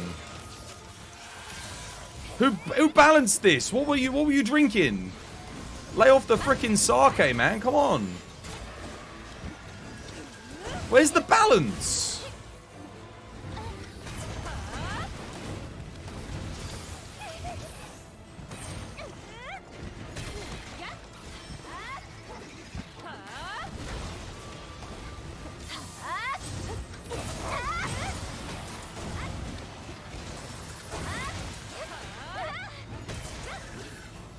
That's the most I've hit so far.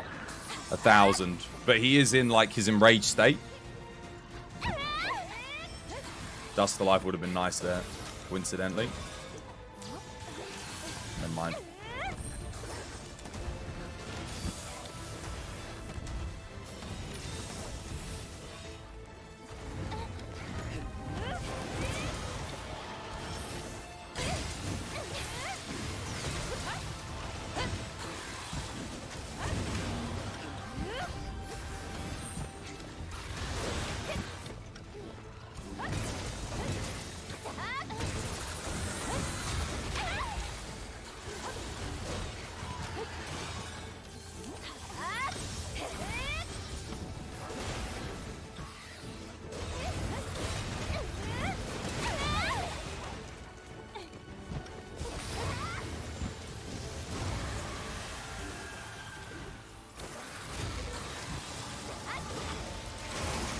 I'm actually shocked at how low the damage is on Strength Hammer.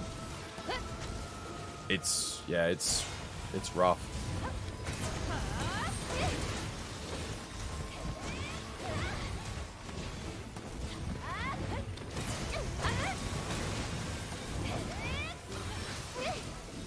And then I have to dodge roll, man, you know, like...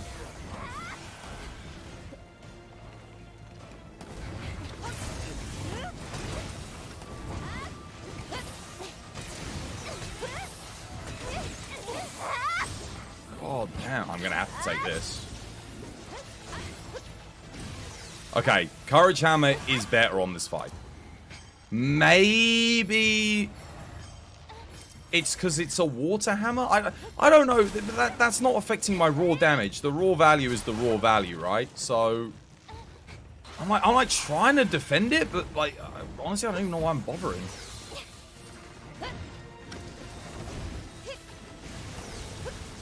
I'm lucky because we've got Dual Blade in the hunt.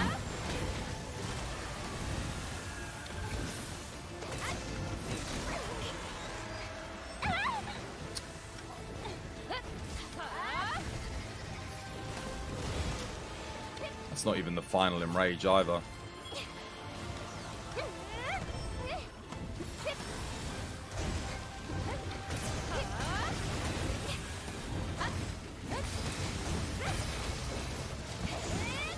That is... okay, I need it to target Dual Blades, because Dual Blades can counter here. I can't. Oh, well, that, yeah. Not luring it into me would also be nice. Good news is I can just crate a smash the final thing, and we'll be able to finally get a hit in. What does Strength Hammer do here, though, if it's getting targeted? I would be very, very interested to know. Wonderful. Okay. Let's just do this. 2,000 damage! Mate, dude. 2,000 damage! I haven't even gotten a knockout. I want to point that out. I haven't gotten a knockout in this hunt. Because I can't even reach the freaking head. This weapon is so shit. I got no heals left. I got nothing.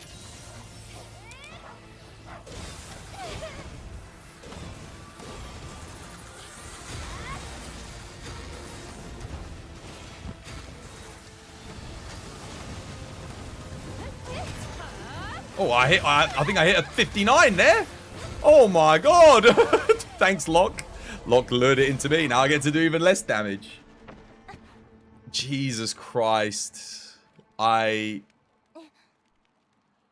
almost like no one plays Strength Hammer. There's no way they play-tested Strength Hammer at endgame. There is no freaking way. This build is max. There's nothing I can get more on this. Like, seriously. Like, the only... There's nothing. I can't get more damage than what I've got on this build.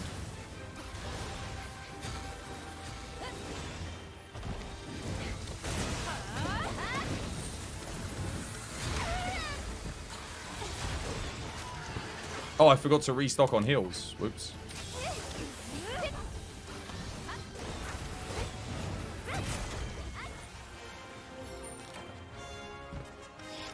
Why the hell is this thing hitting 1700s on the training dummy?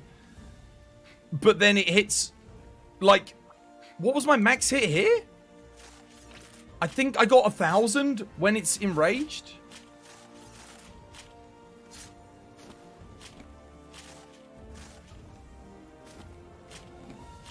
Dude, even this... that's nuts to me. Wow, that is bad. That is bad. I thought... I was thinking Courage Hammer was kind of rough. Dude, Courage... this makes Courage Hammer look like the strongest weapon known to mankind. Should I be using something else?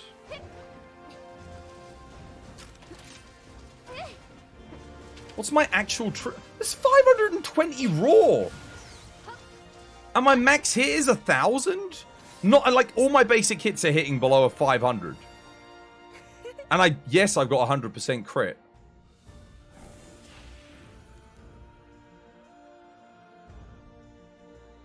That doesn't make any sense.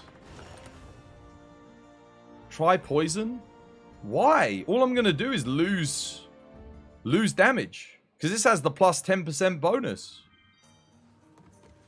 What's the point? I can put build-up boost in, but then I've still got to sacrifice something else. Build-up boost only procs 1 on every 3 hits, unless I then put status trigger in as well, which is like, well, you know, more investment that I don't have, which means I've got to take away basic damage skills like attack in favor of status trigger, which isn't worth it.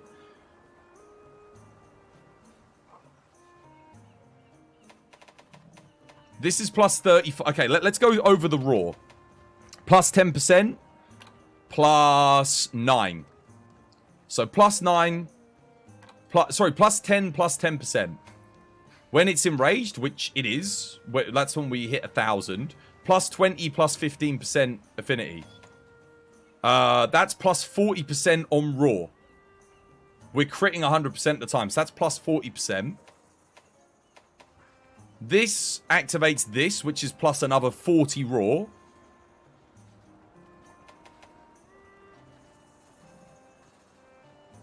So, plus another 40. This is plus 35 raw on orange scroll. Maintaining sharpness. That's affinity. That's extra explosions. I mean, you could make the argument for dereliction.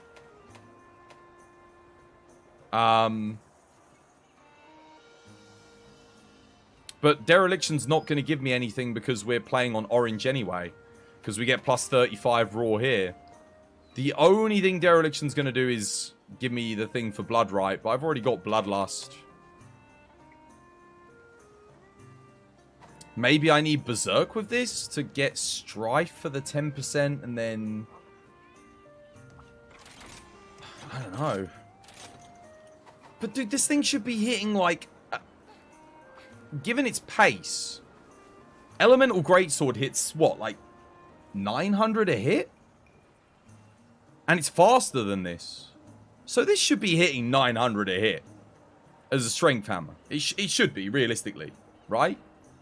I'm not going... I think I'm stretching too much in saying that. Like, 900 should be like your standard hit. It's the second slowest weapon in the game. Why is it hitting less than a freaking dual blade or a sword and shield? Dude, it should be hitting bigger. It should be hitting more.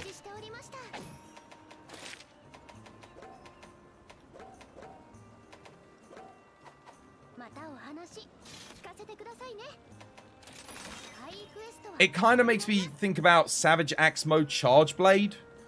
How you know how Savage Axe Mode Charge Blade doesn't do anything relative to SAD Charge Blade. It just feels like they never balanced it. Tea time? Oh no, I'll go in 15 minutes because I'm a bit late. I gotta run that back one more time though. Because I'm kind of in disbelief. I got so shocked by how little I was hitting, I just ended up just running around doing nothing. I didn't even get a knockout. I landed, I think, 3 crater smashes on the head, which isn't much, admittedly, but still, I didn't get a knockout. No knockout. Nuts.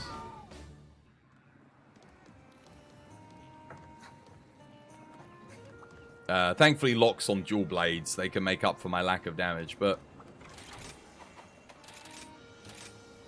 like, what else would I run, realistically?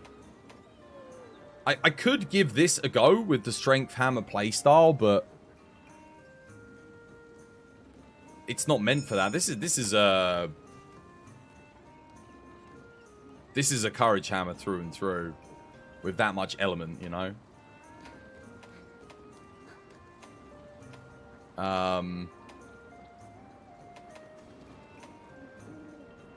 This would be the alternative, but I mean, I've only got one more... you know, this is fully augmented. So, this at 385, this would be the next strongest strength hammer. This already has 395. This is the best strength hammer in the game. It has more raw. The only difference is this can get build-up boost, but I'd have to sacrifice something for build-up boost, and build-up boost is inconsistent, right? Unless I get status trigger as well, which again means I have to sacrifice just straight up damage, which doesn't make any sense. Why would I do that?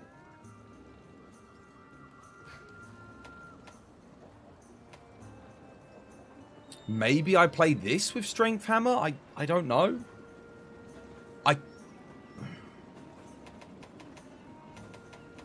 This might be better just because of the dragon, but like... We're not playing for the element, really, are we? We're playing because this has the 10% boost. And we don't care about the element. We only care about the raw, the damage scales with raw, so...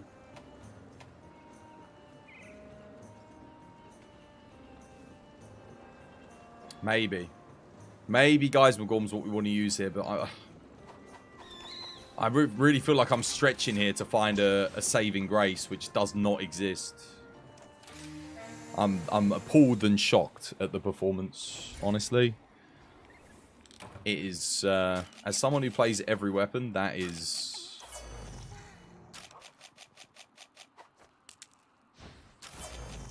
pseudo unacceptable. I'd be like, dude, what is going on?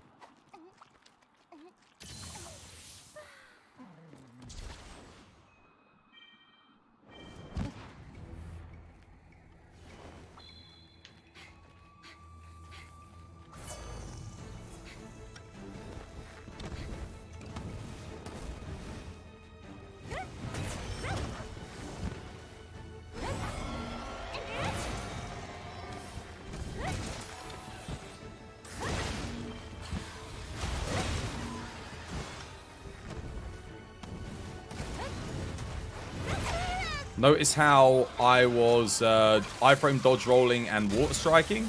The second I took an opening, I literally don't... That's what I can do. That's literally all I can get off, by the way.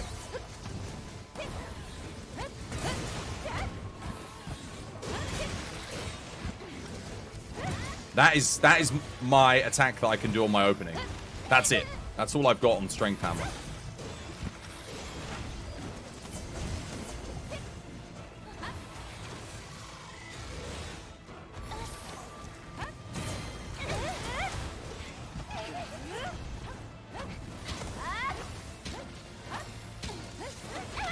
What? Did I... What?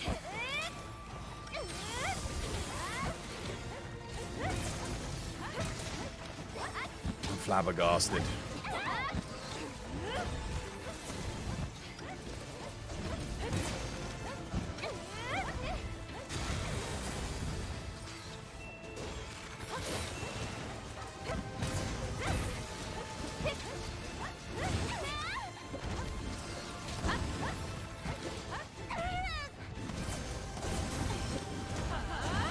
God forbid I actually use a freaking move, like, I take a hit.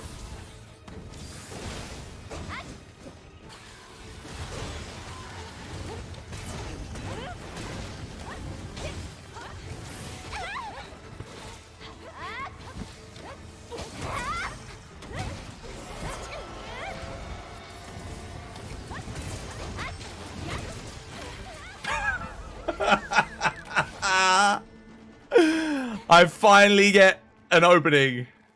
And even that's not long enough for me to do 700 measly fucking damage. Dude.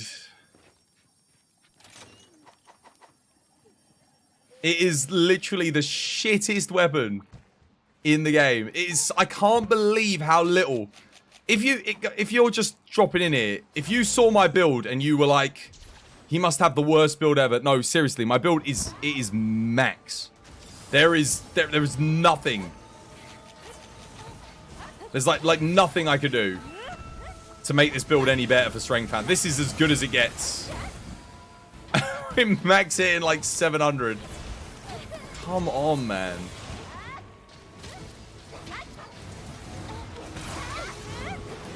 What am I meant to do there? I charged an attack. That's the only thing I've got that can do damage. Is like that into Crater Smash.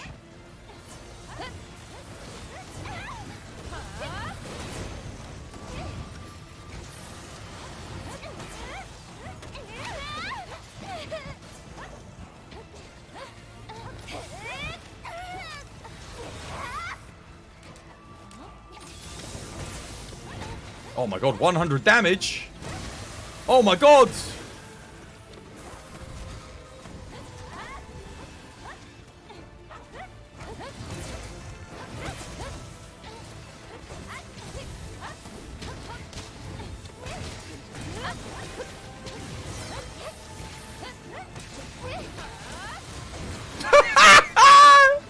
Yo, I can't even...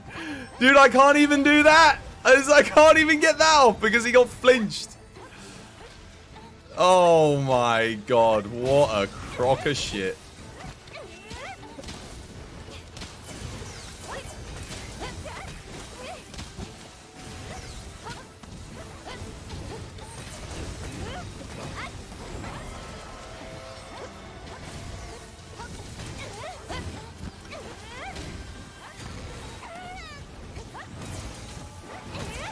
I haven't even gotten a knockout yet either.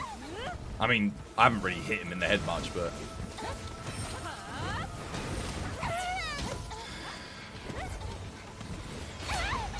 Or a taunt will save me.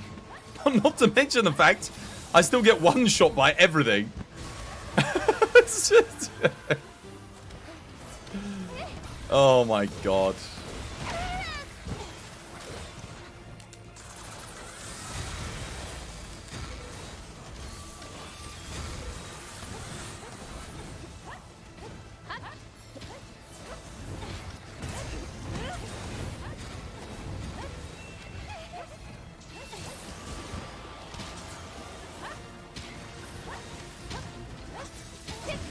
I don't have a wire bug, so I can't do me thing.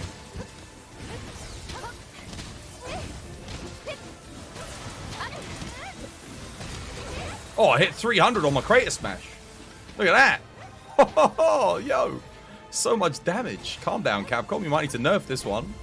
I know I hit a hard point, but like 600. Woo! Oh my god.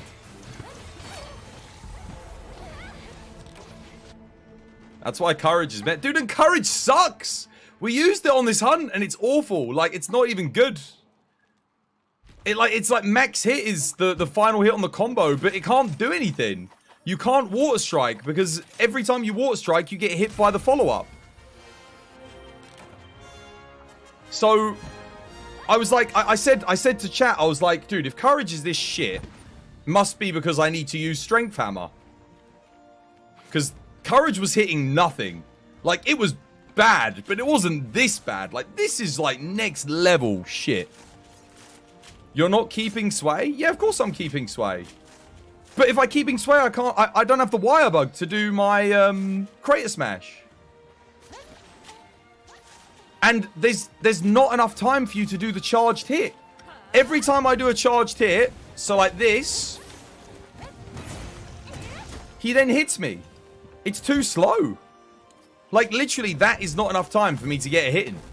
Like, I don't have enough time to do this, because then he hits me. Oh, keeping sway courage. Yeah, I did that. Dude, it's shit. It's terrible. It's crap. There's no defending it. It does next to nothing. The only thing you can do is you zoom in, you do your one hit off, then you iframe, dodge, roll, and attack. Or if you've got the wire bug, you keeping sway and attack. Then you do your first swing hit. And then you have to iframe afterwards. You don't have enough time to like get back into charge and then do a keeping sway. So you're just constantly moving in and doing the one hit. The first hit of the keeping sway. That's what you're doing. That's literally it. And then you might be able to reach the head on the final hit if you're lucky. And if you hit the head like 20 times, you might get a knockout.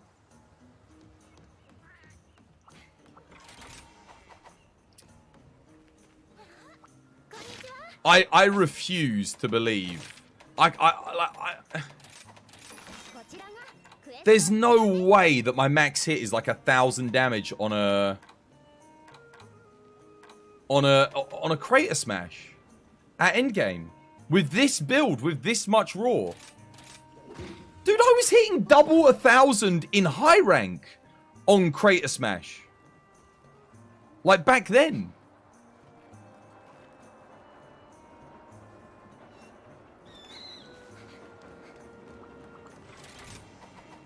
But the thing that confuses me is, with this build in particular, something really, really confuses me is this.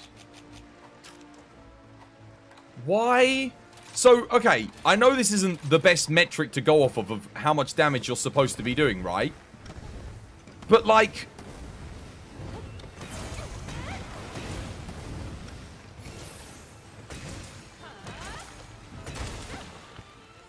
why am I then maxing a 1000 on Malzeno? I mean, don't get me wrong, 1700 is not a lot of damage for any weapon in this game that's as slow as Hammer. But, I mean, it's better than hitting just 1000.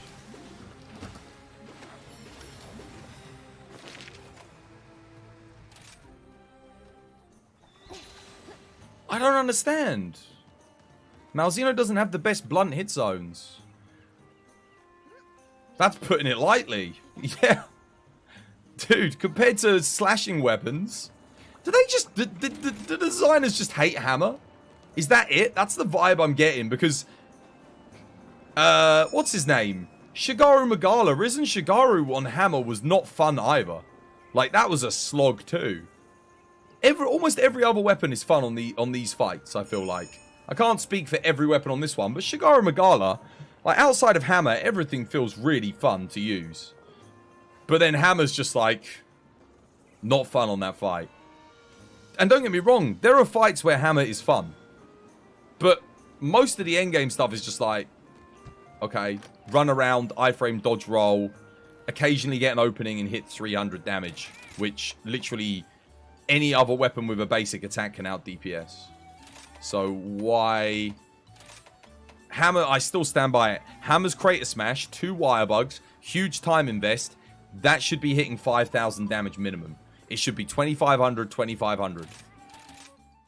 It's a 2 wire bug cost move with a long recharge time that hits... It should hit at least half as much as a max countered TCS on a greatsword, which is about, what, 12,000? So let's say it should be hitting like 5 to 6k. Like, easily. That should be capable. Hammer should be able to do that. But instead, its max hit is, what do you know, 1,700 on a dummy, and the dummy's got the best hit zones in the game for Raw, like, you know. Like, I'm losing my mind out here, man.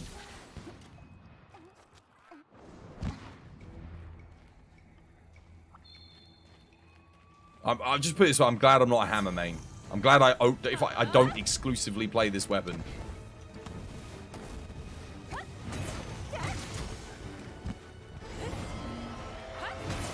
Because that's my max hit right now, 440 frickin' 8.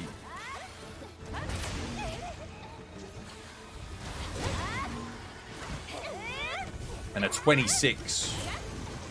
Or a 261. I mean, come on, man.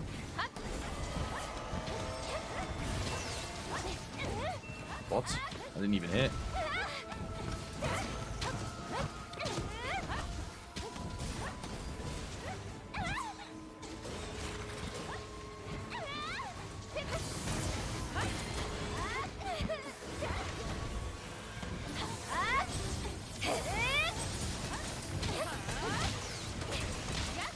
$1,600, dude. 1,600. Let's try a big bang. Oh no, I got wiggled out of the way.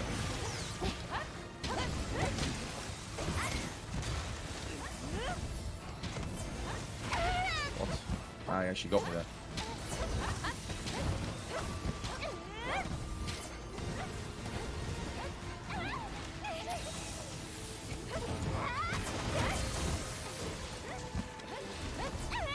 Okay, no. Courage Hammer is always the option on this fight if you play a Hammer then. Straight, I can't even recover fast enough from that to, like, get up and not die.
monster almost got me killed there. Luring him into me.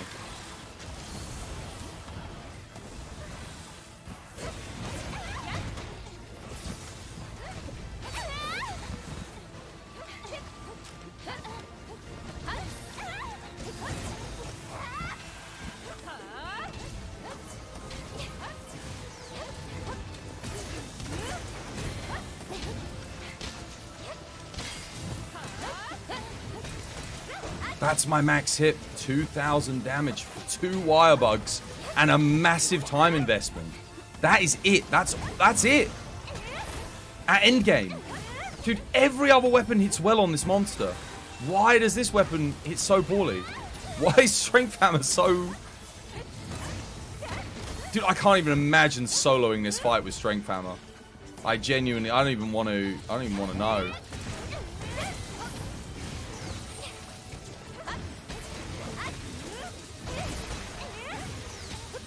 I will take the mount here because my damage is so low. I actually get higher DPS by mounting the monster.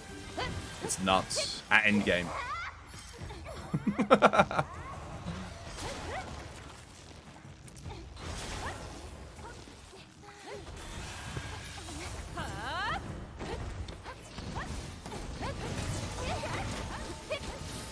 This is going to be my first knockout here, is with this bloody thing. Because he got Thunder Blighted. Damn it.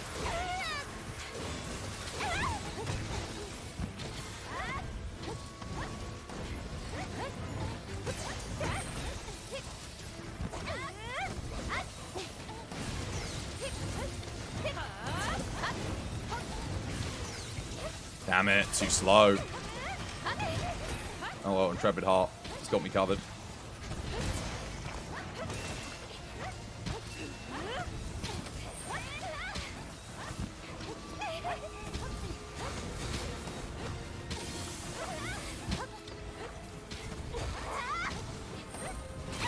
Seriously, that hit me?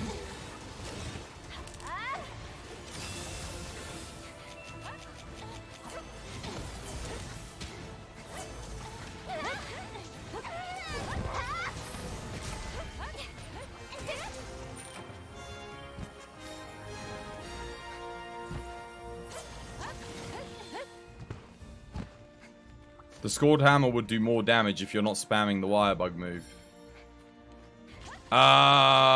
No, I've got a max Scorned Hammer and a maxed Lucent Naga. And they'd only do more if build-up boost procced. And I've already gone over this.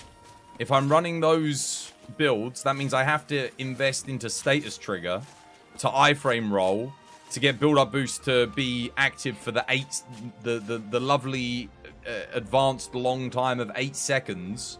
So even then, by the time I do a Crater Smash and have charged it up, Status Trigger's gone. Like, it's run out, so I don't have 100% affinity. So it's only a 1 in 3 chance that I actually get the... No, it's not even a 1 in 3, sorry. It's a 1 in 5. It's a 20%, isn't it? Or is it 1 in 3? No, it's 1 in 3 because the build-up's 33% reoccurring. Good thing you've got the turtle. You were dead there. I actually didn't die that time. Amazingly.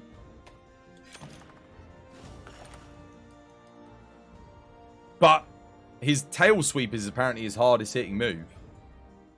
The one where he like goes up into the air and then balances on his tail and flicks it. That's a one shot. I didn't even know that was like his hardest hitting move until today.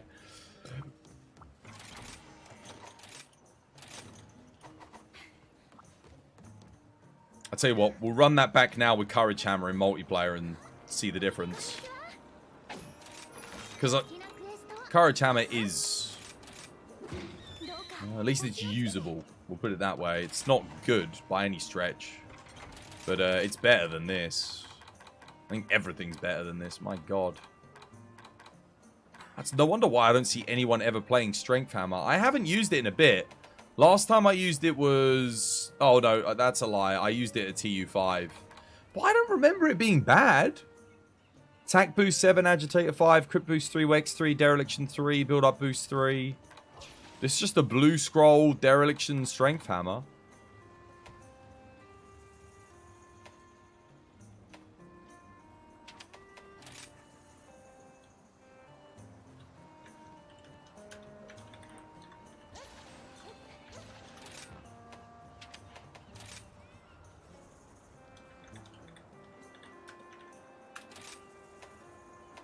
What if I played Courage Hammer on a Matsu? But then what's the point? Because... maybe. I don't know, it's got a lot of base element. This would make a good water Courage Hammer.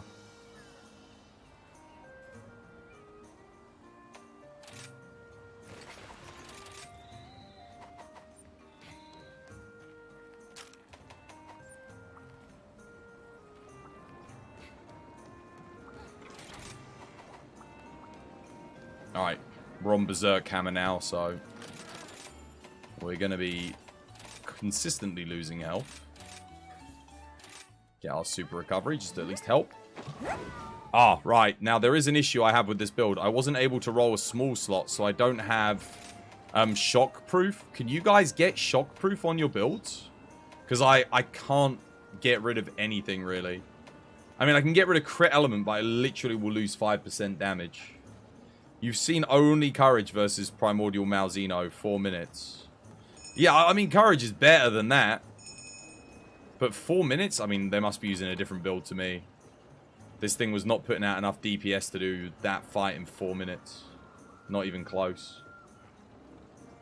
Not in solo. I'll have to have a look and see what builds they're doing for Courage. They're probably running Dragonheart, or... is that a Heroics run? You always run Shock Absorber? Legend. Okay, we're good then. Yeah, I literally can't fit it in my build because garbage augments, garbage charm. Sadly.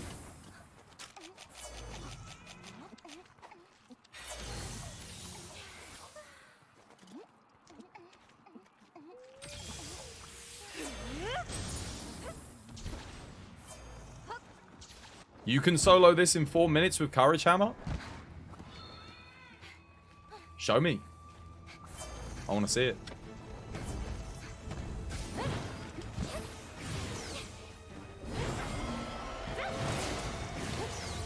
This thing hits so much more. Like, right out the gate, you can see how much more damage it's hitting.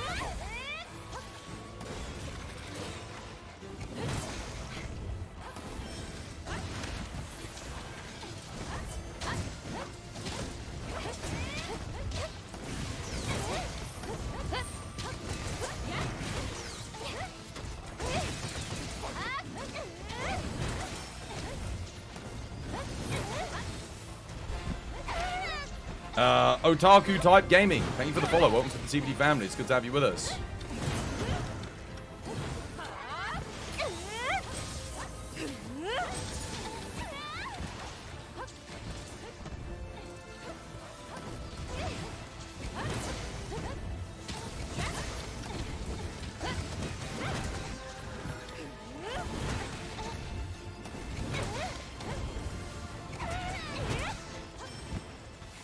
No, why would you hit me with the toad? Are you kidding me?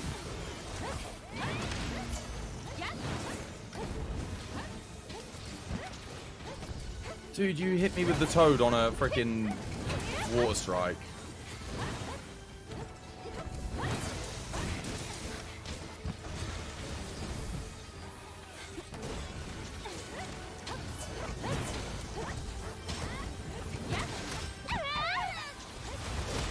Oh my god, you piece of shit.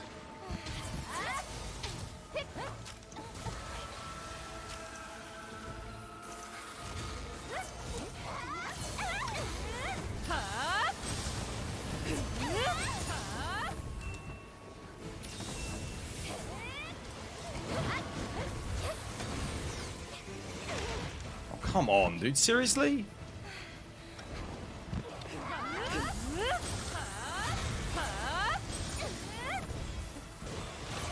Guys, you are baiting out like the worst attacks right now somehow. I just flinched him. I just flinched him out of a free damage opening. Great.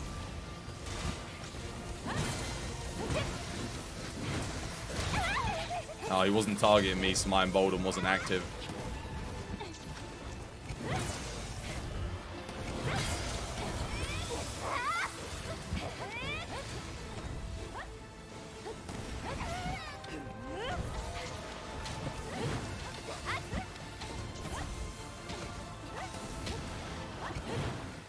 What even is that for a Dragonator? What the hell? It just shot at the air. It didn't even do anything. Oh, wow. It's doing an ultimate. Oh, I'm just abandoning. Obviously, this quest is going even worse for everyone else than it is for me. But I'm just watching it chase frickin' Invincer around, and it's... Yeah. You'll check? Yeah, dude, give me a sub 4 minute solo with Courage Hammer. Go do it. Like I said, if it's so easy, you just do it.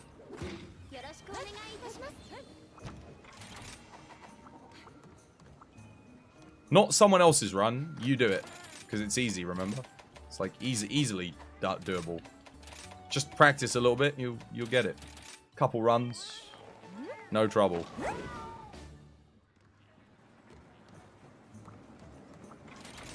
We're not even getting a sub 4 minute with freaking dual blades and bow with me on Hammer. That's how much DPS Hammer's losing versus me using something else. Either that or the other two are really playing badly, which, I mean, they can't be playing that badly. Are you guys? Are you having a rough time of it? Whose quest? Well, I mean, I posted it, dude. Come join. He's still in the last quest that we just leaved. He didn't leave. I'm not waiting for him to leave.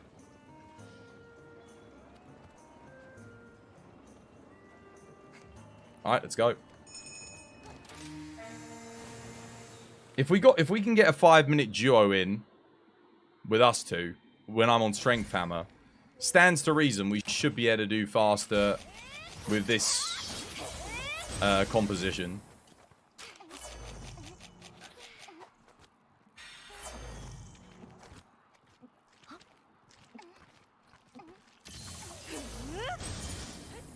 Are you kidding me?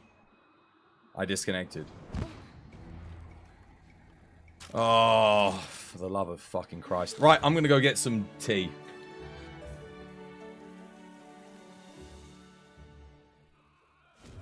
Mika Mika! You know, because of the way you've written it, the Mika Mika! Like... Oh my goodness, I could make some insane builds. If the set bonus is actually good. Oh, get out of here! Get out of here! No! No!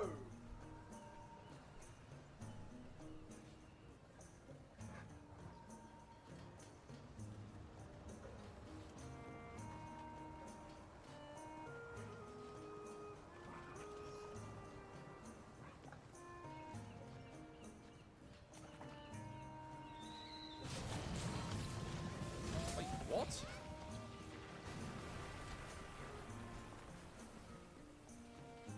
Excuse me?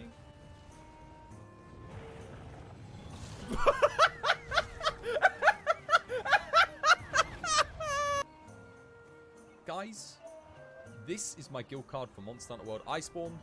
As of the final day of me playing it before Monster Hunter Rise, obviously we'll probably be coming back, but here's what it looks like. There's my weapon spread. There's all my stuff. Obviously, 100% completion. And then all of this is good. All the crowns, naturally. Guiding lands regions.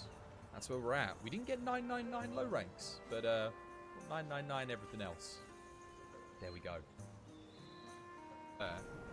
Yeah, that's our dude, our friendly neighborhood dude man. We can go chat with him. Oh no, it's a flower. That looked like a guy, right? No? It's like our guy. Okay, we can go down there. Did anyone clip that? Did one person in chat think, oh, this is funny, I'll clip this? Anybody? I bet you no one clipped it, so... It's always the best clips. I come back at the end of the stream and I'm like, oh, let's see what clips people got today. And there's a clip of me just talking like this randomly. There'll be a clip like that. And then all the funny stuff, all the good stuff that happened, no one bloody thought, oh yeah, I'll clip that. What? Wow. Okay, Ragnar, dude, you're permabanned. You're never allowed back in the TBD sesh ever again. Be gone with ye. And never show your face around here again. Cheaters aren't allowed. Not in this community. Get yourself out of it. No cheating. Be nasty. Thank you for the follow, by the way, dude. Welcome to the TBD family. Instant kick. All right. No, no, no. Tea's brewing. No, no. Oh. So many disconnects this week. I'm just tired of it, man. It's annoying me. It's like every day now. Every day there's a disconnect in this game. When people were joking, they said they gave the good servers over to Street Fighter. Honestly, like, they might be right. Because it does feel like ever since TU5, TU6, we've been having more connection issues than ever before. It used to just be you'd get the one, you know, probably the one guaranteed disconnect a week on the Tuesday when the servers went out. Now it's like, dude, if you have a day where you don't disconnect, that's a good bloody day. Oh my god.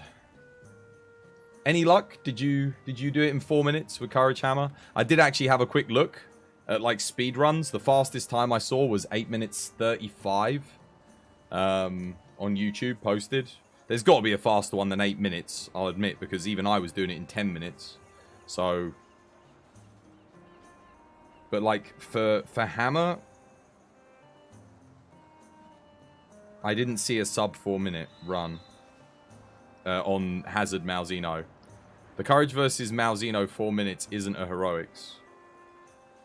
I struggle to see what my build is missing to be able to do that. There's the 4 minute run. No, they're using the same stuff. Oh shit, they actually are using the same stuff as what I'm using. Are they using Berserk though? I guess I'll see in a second. No, they're not. So they're using Dragonheart Hammer then. Okay, I mean, I can use Dragonheart Hammer. I can switch to that and get the extra 20% element from thingy. What are they doing? Start with a wall knock? Start with a wall knock. Yeah, they're using Dereliction Dragonheart. Okay, so... Wait. Where's the Dragonheart, though? Well, they're definitely using Dereliction. They're playing on Blue Scroll, so they're using the Dereliction for the Raw, which means they're going... They are using Dereliction... Mail of Hellfire. No... No Dragonheart, though. Why... Why would you not run Dragonheart?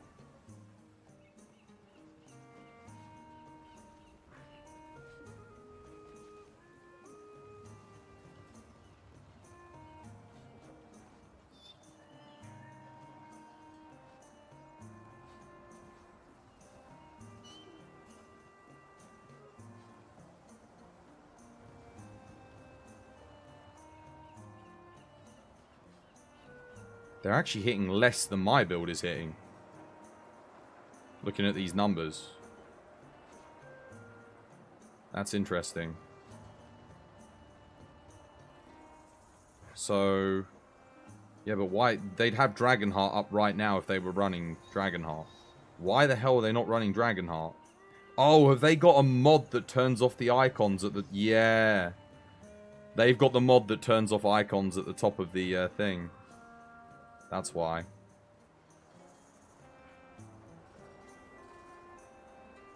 Okay, now they're hitting more than what I'm hitting.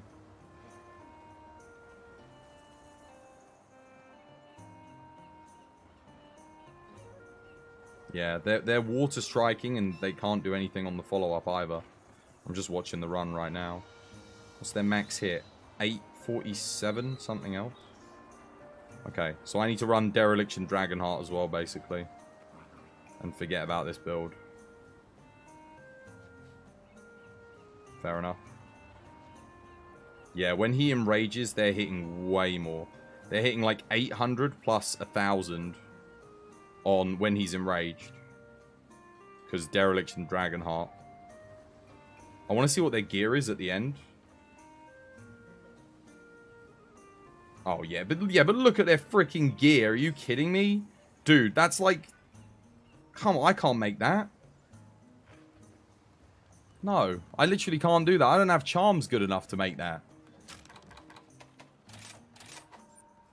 I literally... There's no way. There's no way. They've cheated their stuff in. So...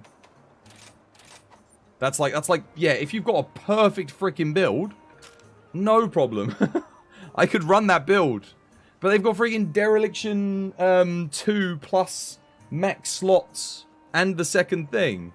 No. It's legal. They're using legal stuff, but it's like I would have to roll for the next century to be able to make a build like that legitimately. Come on, man. Let's be real here. I'm looking at their damage. Their damage is good. It's higher than mine, but that's because they've got like what they got, Dereliction Dragonheart charm with 4 medium slots. I can't do that. I don't even have that.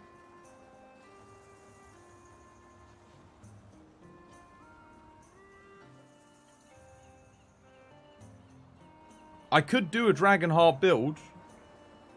Maybe use the Dereliction legs, but...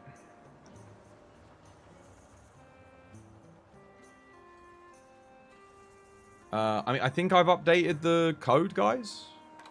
If you want to rejoin.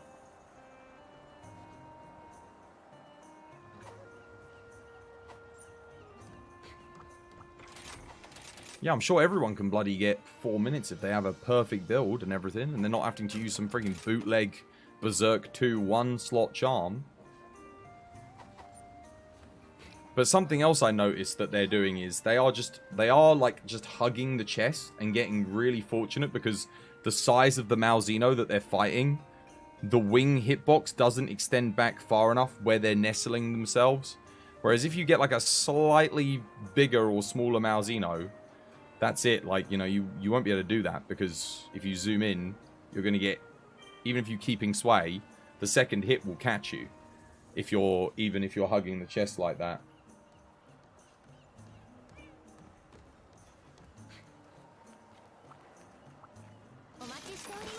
Yeah, I would love to run Dragonheart Hammer here. That would be objectively better.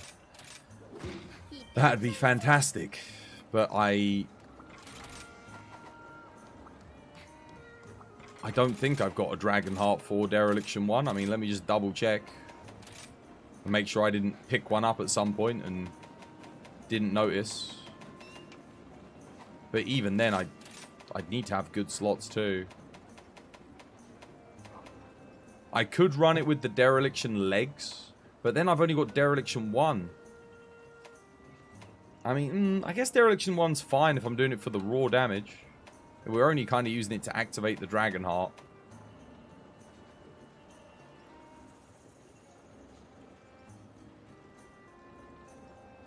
But their damage wasn't, like, that much more than what I'm hitting now. It was good, but, like...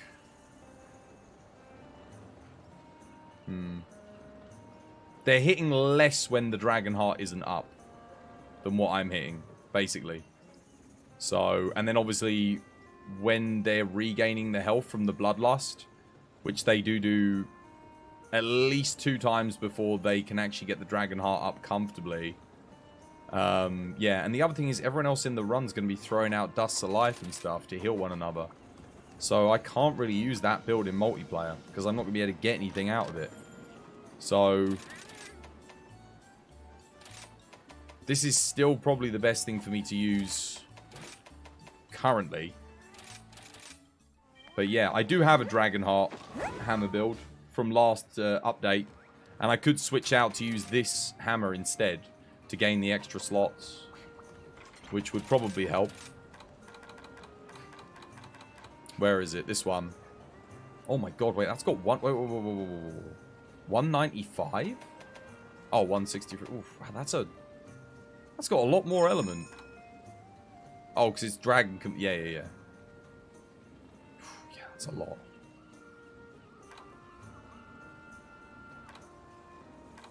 Maybe using this is just better.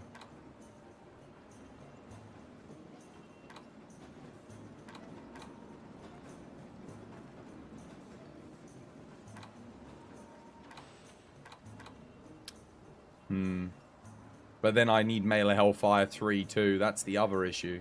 You have to get Mailer Hellfire 3, right? Because that's what they're running. To get the 20% when you're on the blue scroll. Because they are playing on blue scroll. Oh, God. Yeah, so I see the... Like, that's... I get 5%, I think, at level 1. 10% level 2, and then... 20% level 3. Or is it 10, 15, 20?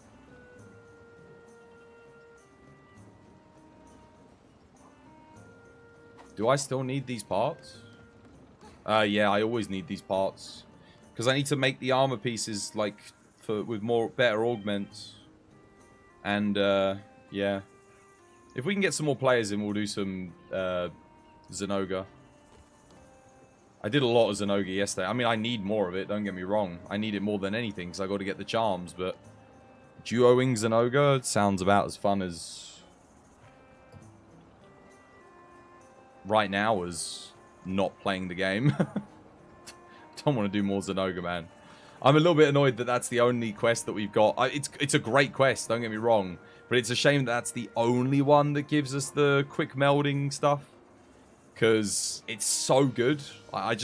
It'd be nice if we could fight something different for it. Because I don't like Zenoga. Zenoga's one of those fights in this game that I'm just not a fan of. Because it was so good in World and Portable Third. And then here it's just a bit like... Even in Frontier it was good.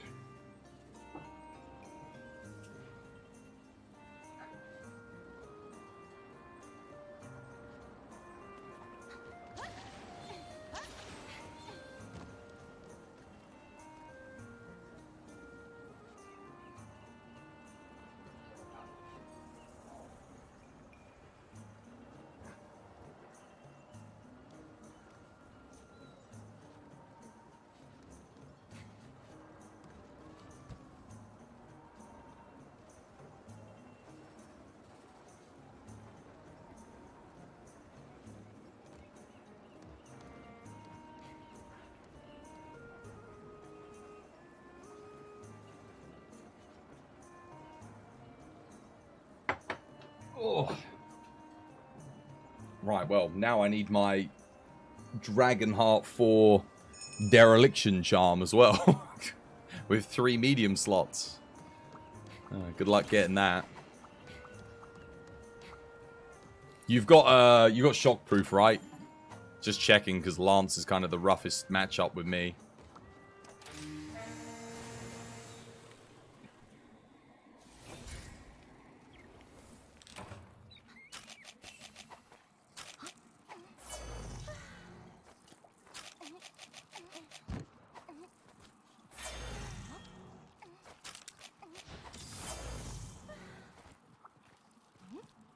You got it? Awesome.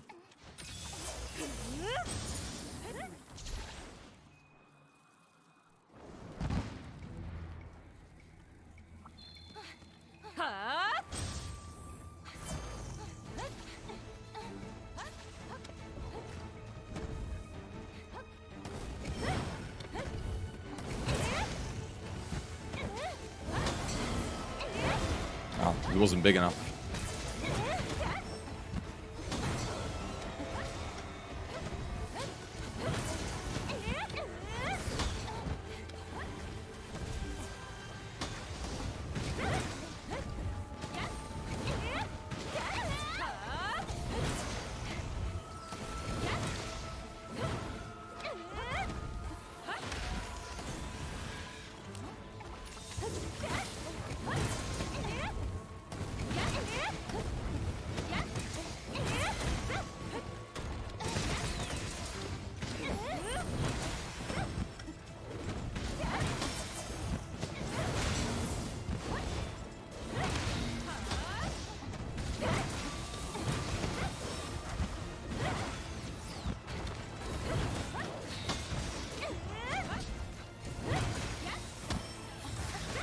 Wait, that hit me?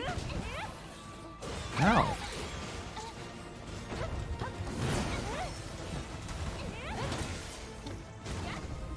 That didn't.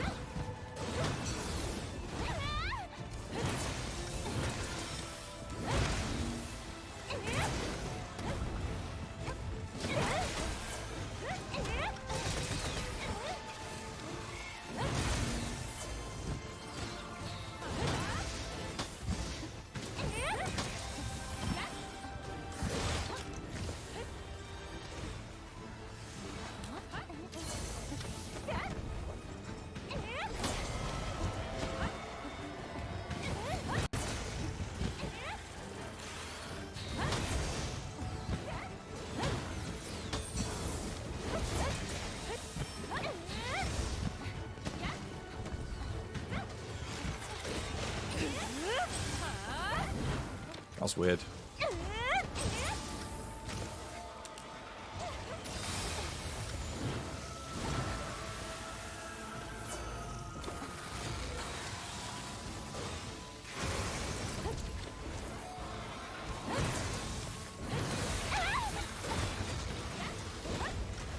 Seriously.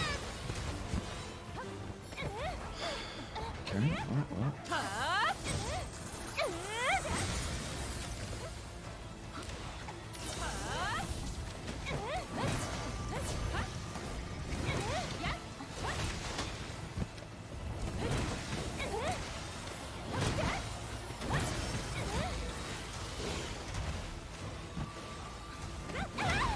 Pressed circle, nothing happened. Excellent. Thank you, Water Strike, for sucking.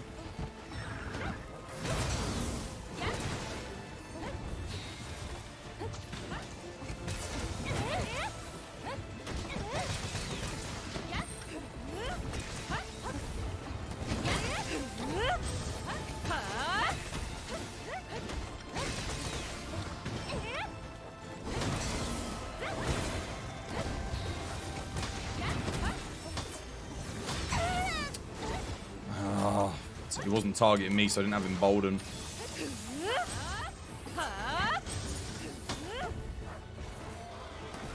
Maybe I should just get evade window 3 for multi. But I pressed circle again, nothing happened. Okay, cool. I was like 5 feet above his head, but apparently that doesn't count either. I'm just gonna flash here. Oh wait, no, I can't. He's actually in his final form. Fine. Oh, rip.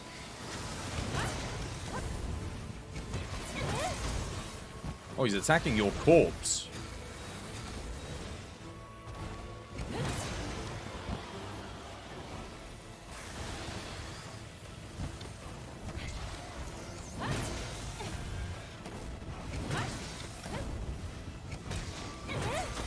There's the opening. Only one of us to exploit it, and I only get to do like a couple hundred damage. Might as well sharpen here. Oh no. That was a mistake.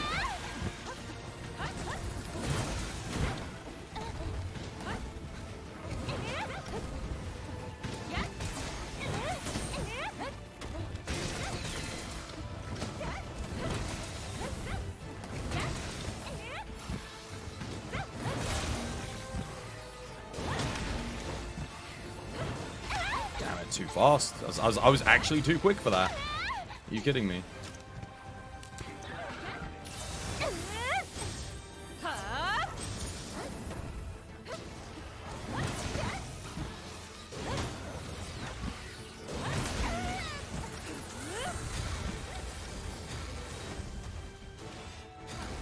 I got no more group heals, mate, so...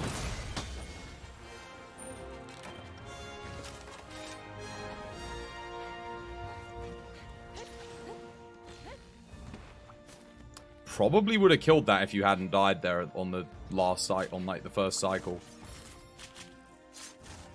Because it was just, like the second it unenraged, you jumped back in and it just followed you the whole time. Just went across the map to get to you.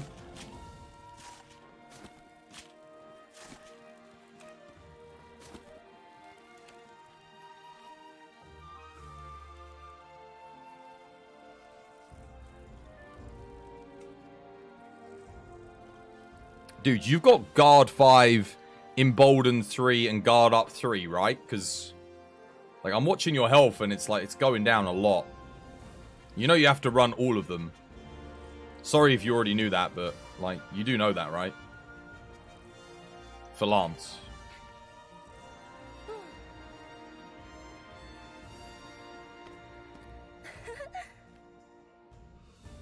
Guard 5, embolden 2, guard up 2. Dude, you gotta get embolden 3 and guard up 3. That's why you're taking so much shave damage.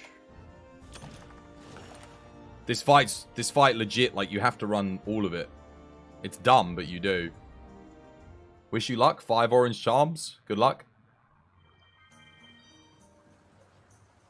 You've got to run the works. Even if you have to sacrifice damage, because otherwise it's like... Yeah. Given he was targeting you a lot of the time on that fight as well, it would really help if you had the embolden 3. Because you'll take no shave damage. And even if you do take a little bit, even with that, at least... Are you running the Primordial Malzeno stuff? Oh, you're not. So you have no regen. You might want to consider running this with your Lance. All of these pieces are pretty good with Lance as well. Remember, it is plus 40 raw, plus 30 element when it procs. And Lance probably benefits from it the most, in a way. Because Lance is decent with raw and it's decent with element. So your lunging thrusts gain 30 element and your counter hits gain 40 raw. Which is huge. I mean, 40 raw is more than 10%. On most lances. In fact, I think it is on all lances. And obviously the 30 element, I don't need to tell you why that's good. So I think it's probably worth running. Because that way, any little bit of shave damage you do take, you'll regain and buff yourself as a result anyway.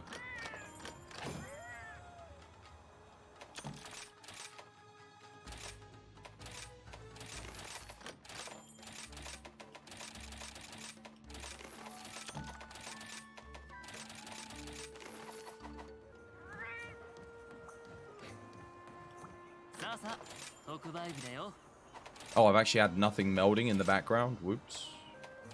Well, that was dumb.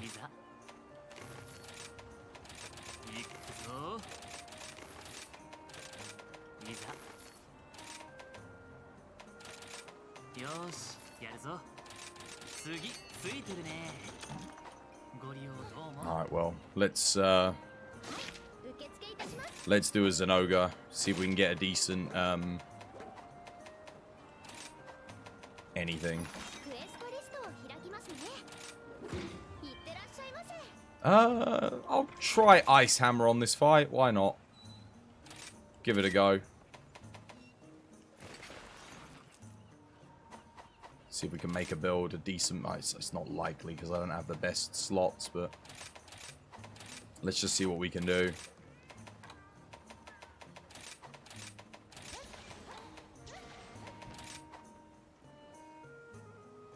Only 1 powder mantle, 3 mid charms. Shouldn't ask me for good luck, because I haven't had any myself to give.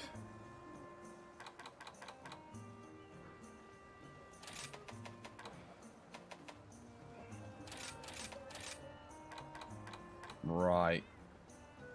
I guess I have to put Blood Right in, don't I? Yeah.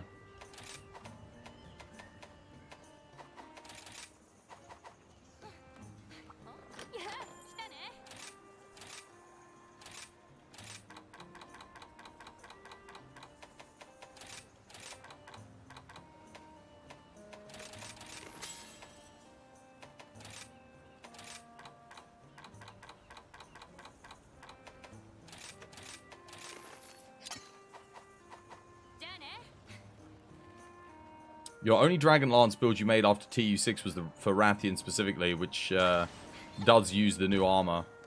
Again, I think it's really good. The new armors and the skills seem to... Unless you have like a God Charm to make a Dragon Heart build with all the other stuff. And all the new things that we've gotten, I think the primordial stuff ends up kind of beating it out a lot of the time. Definitely in multiplayer, because you can heal. You don't have to worry about healing. If you heal and you get rid of the Dragon Heart, immediately you're at a disadvantage. And Berserk gives you 100% activation on the Strife. So, yes, you can get Dereliction Dragon Heart, but even then, like, you're still going to run Bloodlust. You're still going to run Frenzied Bloodlust. So you're not going to have Dragon Heart up for the first portion of the fight, which is fine. But then you're kind of working at a bit of a deficit. And then if people keep needing to heal, then you're never going to get it up. If you're healing in the group. Obviously, duos, it's a little bit different, but yeah. It's okay, Twas. You wish you luck. You're going to sleep now? Yeah, take care, dude. Have a good sleep. I did augment this thing, right? Yeah.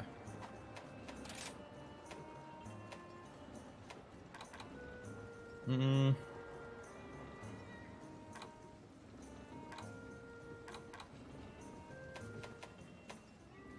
don't like Hammer on Zenoga because he's got so many multi-hitbox attacks.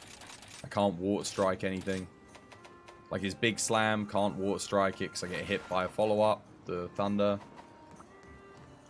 It's kind of rough.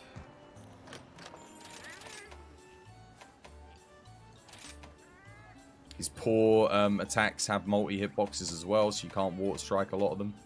And even if you do, it's a multi-hitbox, so it's dodge. But, I mean, we'll give it a go. It's just...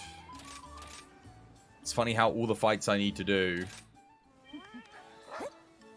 just don't quite seem to work as well with Hammer compared to other weapons.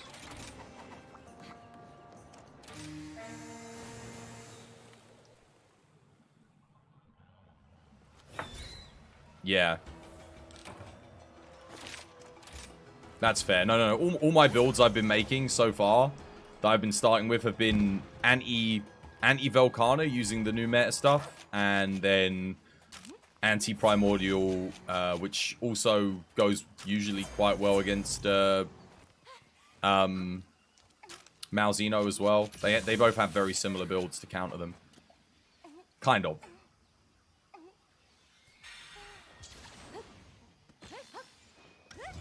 Really? No. Crab. God damn it, crab.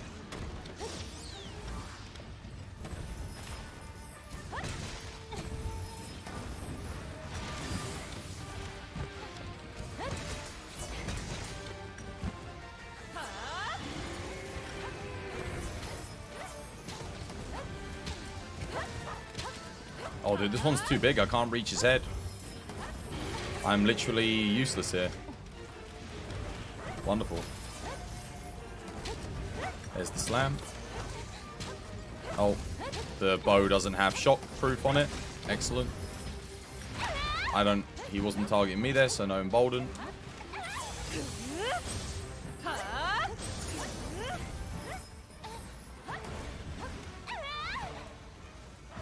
Cool. Well, enjoy your solo hunt then, basically. Because I was sitting at the back of his frickin' legs.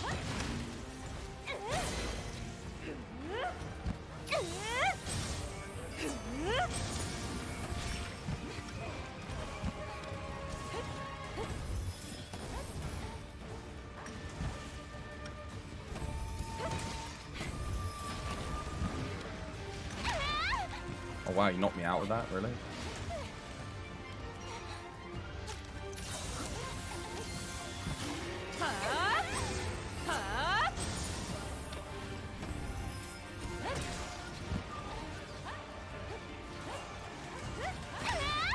Did water strike there, nothing happened though.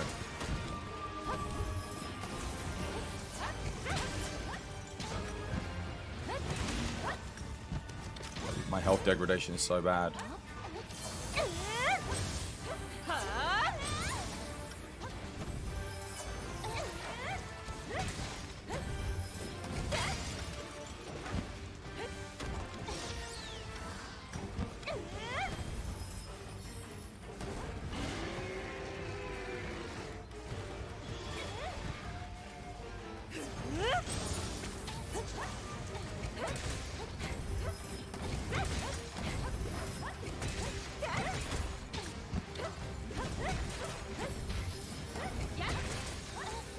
Apparently I've broken something.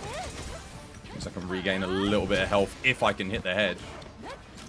But she's a bit too big.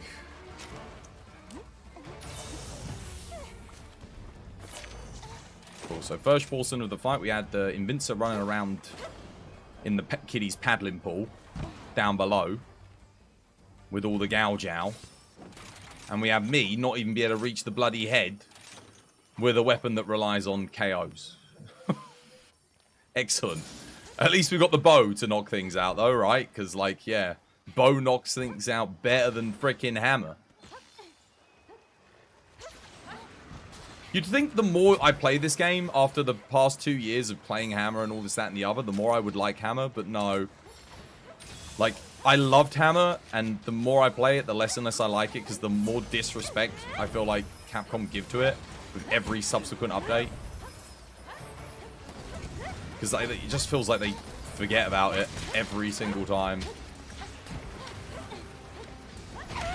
Dude, that did not... this is why I freaking hate this fight in this game. I'm at his rear legs! He's attacking with his front legs! What the hell, man? Do you not know how to do hitboxes in this? Come on. They didn't even update it for Sunbreak, and it was this bad in base game. God damn it.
Cool.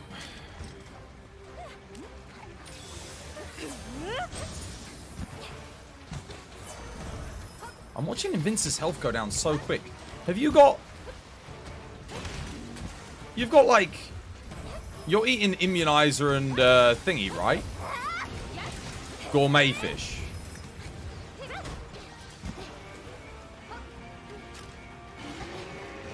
And you're eating for super recovery at the thing too, right?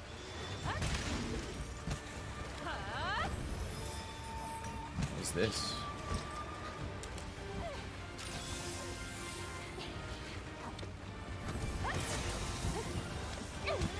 Oh, I too enjoy dealing no damage.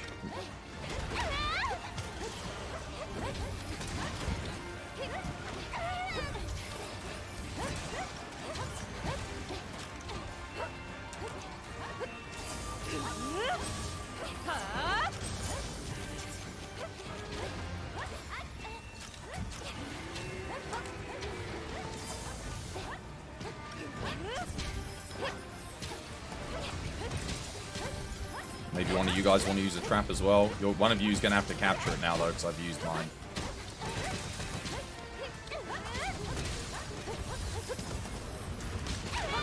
Okay, that wasn't... I didn't have him bold, and he wasn't targeting me, so no iframes for me.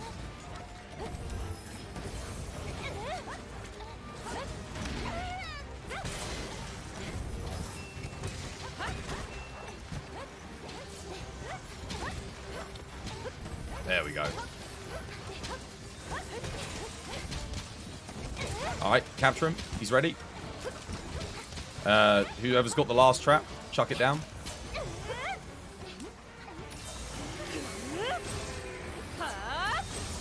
I've used mine.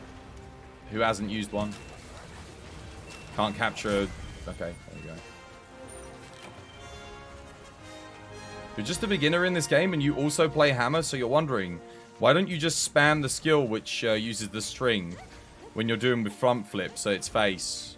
Okay, so that skill has time investment at the start, low DPS, no hyper armor, no iframes, and a long recovery time at the end of it. So it's got nothing going for it. It's a terrible move, and you should not use it. There you go. Yeah, it's really, really bad. Not trying to act smart at anything. No, I know you're not trying to act smart because you told me you're a beginner. But you don't use that skill. You're welcome, you're welcome. Your best skills are going to be... If you're running Strength Hammer or Courage Hammer, keeping sway. So, you've got... I'll kind of like run you through it quickly to explain kind of why I say that.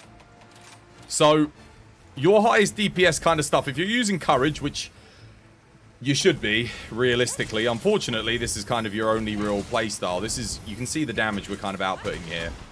You're going to be using this, because why? Well, this buffs every single hit on your Courage Hammer combo. You get extra damage, right? Past that, you're going to want to be using this, and I'll show you why. So, you now know what hit comes after that, right? You want to use this instead, because it allows you to zoom in. You don't lose the charge on your hit. It also gives you some iframes at the very start of it too. So let's say a monster's about to hit. Boom, I can zoom out. And now I'm back on my hit. And then I can finish my combo with this. Buff all of my hits again.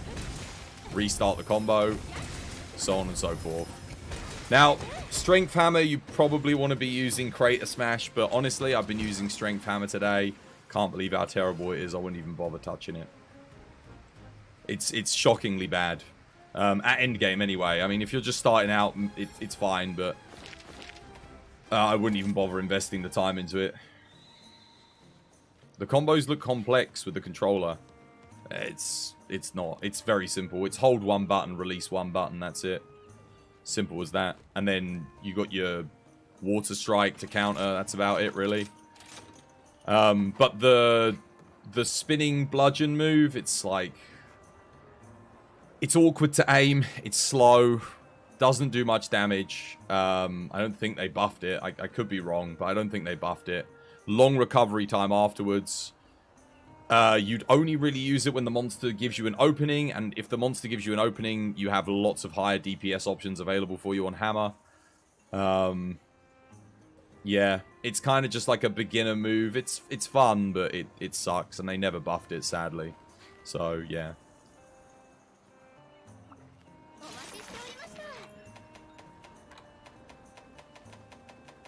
Right. Let's meld and see if we can get something good. I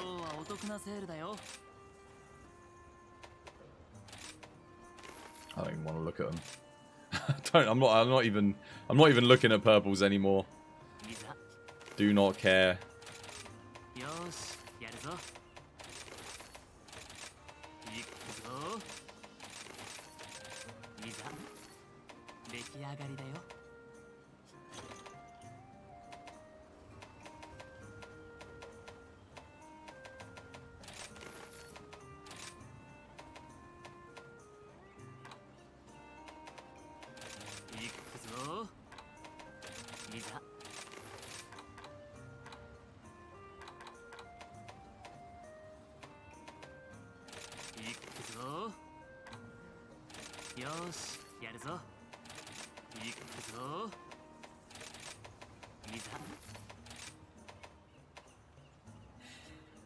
That's actually really good.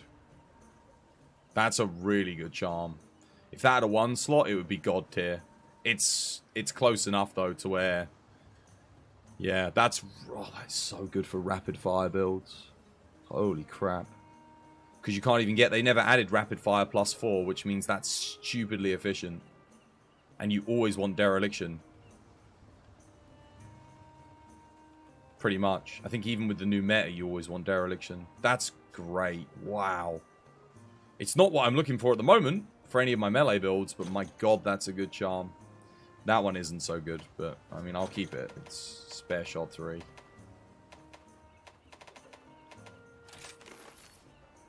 Thanks for taking the time to educate you, man. Nah, dude, you're welcome. Standard. It was a good question, but I'm glad I could answer it. Because that's the mistake a lot of people make. So just some advice. You're always looking at two things when it comes to whether or not a move is good. Well, three elements, right? When it comes to wirebug moves. You've got utility. So does it buff your attack? Does it give you good iframes? Does it allow you to survive in a certain scenario without you having to invest anything else into it? That's like number one. So, because you've got lots of moves like that. You've got the dual blades have like the little dodge move. Hammer's got keeping sway. And the little spinny buff move, both of which are utility. Greatsword has the slide move where you put your sword away and it buffs it. Longsword has Harvest Moon. So you're looking at like that. Does it have high utility to increase the damage or increase your damage output overall, stop you from taking hits? If it's got that, then that's always a solid choice. You can always go with that. Like, heavy bowgun's got the counter charger. Light bowgun's got the little back hop counter. And then the second thing is does the move increase your DPS? Does it allow you to do more damage than what a basic move can do for the cost of wirebugs? So if the move is doing less DPS than your basic moves and it's costing you wirebugs, you're losing. It's a no-win scenario. But if your move is costing you wirebugs but increasing your DPS, that's what you want. But then you go for the moves that increase your DPS the most.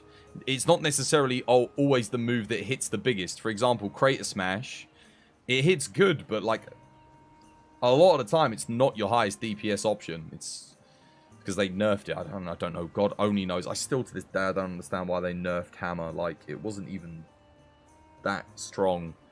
But it's really hurt it in the end game, sadly. To this day, it's kind of an odd decision. In fact, odd's a polite way of putting it.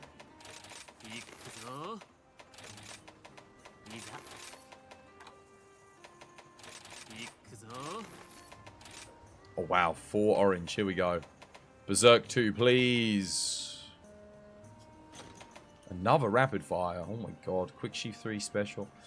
That's kind of dead, but come on, Berserk 2.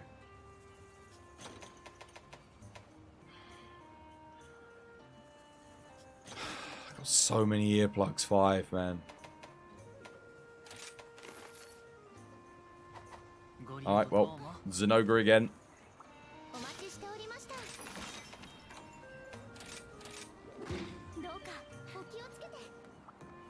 You doing, Verb? Welcome back. Hope you have yourself a lovely jubbly day today. We go again.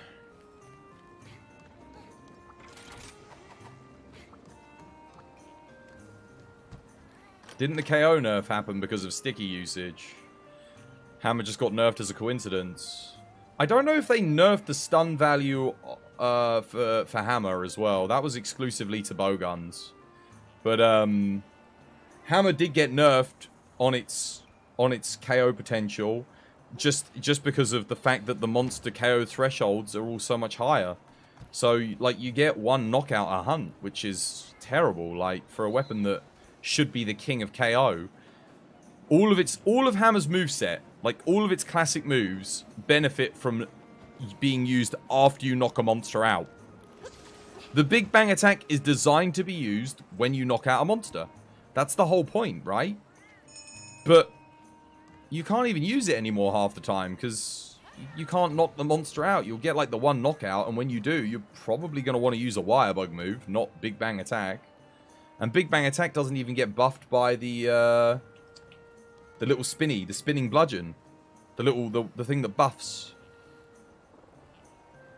Yeah, well, they buffed the KO threshold because it's endgame monsters. So it takes way longer to get the first knockout and then getting the second one, to the point where even having 30% KO plus eating for KO, you're probably still only going to get 2 knockouts at best, providing you play really, really well and maybe the rest of your team's doing a little bit less damage so that you can take a bit more time to get your KOs in. Is that free or is that paid? Somebody bought it for me. I think Martin got it for me. You have to buy the soundtrack. Yeah. But not on... Don't buy the soundtrack on, like, iTunes. You got to buy it on the Steam store. Or whatever it is. I don't know exactly what he gifted me, but... You got to get something like that.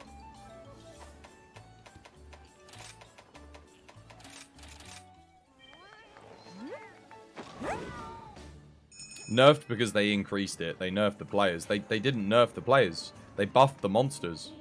There was no negative... We have to use the correct terminology here, guys. They didn't... I'm not breaking your balls over this, by the way, Dead, but it is important. There is a difference. They didn't... Like, the stun... Hammer still does as much stun build-up as it did in base game. They nerfed the Crater Smash, like the motion values for it. Again, I don't know why, but they did. And they nerfed the recharge time for Crater Smash. But they didn't nerf the stun value of Hammer. Hammer can still knock things. It still builds up stun as quickly as it did. What they did is because all these anomaly monsters are endgame, and a lot of the event quest monsters have much higher KO thresholds. So the monsters got stronger.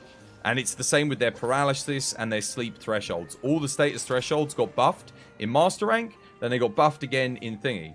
And because stun was already weak to begin with on Hammer, it wasn't good. Like, it's not like you were getting 3 knockouts back in high rank, right? It wasn't really happening. So now you pair that with all the buffed monsters, and now stun is really shit. Like, Hammer is awful in its utility. Because it can't knock things out unless the hunt's taking a lot longer. So if you put Slugger 3 in, and you eat for Slugger, and your hunt takes 10 minutes, yeah, you might get, like, 3 knockouts then, but your hunt's taking 10 minutes. Like, what's the point? Whereas, if you take the Slugger out, and you do all that, the hunt's going to take you, what, like, 5-6 minutes, but you only get the 1, or maybe a second knockout at the end of the quest. So, yeah, it's just one of those cases where I don't understand the design choices behind it.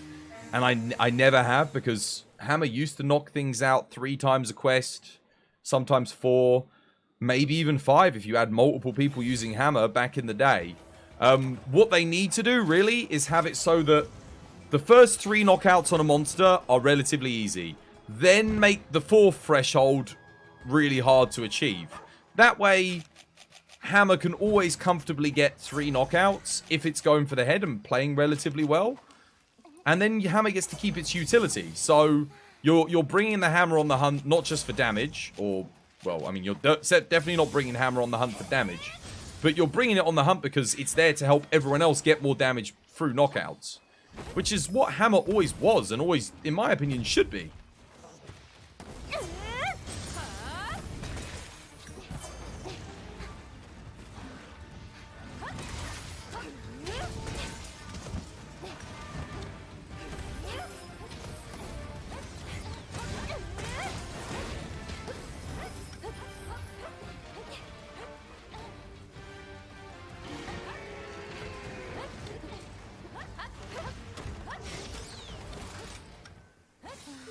Every time, man. Every time.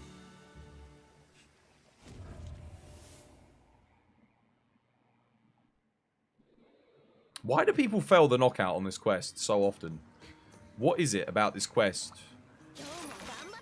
Invincer, was that... I don't think that was you, was it? Do you want to grab the thing? Because I think you got the knockout quite well last time. Because yesterday, everyone was missing the wall knock as well, and I'm not sure why you guys are missing it. I don't know what you're doing, but... The wall moved. You're grabbing a different one? Oh, okay. In that case, just be patient. We don't need to use the thing right at the start. We don't have to use it straight away. Use it when the opportunity presents itself, when he's far enough away from the wall to where you can get yourself between him and the wall. If he's right up against the wall, which is what is happening, and you're pulling him, you're just pulling him perpendicular to it. You've got to get the gap. Okay. Alright, yeah, no worries, no worries. Let's just not rush the wall knock, because you're missing it every time, guys. Well, yesterday you were. I'm saying guys. Deadlock, you weren't even here yesterday, but... Bloody hell, you should have seen yesterday. It was like every quest it was missed, and I was just thinking... Why? Why are we doing this? What's going on?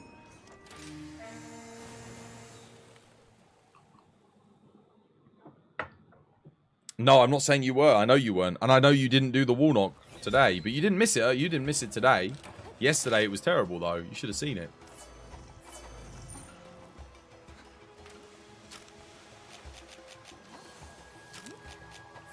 If you get a chance, go watch the VOD on yesterday's stream when we started doing the Zenoga. I think the first 4 hunts, we didn't get a single wall knock. It was missed every time, and I was like, every time I said, guys, what are we doing? Why? I was going to say, let me get the spider, because I think he spawns, like, down there, doesn't he? Because I won't miss it.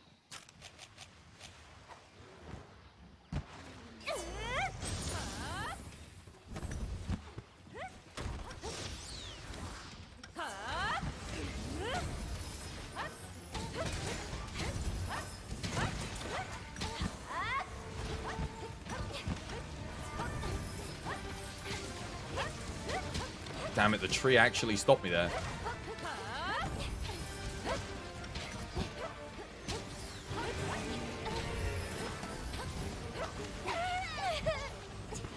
Walk around. Don't hit anything and walk around. Don't hit anything and walk around. It's the hammer. Spend all your time charging up and not doing any damage. It's the hammer.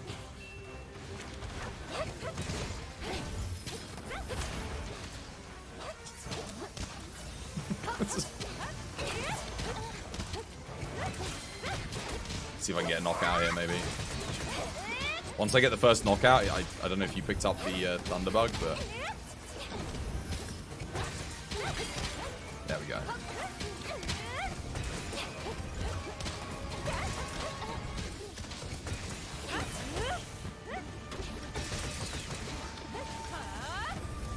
There's the Thunderblight, nice.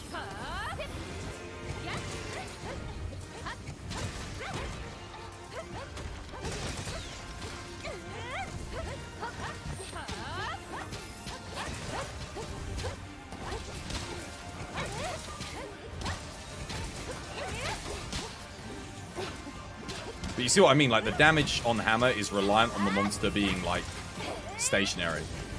This is what I mean. Like, if you take away that knockout potential on hammer, it suffers massively.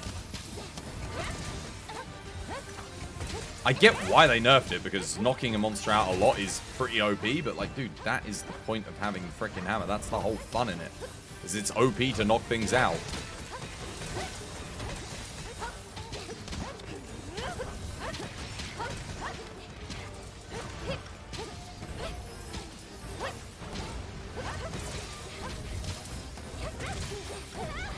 Oh, sorry.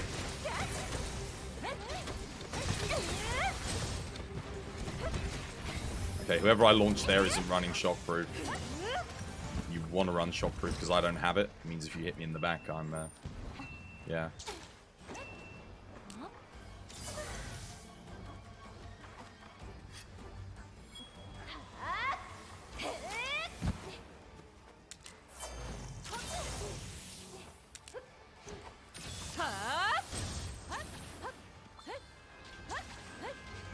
Okay, I was gonna say I should probably take that given that I'm on freaking hammer. But never mind.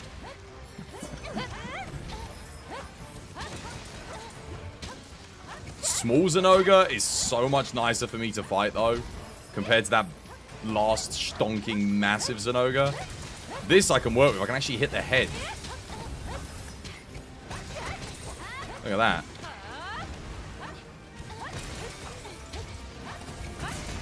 I might even get a second, well, a third knockout here, technically.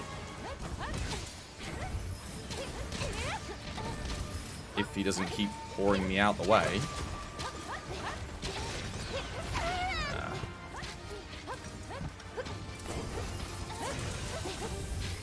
Well, we've got 2 bows on absolute. Oh, he's ready for capture. GG. Oh my god, that actually went well. Well played. Trap down.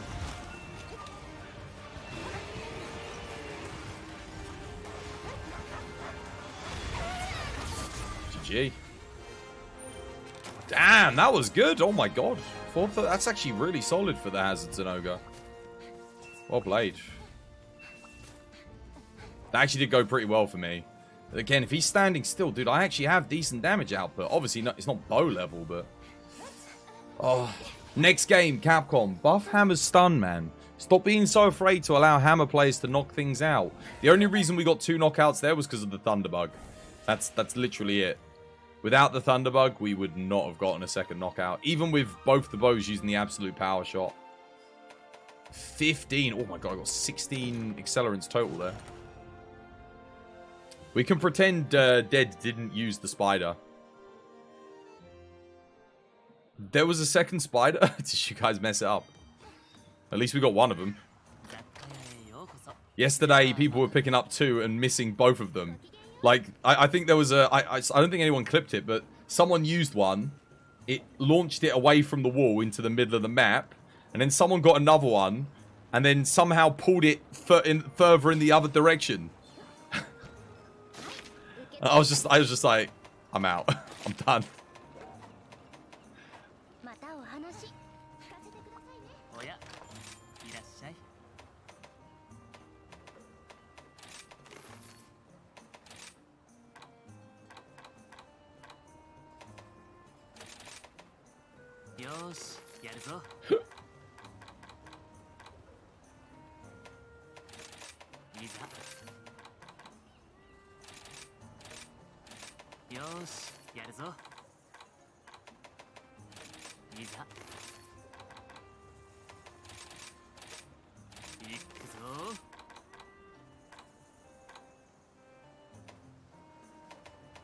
Could this be the one? Could I finally about to get... I actually need to do some Shigaru Magala to get some more stuff.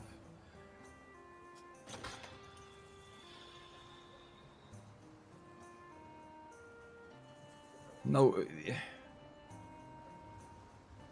I don't even know how Stamina Thief 3 on the top row is considered Rarity 10. Like, in what world is that a Rarity 10? That is better than that. Right there. And that's got freaking latent power on it, so that's saying something. That is better than that. That isn't, because Constitution's kind of dead. But, like... That's better. That's better. Kind of. I mean, I wouldn't use that, but... Dude, that's Rarity 9. That's Rarity 10. Dude, that's Rarity 10 in my book. Are you kidding me? Look at that. Then look at that. What is going on with this system, man? I don't. No one wants that. Put it in the bin. Dude, give me that. I know, right? I don't need Mailer Hellfire 3 though. Like, I just don't need it. I got Mailer Hellfire augmented on stuff. I gotta do some Shaggy for more Risen Thick Bloods. Getting through them, man. I'm going mad out here chasing this Berserk 2. If that had Dereliction 2, it would be something, but...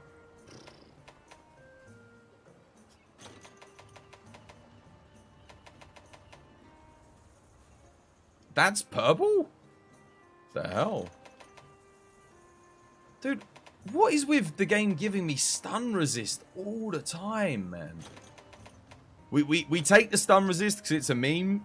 It's a channel meme. It always gives me stun resist. But I don't want them. Like, I'm getting low on points. I used to be net gaining. Now we're at like, I think I had 900,000 points. It always gives me stun resist. What is up with that? Sort by materials. You have plenty of stuff. Nah, I need more because remember, I still need this material to upgrade all my weapons. So, and plus it helps break up the monotony of just doing Zenoga all the frickin' time. Because my god, Zenoga gets so, like... There's not really anything special about Hazard Zenoga. He charged up a bit faster and he's got more health. Like, it's not like he's got some cool new moves or anything to show off and get us all excited and giddy over. It's got none of that. Let me save this ice hammer. There we go. I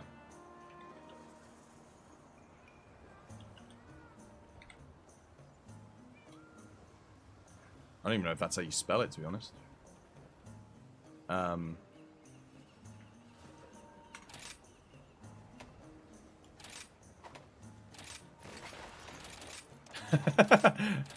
Hammer is definitely the worst weapon on AR 300 Shigara Magala, but we'll play it anyway because why not? Might as well. It's a hammer day. We're committed. Monday we'll obviously, I don't know what we'll do Monday. Again, if we had 3 people in the lobby, I'll do some hunting horn. But it doesn't look like today's going to be the day that we finally get our Berserk 2 with decent slots and a good secondary skill. You have flinch free 1, but you got launched.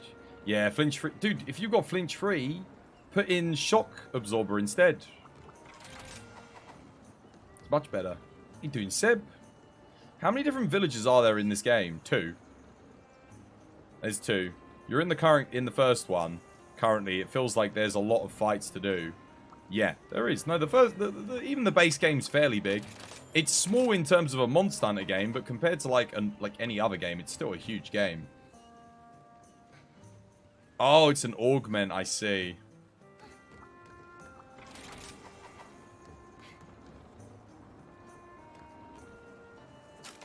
It's a shame you can't get shock absorber as an augment.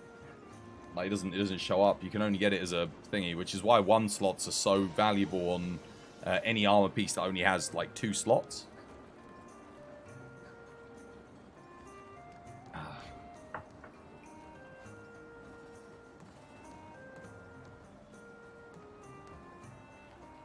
Alright, we ready? Oh, Seb's here. Nice. We'll do this once, and then we'll do another Zenogre, I guess. Could be doing a lot of Zenogres trying to get this charm. The good news is, once I get the Berserk, like a really good Berserk 2 charm, I'll be able to kind of focus on some other stuff. But I kind of need that for a lot of builds. I do also need some good charms paired with Dereliction. I need a lot of charms with good efficiency on the top, like, you know, Build Up Boost 3, Dereliction 1, Frostcraft 3, Dereliction 1. I need stuff like that as well, which is hard to come by. How's your lance? I'll have a look. I actually haven't made one yet, but I got in my head what I know what I want to do. Get the dude. Oh, do you not have a Berserk 2 either? Dude, get rid of Dereliction, man. Just get rid of it. There's no way you want Dereliction with Berserk without a stupidly optimized build. So dump Dereliction. Go for Primordial Legs instead. Crit I3, Berserk 1. What, large, medium, small? That's pretty good. You know what I'd rather? Berserk 2, Crit I2, large, medium, small. That would be good. That would be really, really good. Because here's the thing. You don't need Crit I with Berserk. Because if you're running Berserk, you have infinite stamina. So you run Maximum Might. Because Max Might is 1 level 4 slot plus 20 thingy. And you never run out of stamina. So, because you got infinite. So, unfortunately, Crit I is nice there, don't get me wrong. I wouldn't say no to it, but you actually don't really need it.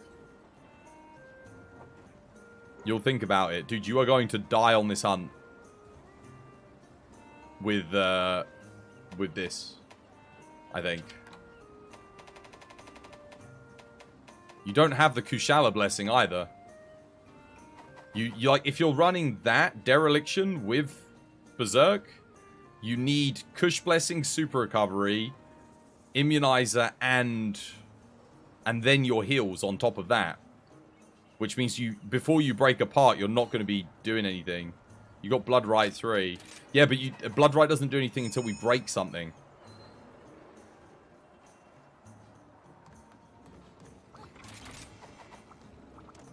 Oh well, we'll give it a go. Let's see.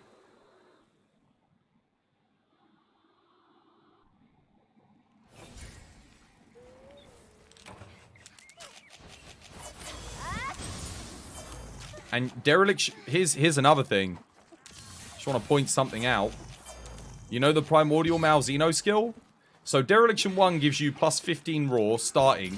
If you don't switch, it goes up to 25, right? At level 1. You've got level 1 Dereliction.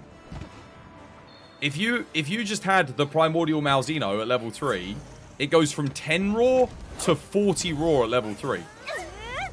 The max Dereliction can get is 35 at level 3. Although, I will admit, Dereliction does activate Resentment, so if you got one level of Resentment with it, you do match it. But you're not getting the Element bonus either. Lance really benefits from the extra element. That's why I'm saying the Primordial Malzeno, like, 3 thing is so good. In case you're wondering. Not that Dereliction isn't good, but if you're going to get Dereliction, it's got to be on the charm, not on the armor. Because you can't get the new blood skill on the thingy. Did not want me to water strike there.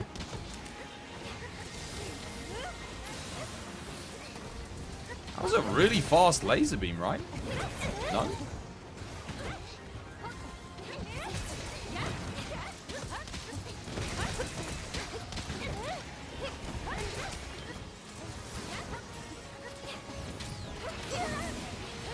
Gotta max myself here. He's gonna do ultimate. Is he targeting me? He is targeting me. Okay, I'm good.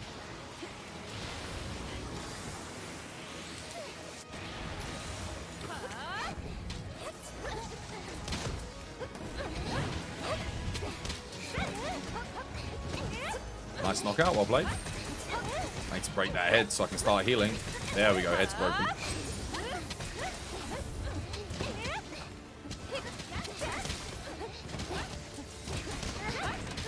I'm not gaining much health though, oh my god. All things considered. Wait, someone flashed him? Why? Oh, I guess they saw how low my health was getting. I've got Berserk, by the way. What the...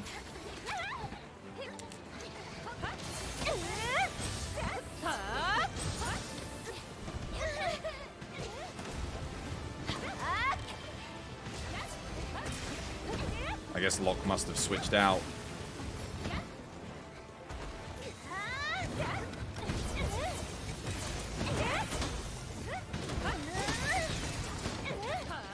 Killed on the swap, yeah. Yeah, I mean, he was targeting you pretty hard.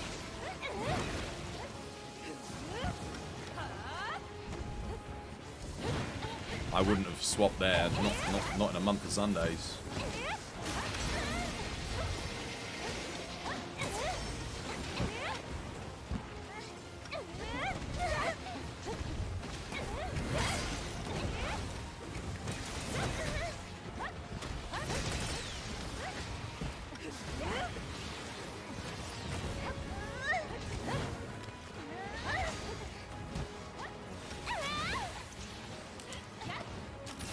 I don't have any more dust, by the way, guys, so someone else is going to have to be on heal duty.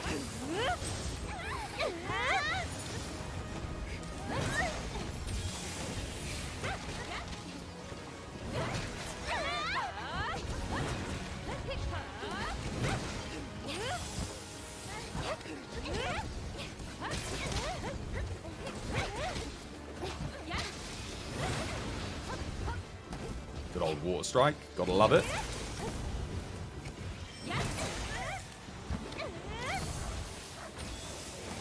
Water Strike is so good on single hit moves.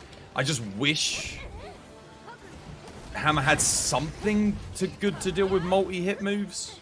Some kind of hyper armor, something like that would be really good. But I'm just gonna big bang attack here, see how much health I regain. Oh god, not a lot. There we go. Frenzy Bloodlust. Legend.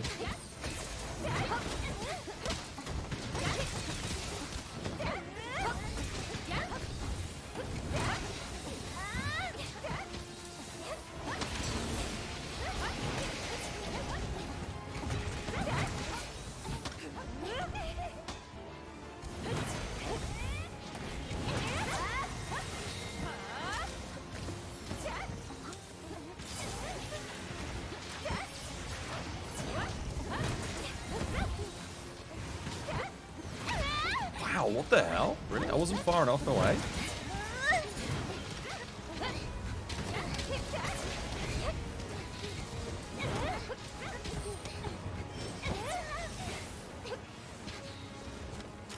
have to stop and heal myself. Oh no, someone actually did heal me. Oh my god, imagine that.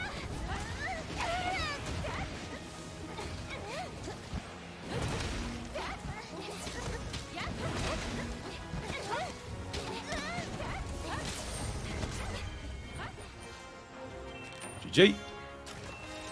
5 minutes 47 with a death. Not too bad. Considering we've got Lance and Hammer, that's a pretty good time. I imagine I was probably lowest DPS there. But I think overall the quest went well up until the end there.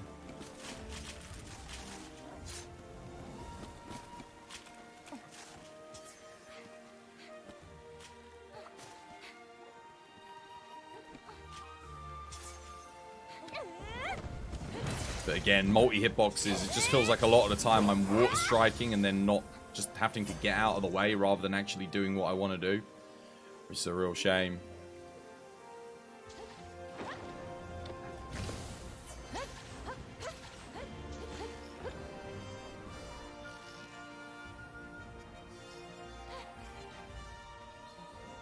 Seriously? Great.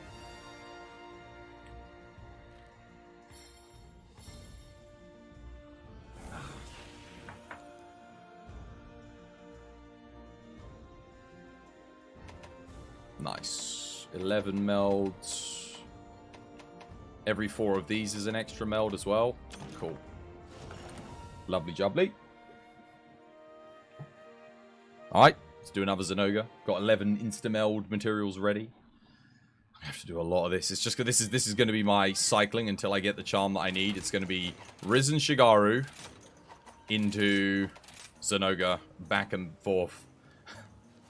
If only they'd given us more blood, more melding blood on the Zenoga, I could just do Zenoga. I'd be good. Still, I'll play some more Hammer. Hammer, it did okay on the last hunt. When we used it for thingy.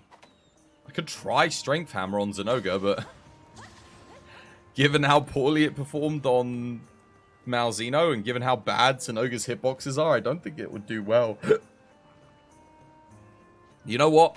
I'm going to play some Strength Hammer just for the fun of it. We're going to see just how bad. Wait, Seb, you're going already?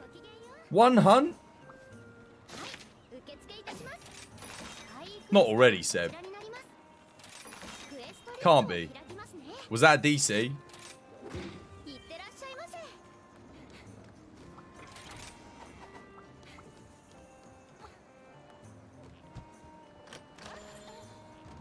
For A2, build up boost 1.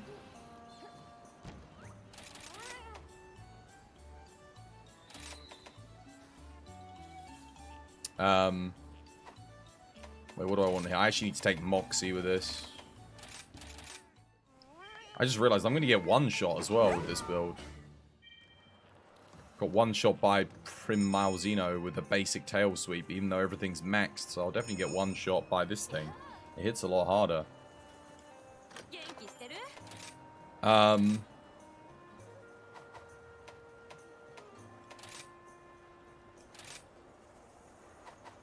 That's something else I'd like to see Capcom do. You know how they have like timed effects that last X amount of time? The minimum time that a timed effect should be once you get it active should be a minute. I think all these effects that are like active for 8 seconds, it's like, dude, like status trigger.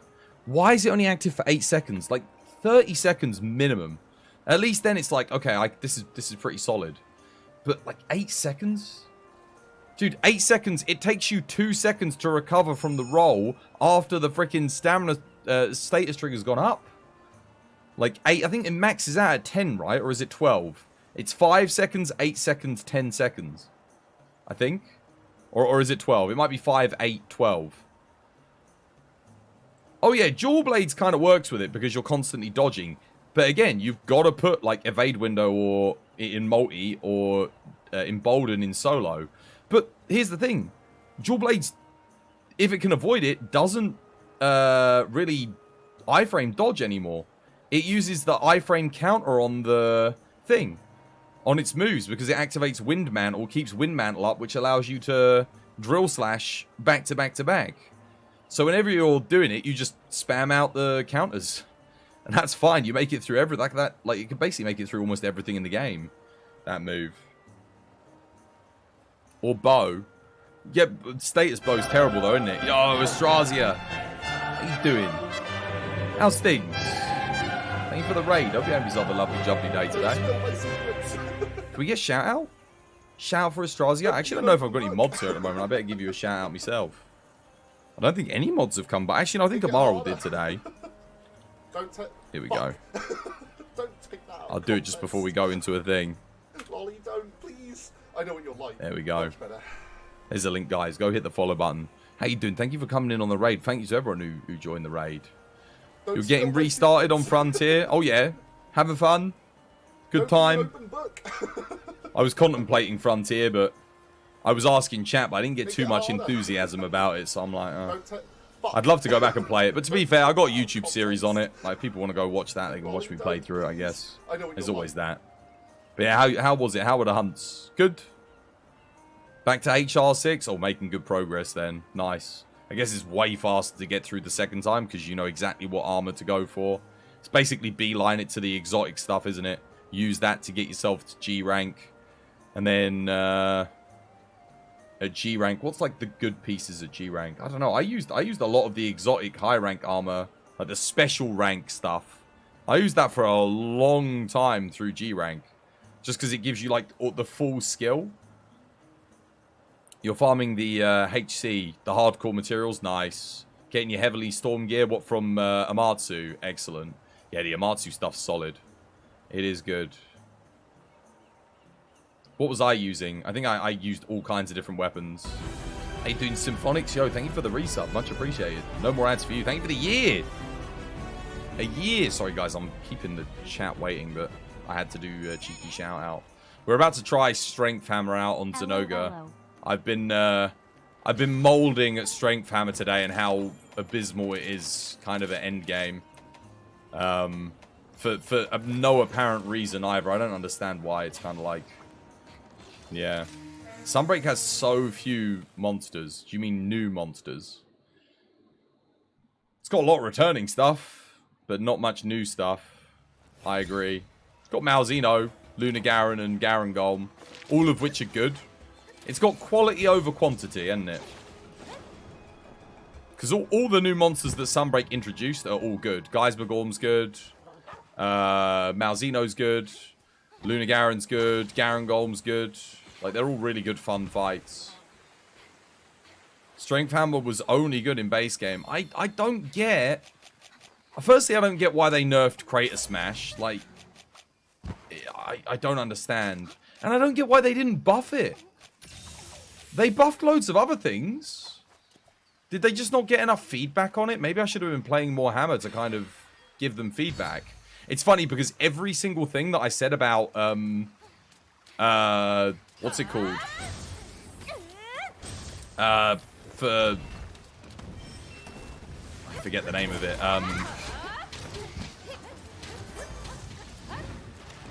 That was quite slow, actually.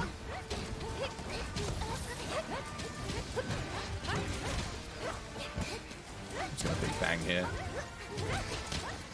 What was it I was going to say? Oh, yeah, Harvest Moon. They kind of buffed Harvest Moon in every which way, which I would have wanted. Oh, why did I do that? I was dumb. Wrong button. I'm too used to playing thingy. Let's see what this actually hits here. Oh, come on. No way. Dude, as if we didn't have to suffer with low DPS enough. We knock it out on the freaking upswing. Oh, come on! What is this? No!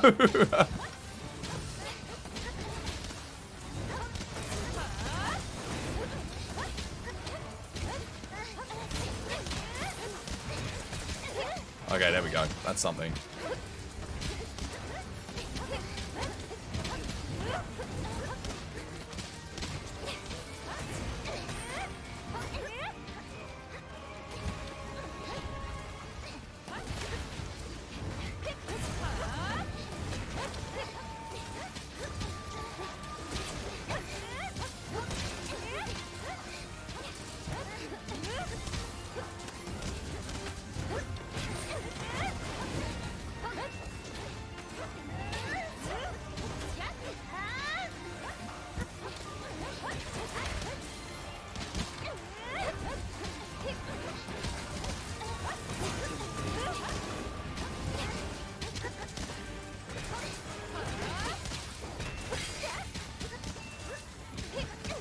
Tell you what, it hits better on this fight than it does on Primordial Malzeno, though, so that's something.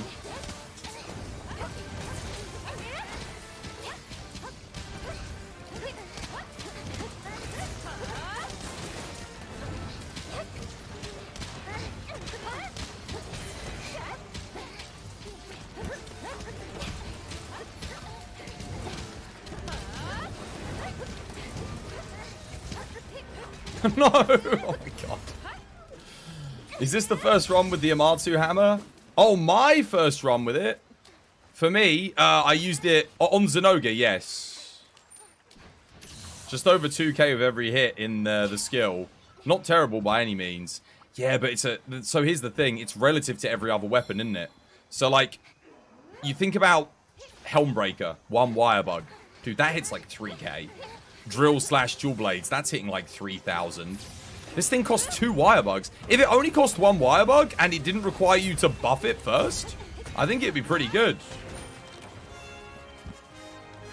Yeah. It should be hitting... I was saying this earlier to chat. Think about what other skill costs 2 wire bugs, takes about as long to execute. Strong arm stance on the greatsword, right? That hits like 12,000 damage now on the Amatsu greatsword. And Hammer's hitting 2k. Hammer should be hitting like 5,000-6,000, right? It's a little bit easier to perform with than strong arm stance because it doesn't require a counter. So I can kind of understand. But like 2,000 damage for like a 2 wire bug move with a, I'm gonna say a 10-second, not yeah, well, like it's like a 5, 6, 10-second time invest because you gotta do the move prior. You have to full charge it. And then you have to unleash it. And then you got to be positioned right. And both hits have to hit. Yeah, dude, bullet barrage is 2 wire bugs. If you're hitting from the rear on a bullet barrage... Yeah, bullet barrage doesn't even require good positioning. It just hits 3,000 damage straight up, right? Still, that was good fun. It's fun to play. It just... Dude. They never buffed it. Capcom, if you're going to do one more patch, please. Buff the motion value on Creator Smash. It's like, don't leave it like this. Don't leave it like this, man. It would be so much fun to play this if they buff the motion value. Maybe buff the stun, the knockout value as well. And then it can do like massive knockout on a Creator Smash. That would be awesome. I'm going to go straight back in. Straight back.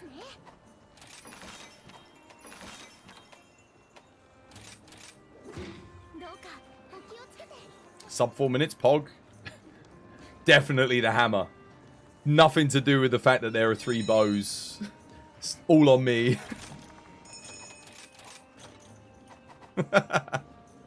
You'd be on board with these changes. I don't think it would do any harm. Like, put it this way. If I bought Bow does 1,000 damage every 2 shots. And that doesn't cost any wire bugs. It does more than that, doesn't it? Because, like, dude, I can hit...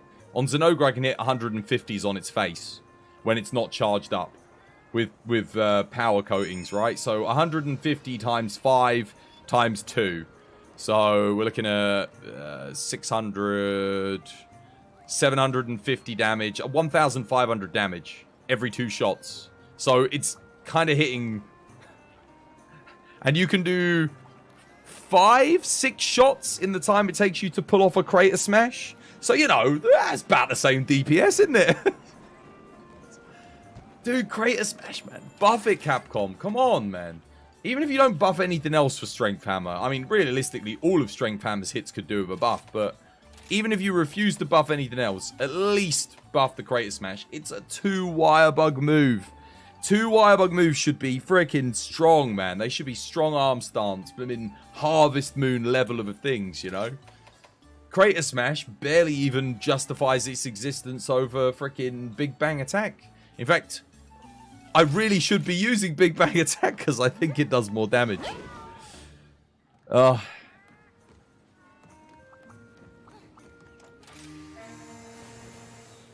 farm up them insta-melds. Herculean Draw also costs 2 wire bugs.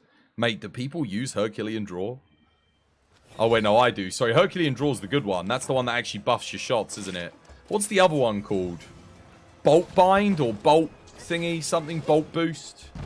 The one that, like, buffs the Roar on your critical range. The one that sucks. There's, like, the good one, and then there's the... Herculean Draw's the good one.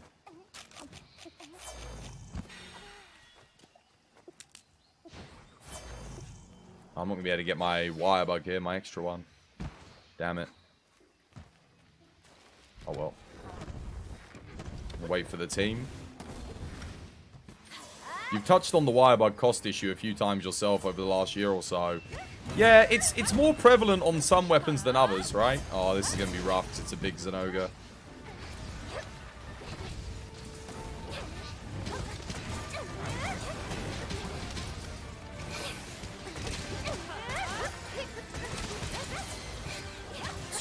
It's like 2,200.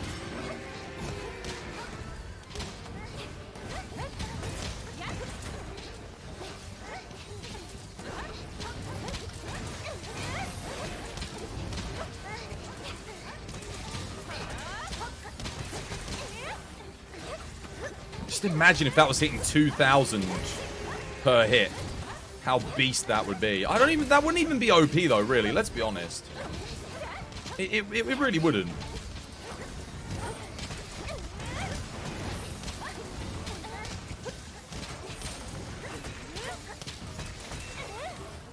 Even 2,400, like, dude, we could...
Actually wasn't sure if he was going for me there or not.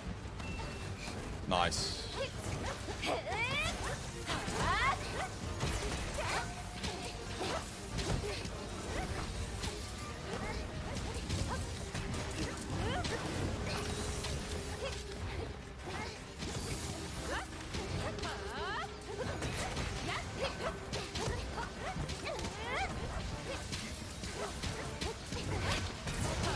Oh, he's ready. GG, well played. No. Stop him.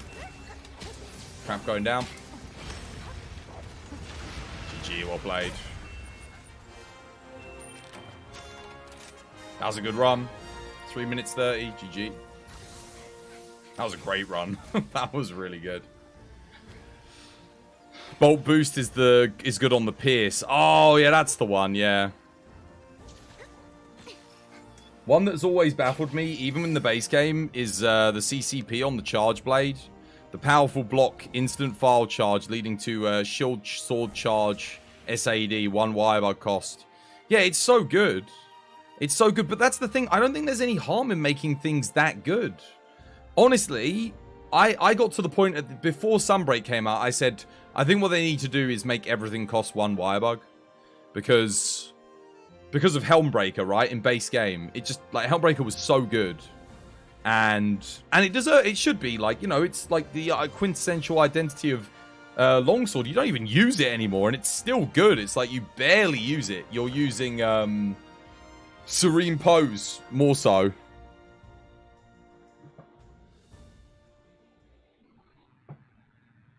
Alright, I'm going to do a little bit of melding quickly. We do a little meld.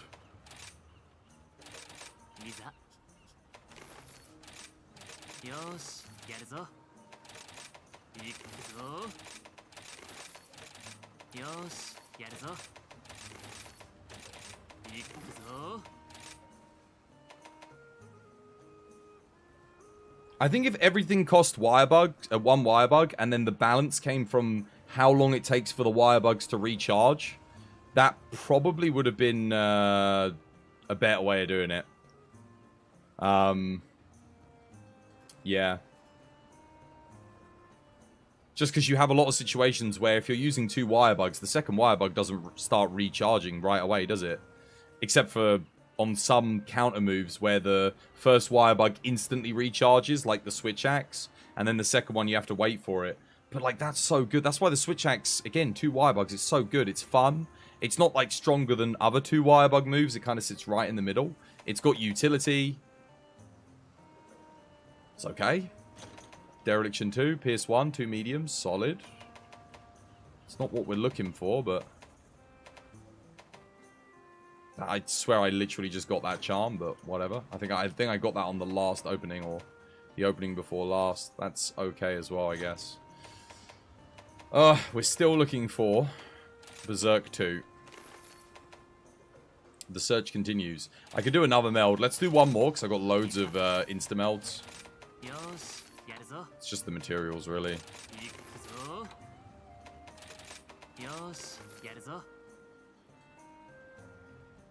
Serene Pose, 1 wire bug. If it took a substantial amount of time to recharge, it wouldn't really make a difference. Because you can do double Serene Pose with Frenzy Bloodlust and stuff.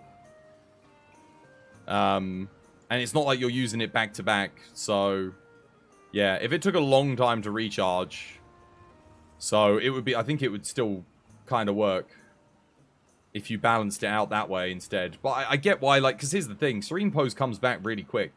If you're using Wirebug, Whisperer, Frenzy, Bloodlust, and thingy, it doesn't take that long. Like, you can easily do 2 Serene Poses, and then after, because you have to do like Serene Pose Foresight Slash, or Serene Pose Sheath EI Slash anyway. And then by the time you've done that, and done the second Serene Pose, the other one, you're going to have another Serene Pose lined up anyway.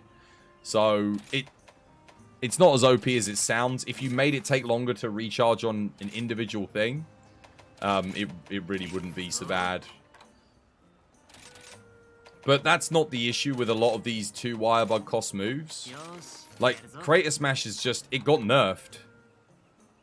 Why did it get nerfed? It was never that strong to begin with. Like, it was good. It was okay, but compared to, like, bow or heavy bowgun, light bowgun, long sword in base game, great sword in base game, you know, Rage Slash. They nerfed Rage Slash too.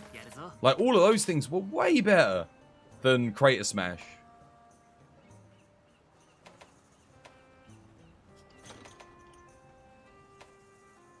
Come on, man. Stun Resist 3 again, dude.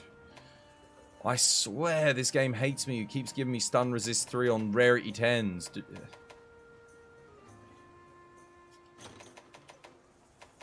When I saw yellow, I thought it was Stun Resist 3 again. Oh, man. Alright, okay. Let's, I'll queue up some non-instant melds. Just like... Let's do another Zenoga. What's the best chest for bow? Primordial Malzeno now, I think. Honestly. Because the new skill with bow is really good. Like, really, really good. It's bonus raw, bonus element. So, yeah. The new prim. And it pairs really well with Berserk as well. Because you're constantly shooting, you're constantly gaining health. So you're constantly reactivating it every 30 seconds. No trouble.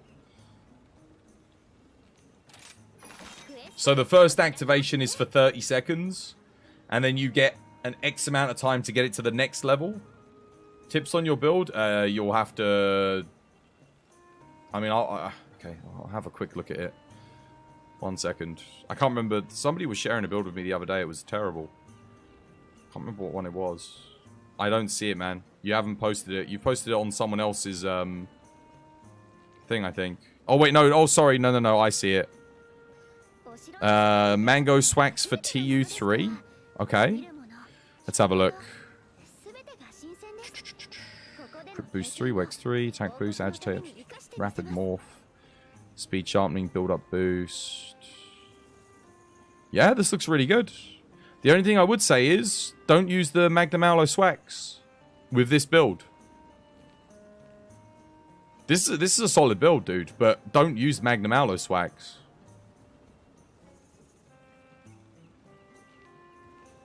Ah, okay. So here's the big issue. You're missing Wirebug Whisperer 3. That is essential for Swax. Like, you absolutely must have Wirebug Whisperer. Because otherwise you can't counter consistently. And if you're running Raw Swax, which is what this is, you have to be countering. Like, otherwise you might as well be using Elm Swax, right? Counter is essential here, and you don't have Wirebug Whisperer. So yeah, I'd say... Firstly, don't use this Switch Axe. There is a better one for TU3. You want to use... So you've got Build Up Boost 3, which is excellent. Which means you can use... let me see if I can find it.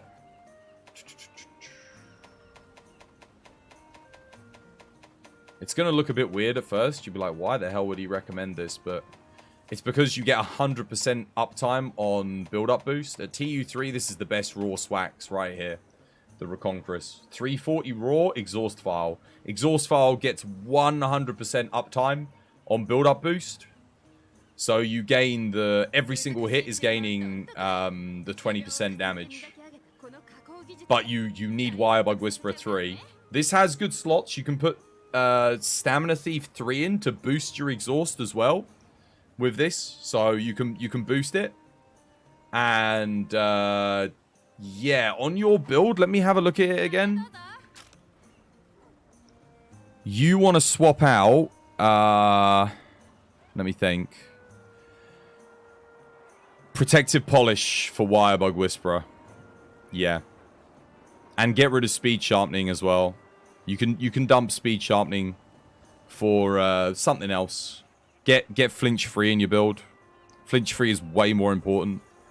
Honestly, you can get rid of Stun Resist too. You've got a lot of 1 slots, so... Dump the Stun Resist. Stun Resist 2, pointless. It's only just going to give you a chance to not get stunned, and... Honestly, unless you're taking loads of hits consecutively, or you're getting hit by very specific knockout moves, you're still going to get stunned anyway, so get rid of that. You'll free up the space from the Teo Blessings. Get Wirebug Whisperer 3. And then, if you can get more attack in, get a more attack.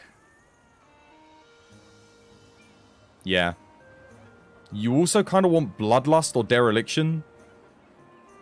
Oh, you've got Bloodlust. Okay, that's good. At least you got Bloodlust. If you can get Dereliction, that would be huge. Because then you can play blue. That's going to give you 1 level plus 25 raw. So maybe use the Geismagorm legs. Geismagorm legs also coincidentally come with plus 2 medium slots, 1 large. So yeah, get Geist legs. That'll help you get more attack boost. And then run the other thing. But no, this is good. Oh, the only thing is, yeah, you've got Build Up Boost 2 on the leg. Okay, yeah, now forget Dereliction then. Don't worry about Dereliction. That's okay. It kind of sucks. You kind of want it because it is good for raw, but it is what it is. I'm guessing you've got like what? Yeah. Got a good charm too, really good charm. You got attack boost, 2 medium, 1 medium, 1 small. Nice. Yeah, maybe don't use Dereliction. I don't know, actually. It's hard for me to say. Build up boost on the Reconquest level 3 or 1 level of Dereliction. Maybe experiment, see how much you do. You want to play Blue Scroll if you're on Dereliction, but it is very good. That would allow you to run Resentment as well, which, because you're running a Raw Swax, you would gain a lot of damage. And if you're worried about the health loss, it's easy to mitigate. Just bring Immunizer and Gourmet Fishes. The Reconquest, yeah, Reconquest is good. You grabbed the drink whilst the ads were playing. What did you miss? I was just recommending a build for Ghost Bullets for TU3. But Reconquest is definitely the best Raw in TU3. Like, hands down. Again, 100% uptime on build-up boost is hard to say no to. It is really good.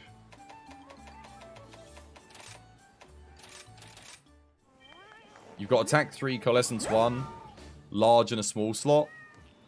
Nice. Wow, that's a really good talisman to have at TU3. You're gonna have to go and get some sleep. You got 15 hours of front. You've been playing 15 hours today, yo. What a champion. Yeah, no, get some rest, dude. Thank you again so much for the raid. I really appreciate it. Oh, that was weird. Sorry, Locke, are you back? Sorry I took a while there. I was just helping with the thing. Locke, we're ready to go. You coming? Guess they went AFK. Let's go.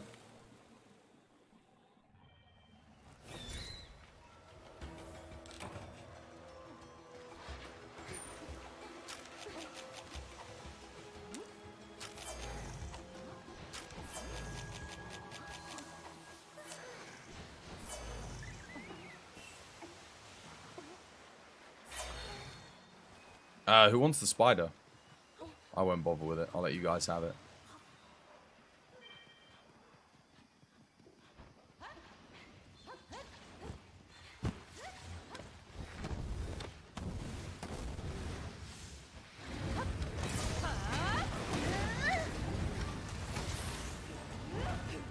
Wow, you went after the pig. Excellent, just what I wanted for Christmas. Oh, thank you, pig. Thank you. Why do we keep getting big Zenogre as well? Really bad start for me, but hopefully I can hit something here.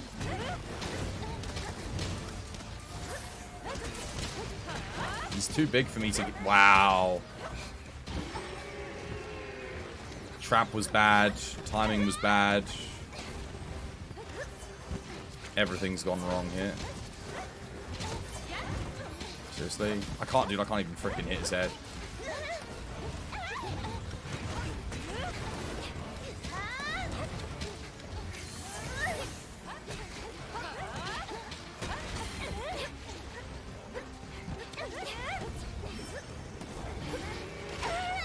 Really?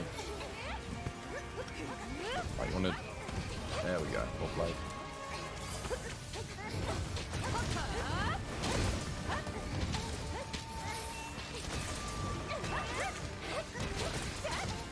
Alright, nice. Oh, come on, no! On the knockout? Are you kidding me? What is this?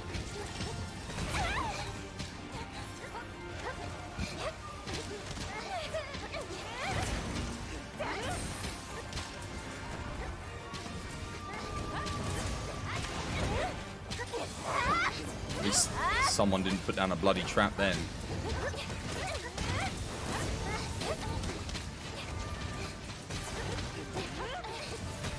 Dude, I can't... Why can I not get that off on this guy? Like, in time. Seems a bit weird.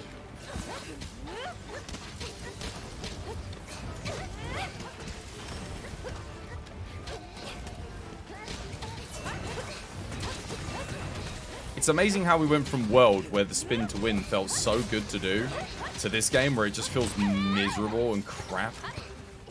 Like, it feels so janky in this game.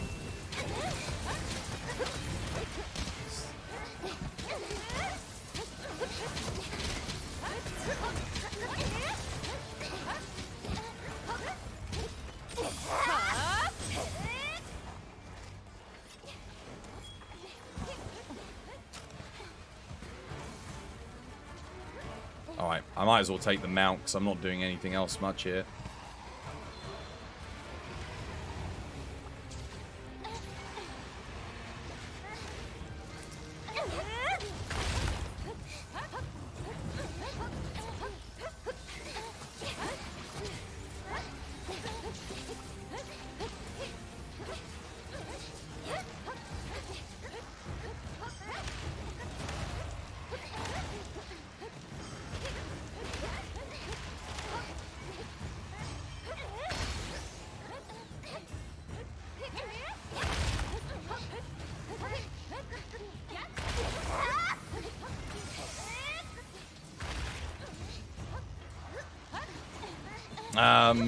You get to grind low, Monster Hunter Rise now.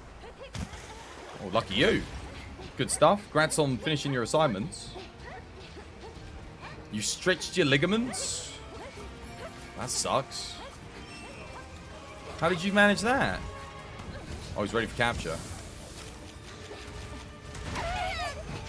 I do not like Big Zenoga.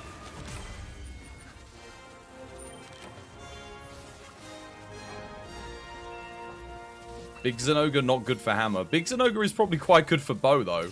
Means the entire spread shot's hitting the head. But it means half your Kratos smash is always going to hit when he's standing up because his head's not lower down enough to get the second hit to proc. How you doing, Lily? How's things? Hope you're having yourself a lovely jubbly day today.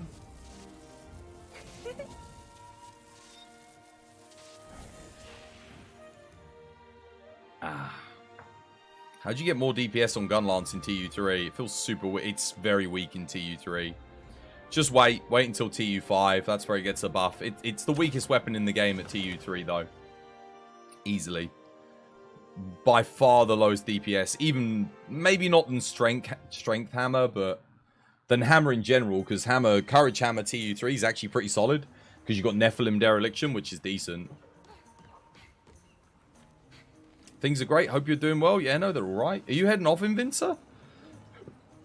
Oh, well, there's a spot for you, Lily, if Invincer's going. If you want to come farm some melding materials with us. You cracked the bone in the Mai Tai fight. Oh, no. Stretch the leg. Oh, dude, what the hell? Someone kicked you really bloody hard. I've had someone... really injured their foot kicking my shin before. That's the thing. Shins are great at bloody defending. You don't want to accidentally kick a shin, let me tell you. Certainly not in a fight.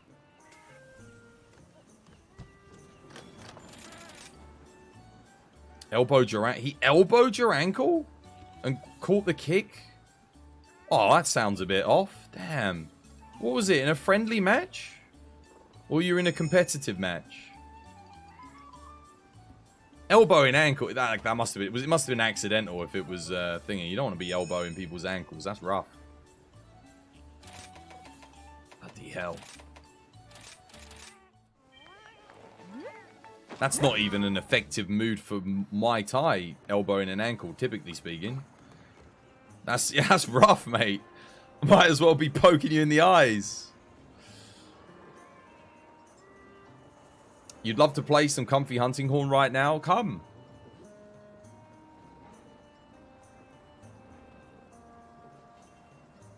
Oh, you're at work. Oh, bollocks. I see. Sorry, I missed it. Fair enough.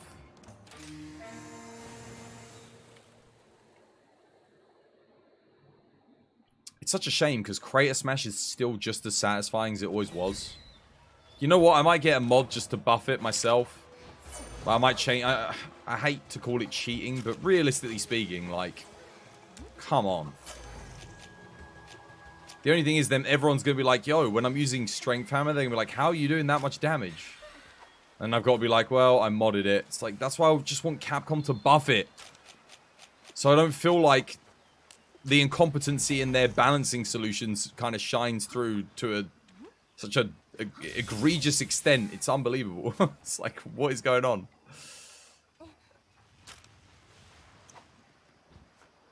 Poor Hammer.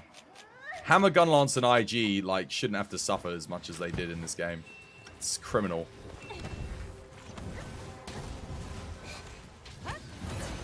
Or at least Strength Hammer. You know, like Courage Hammer's decent. It's okay. It's not so bad.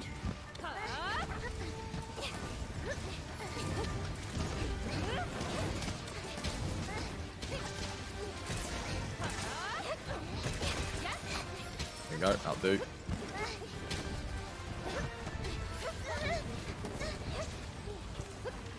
Just sliding all about the goddamn place.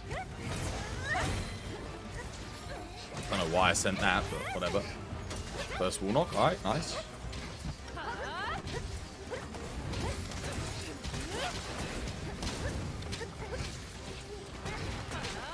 There's a knockout. None of that hit? Dude, come on, man.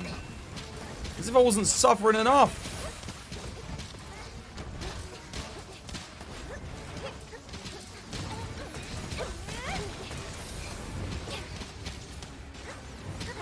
Come on, dude.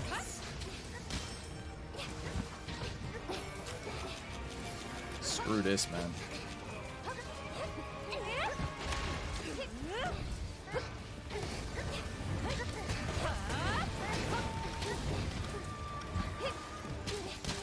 No, no, no, no, no, no, no. Why am I sliding? No.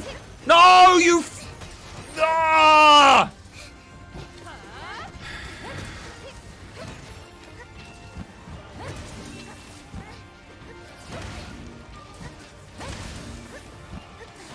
Oh, come on, dude. I should have got that. Oh, I'm dead. Oh, no, I'm good.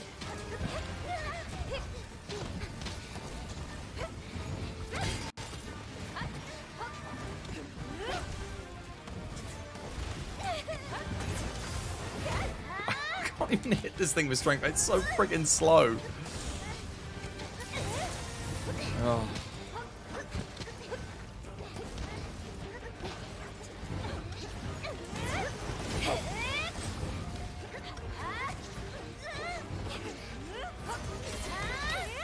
Man, I almost did 500 damage there. Look at that. So OP. Definitely needed a nerf. Capcom. Better be careful. You might need to nerf Hammer again, you twats.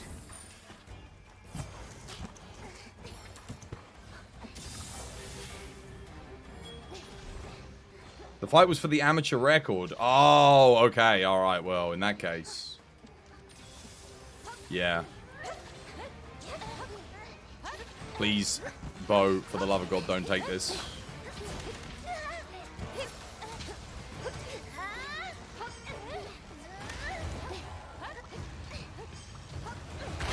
And Vincent just disappeared out the lobby, said nothing, and when I asked them where they gone, they didn't even say anything. Dude, could I actually freaking hit the thing?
He's ready. No thanks to me with my literally low rank damage.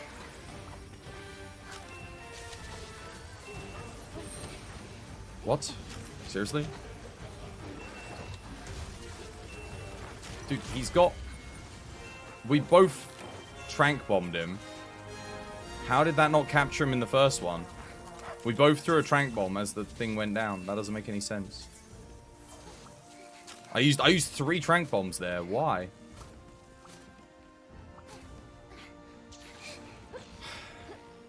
How's the stream going? Yeah, it's alright. It's been good. We've at least had like someone in the lobby at most points on today's stream, which is good. Been doing hammer. It sucks. Like strength hammer, it's actually garbage, but it's fun at least. Fun garbage. Capture time on the shock trap is stupid. Dude, it was pre-tranked. We both did a trank immediately after. He was still in the trap when the tranks hit him, and then he broke out of it after the fact. After he'd been double tranked. And then the second shock trap went down, and we tranked again, and then he got captured.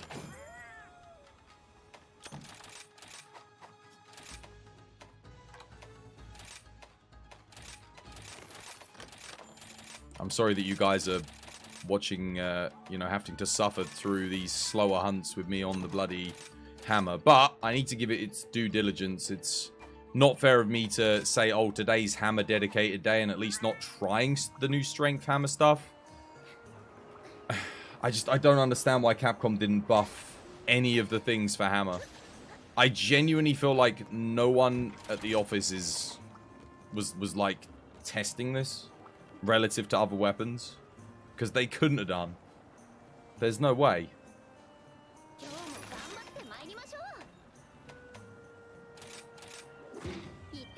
Let's just keep the ball rolling. Let's get as much of these insta-melts, and then we'll do like a nice big opening on charms.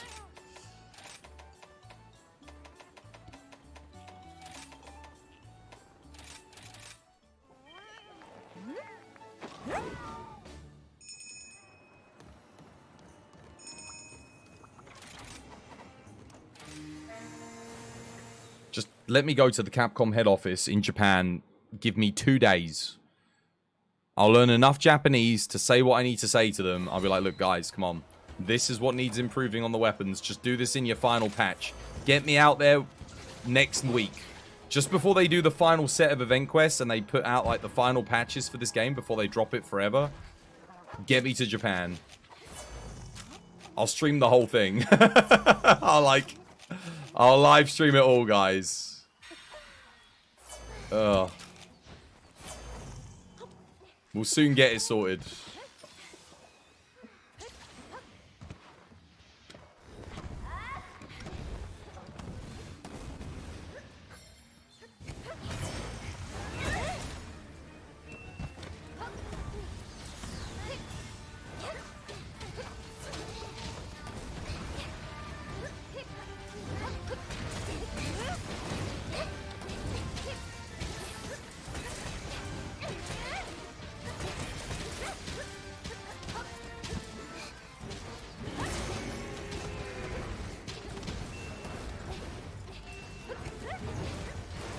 Damn it.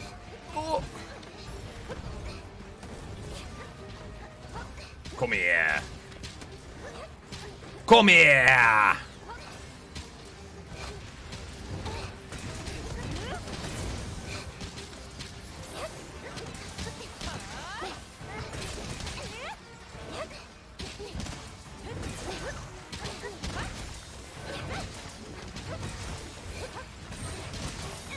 Damn it.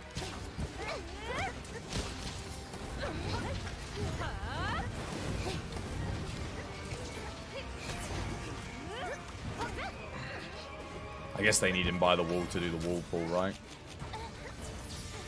Okay, well, that sucks.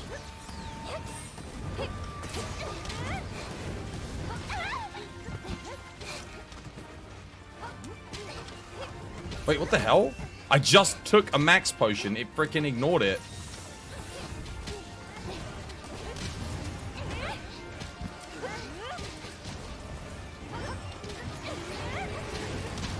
I mean, this thing doesn't even bloody hit anything half the time.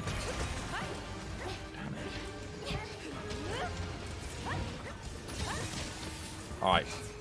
Wall. Get him in the wall. I'm going to flash him here because that's it. There we go. Just to give him the opening.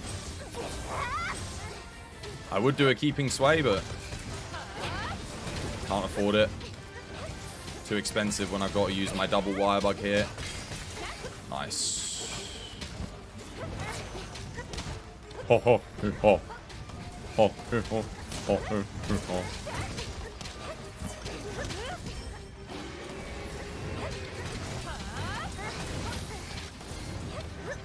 Don't you dare leave.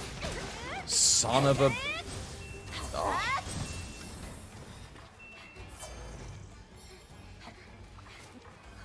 Live Twas fights off the Capcom security so you can rescue Sunbreak. I just need to talk to someone who's in charge of balancing. You know? Give me like 5 minutes. I've played this game for thousands of hours. And I've played like almost every single prior Monster Hunter game. I know what these weapons can be capable of. And should be like kind of doing. Just give me that chance to kind of argue my case. No, come on. There we go. At least I got one hit. Could be worse.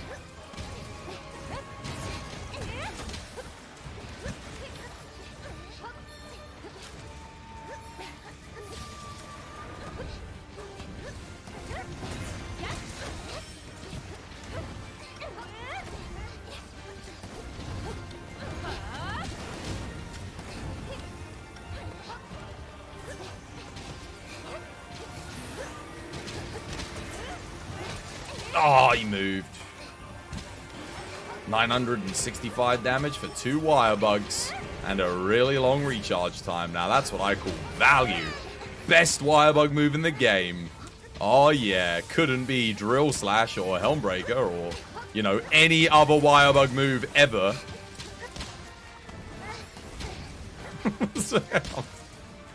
Such a cynic. It really annoys me. It's like, dude...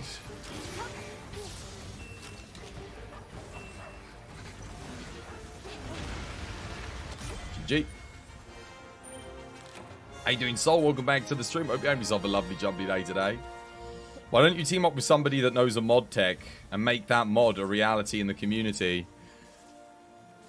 Because firstly, I don't know anyone that mods this game. I don't know anyone that mods statistics in this game whatsoever. All the mods that I knew from World hate this game with a passion.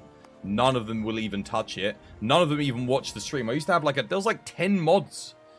Like, you know, modders that used to watch the channel, and I used to, you know, comment on their mods and give them feedback for balance changes and everything, and they would rebalance it, and some of those mods ended up being like perfect in World. So yes, absolutely. If there were modders for this game, they would be watching my channel at some point. They would have come across it. Because I'm not exactly like, I'm not the biggest streamer, but I'm not like tiny. I'm sort of like right in the middle. And most modders come and check out Twitch to see what people are doing, you know, if anything. And they'd message me. They'd be like, yo, have you tried my mod yet? Or something. And that's what they used to do. And I would give their mods a go a lot of the time. But nowadays, I don't know any of them. They're all gone. And if I did, 100%, I'd be like, yo, let's work on a balance sheet. I'll give you guys like exactly I'll go through every weapon. Get me in a Discord call. We'll sit down. I'll give you like 5 hours on the weekend. We'll chat and I'll go through every weapon and we'll discuss what needs to be modified about motion values, element values, raw values, etc. And we'll go through and rebalance. And we'll call it like, I don't know, whatever their name is with Twas. We'll call it the Twas mod. The Twas whatever mod. And then it can be a mod pack that people can download that rebalances the game accordingly. So we'll nerf some things, buff some other things. 100%. And I would quite happily do that, yes. But I don't know anyone. I don't know anyone that wants to mod this game or does mod this game outside of, you know, big breast implant mod. No one cares. I don't care about that. I care about numbers. I'm a numbers. There's a reason why the Twas chat emote exists. Nah, keep your big boobs to yourself. Learn coding. I know how to code. I don't know how to do the freaking RE engine. I don't have any experience with RE engine. Not one. It's all, everything is in like binary. It's all, like, it's terrible.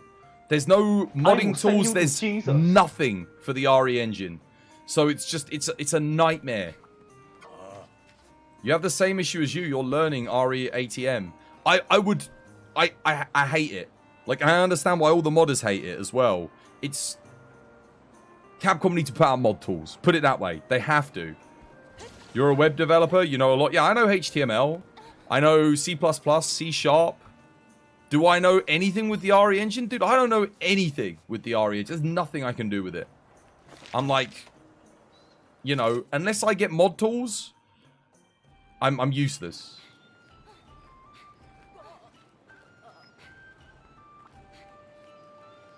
What are you looking for in the memory? You could look for it really quick. Oh man, dude, I don't even know what I'm looking for in the memory in the RE engine. I literally gave up because I was trying to mod in... I was trying to personally make a mod for big lobbies. So I was trying to find the elements that would bypass the checks on player limit. And I was trying to find where I could increase it. But apparently it's like hard-coded in. Like, it's not something that you can change an integer for. There's no value that you can change for it. You'd literally have to rewrite the code in binary, which would take God knows how. I mean, like, do you know anyone that knows how to write binary coding? Because I sure as hell don't. Nobody knows that. Yeah, exactly. It would take forever. This is what I looked up. I looked it up on the... I was talking to people on the forums. And this is what they were saying. It's like, dude, do you have any idea how long that's gonna take? Not to mention how long it's gonna take to even find all the lines of code that you want that affect the thing that limits the number of players in the lobby. And then you've got to somehow get the game to draw a list of players, because otherwise, like, there's so many things you'd need to change. It's just like, I don't even know, man. Yeah, same. I know how it works, but there's no way I'd have a clue how to do it. I wouldn't even know where to begin.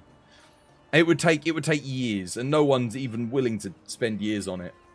The irony is, I bet somebody would make, like, for the Havoc engine, 100-player lobby for Monster Hunter World Iceborne. Yeah, someone would do that, and that probably wouldn't take them too long. But that's a game that doesn't really need it. This game needs it. It would have been so good. Just the fact that it runs on Steam would make it a... Yeah, because that's like I said, you've got to bypass all the checks. All the security checks somehow. You might even have to get it so you're running it on a different client. You might have to use a custom client, like, I don't know. Yeah, you might have to run a private server. But, like, who's going to want to do that? Then you've got to convince everyone else to get that as well. Nah.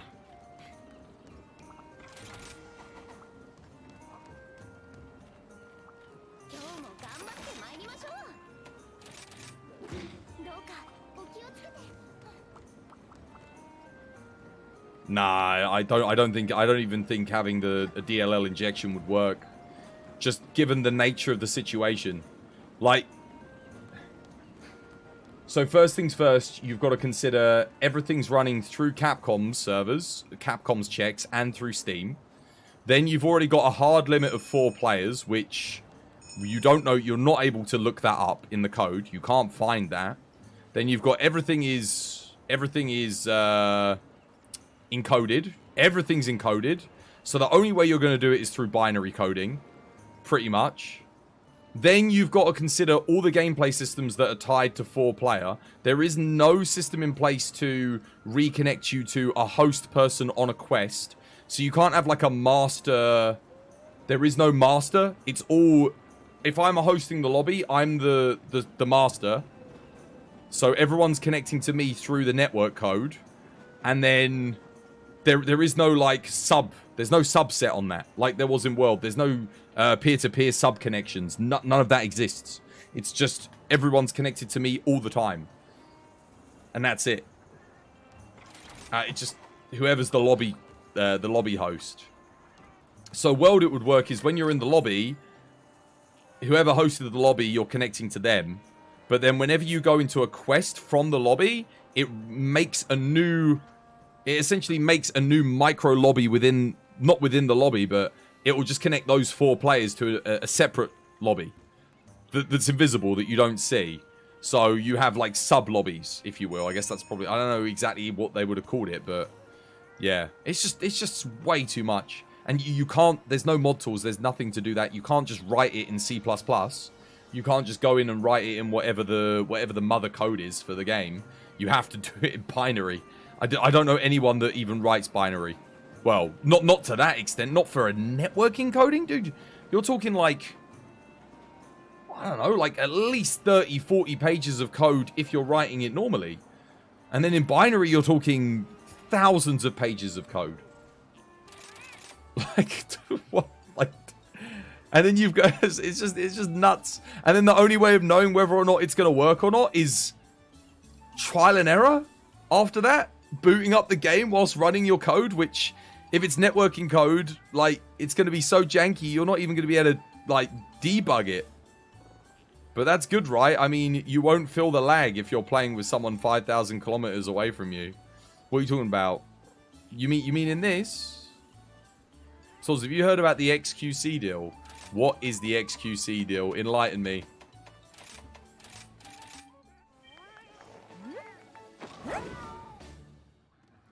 Steal money from every other Twitch partner on the platform and funnel it into his bumhole.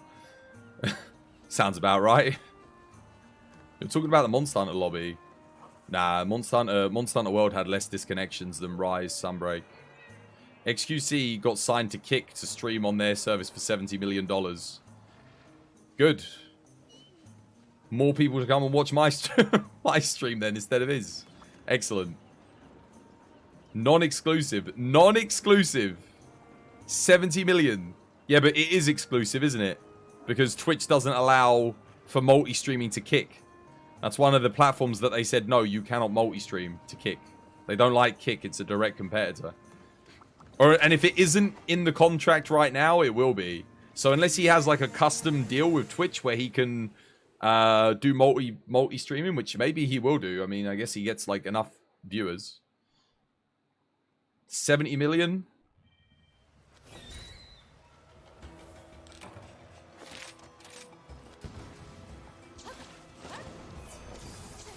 Non-exclusive. It's 100 million for 2 years on Kick. Kick will be dead in 2 years. It won't survive. I remember the last time this happened, it was, what was the other one? What was it called? One of you guys will remember. The other platform. The one which was trying to give you cryptocurrency for watching streamers. I forget what it was called now, but...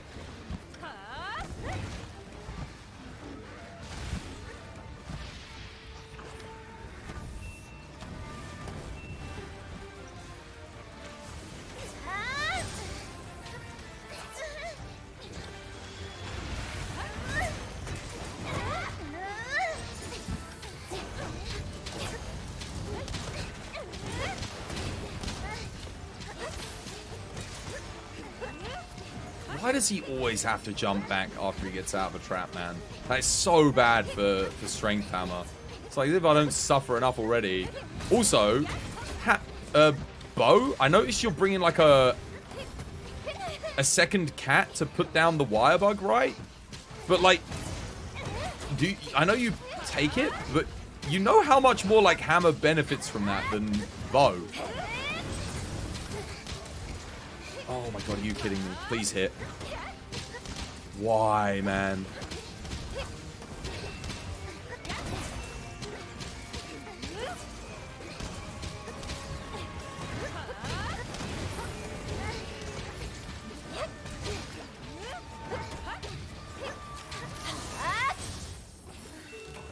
Mixer? No, that's not the one I'm thinking of. There was another one. Mixer died as well, but there was another one. Mixer was shite. The one I'm thinking of began with a... Mixer didn't give you cryptocurrency as well as a reward.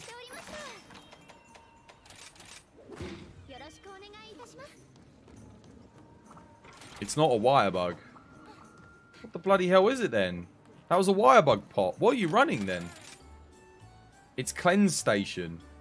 What the hell is a cleanse? Why are you running a cleanse station? What's that? You eat too many burritos? You've got to cleanse your colon? Your bumhole? What is that? Who runs cleanse? Always cleanse station. Why are you running that? What's the point?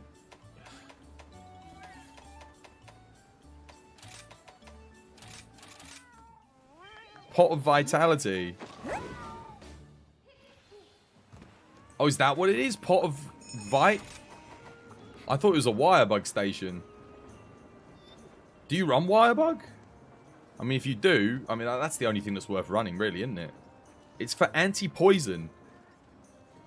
For anti-poison. On a Zenoga fight. Mate, what are you bringing with your cat?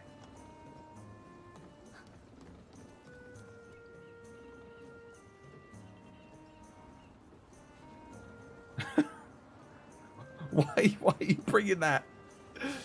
Dude, I really need that second wirebug. He keeps spawning on that uphill thing. It would really help.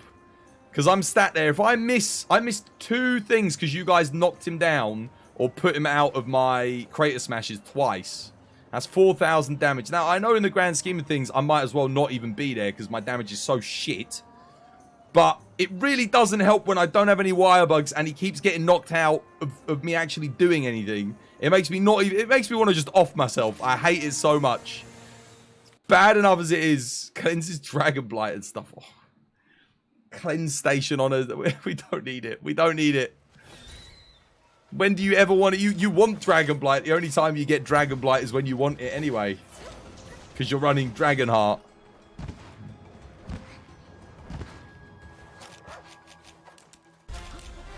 It's hurting me. Kerbo, how you doing, Kerbo? Dude, thank you for the follow. Welcome to the DVD family. It's good to have you with us. Yeah, because this bloody area doesn't have any... in all of Capcom's wisdom, they gave us loads of wirebugs up here. Not a single one in sight.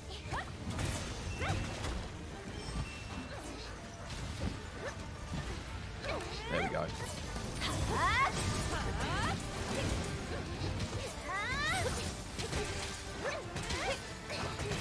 There we go. Finally, I actually freaking hit something. Oh my god.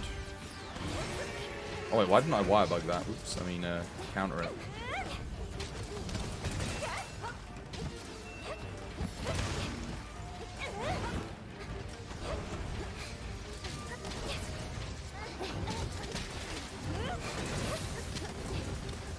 Oh, that's the this is more like it. That's what I'm talking about.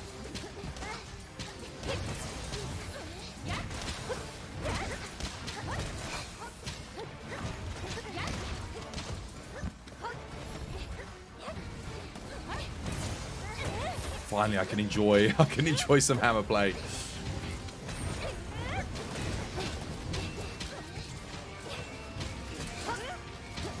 Oh, what a catch.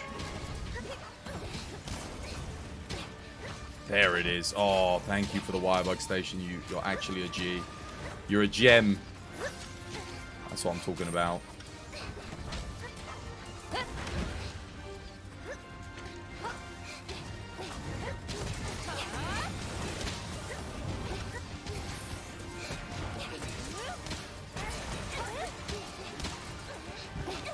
Wait, you've got... What is your cat? Flash bombs and bloody... What is going on? Hang on a minute. I'm going to show you like a good cat setup after this. I'm going to show you like one that is good for everything. Like... Flash rockets? Nani, sorry.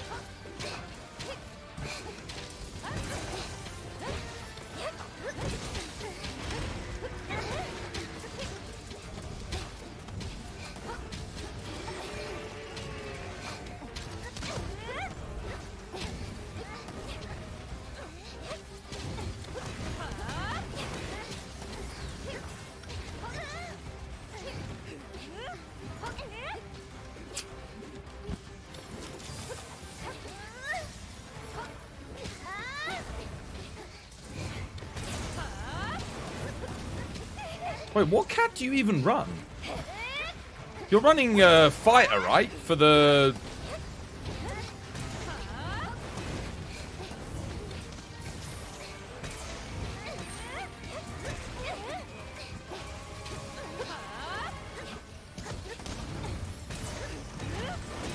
Maybe not. I don't think... Can you even get that? You're a heal cat. Interesting. Why not just run the healing stuff, the healing bat on fighter cat? That's all you need. The healing bat is like the best thing. And then you can put the wire bug station on and job's done.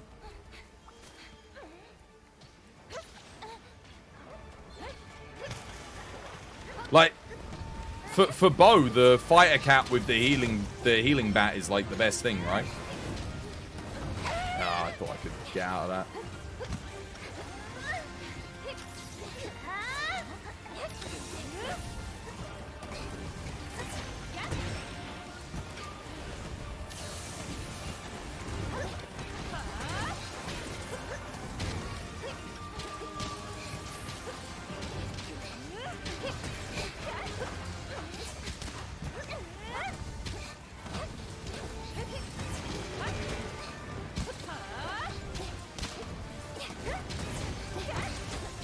Goes ready. GG.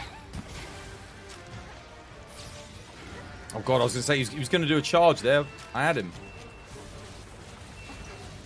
Nice. GG.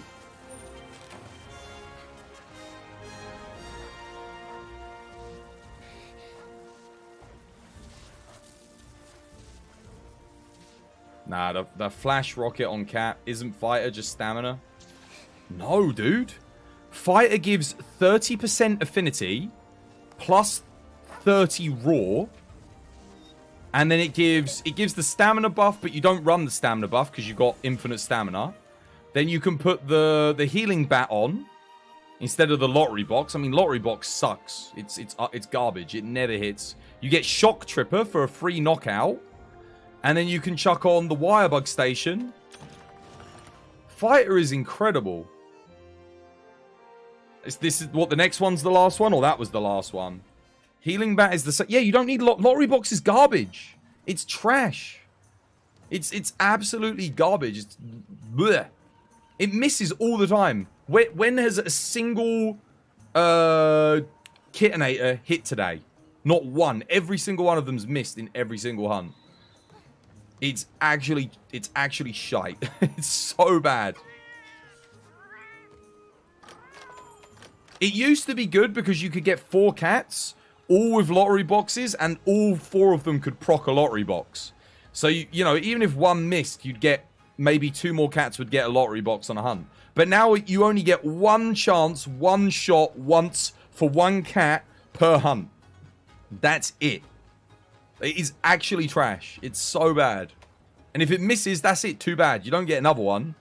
Like, if it does it at the wrong time and hits the monster, you don't get another one. That's it. That's all you get.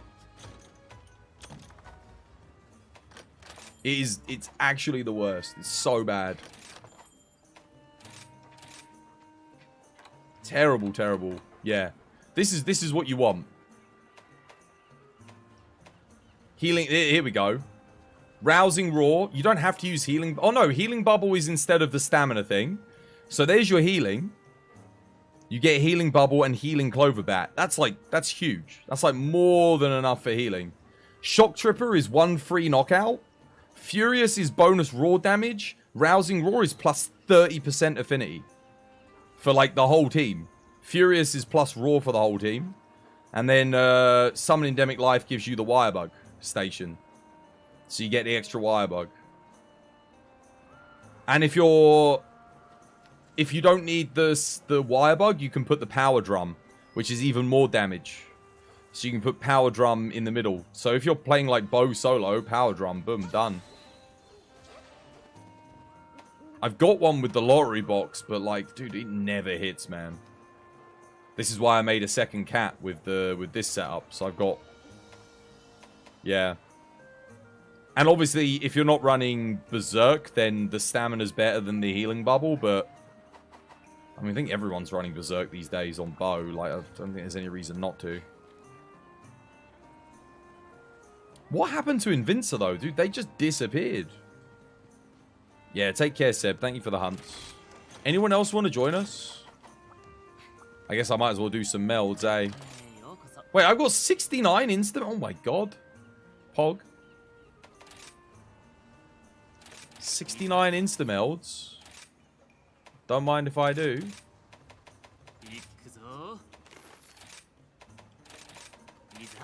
Come on, let's see out the week with a Berserk Talisman. Finally, game, please. Let's reap the rewards. Please, game. Don't be stingy. 1 orange. And it sucks ass. Of course. Literally just absolute trash. You're gonna rest? Okay, take care, Locke.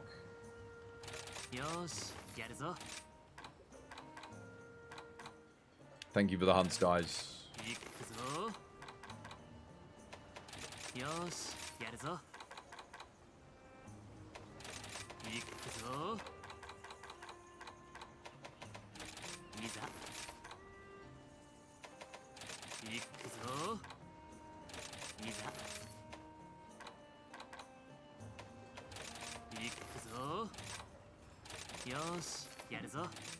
Oh, come on, man!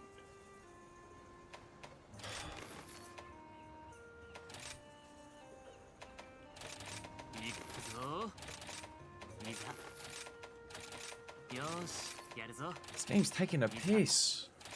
Not a single orange.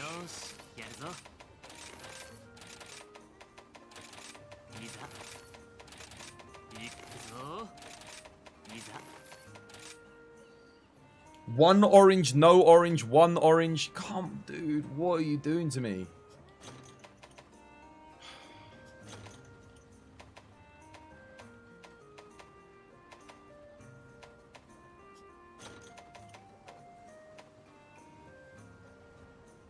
You're completely stuck at MR3. Could I help you defeat Gross Horog? Please. Yeah, just come join. Let me have a look at your build. I'll work out why you're struggling.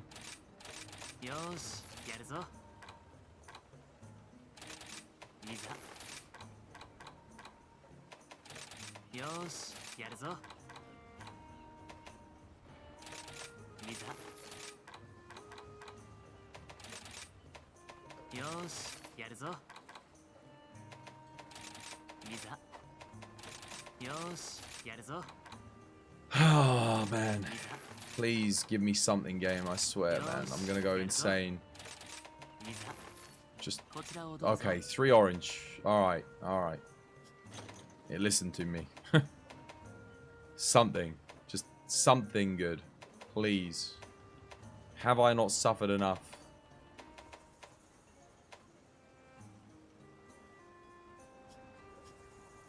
Cool. Yeah, I really wanted Stamina Thief 3 on a Rarity 10 charm.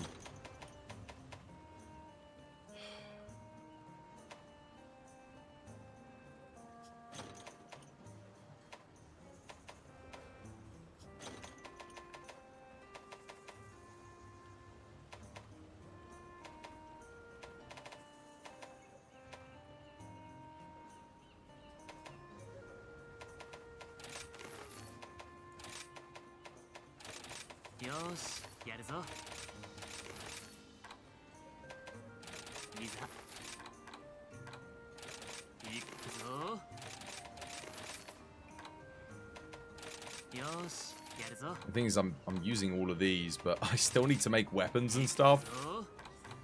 So I'm well aware that I'm depleting all of my resources here for nothing. Ugh, I'm getting so... The thing is, some people were telling me in chat the other day, they get like 5 to 8 oranges every time. Okay, this is looking a little bit more promising. Here we go. We've got 4 this time.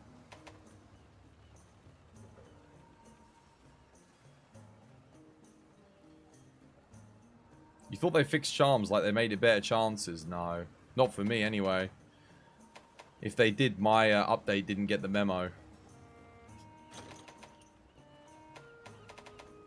You get better charms. You don't get them at a better rate, though.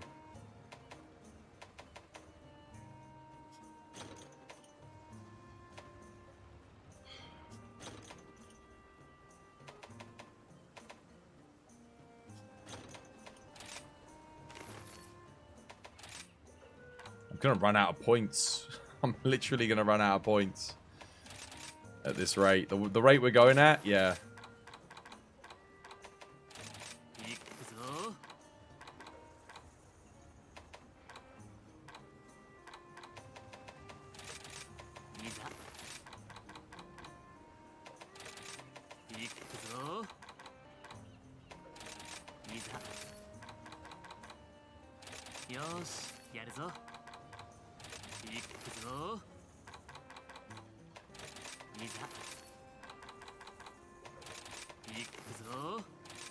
Okay, 5. Come on. Okay, I probably wouldn't use that, but it looks okay. Oh my god, why couldn't you have been Berserk 2? Oh, that's the first Berserk I've seen all day. Oh, and it sucks, man.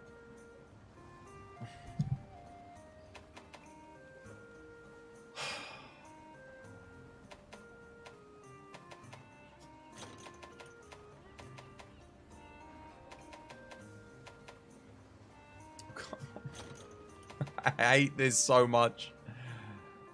Oh, stun resist 3. There you are.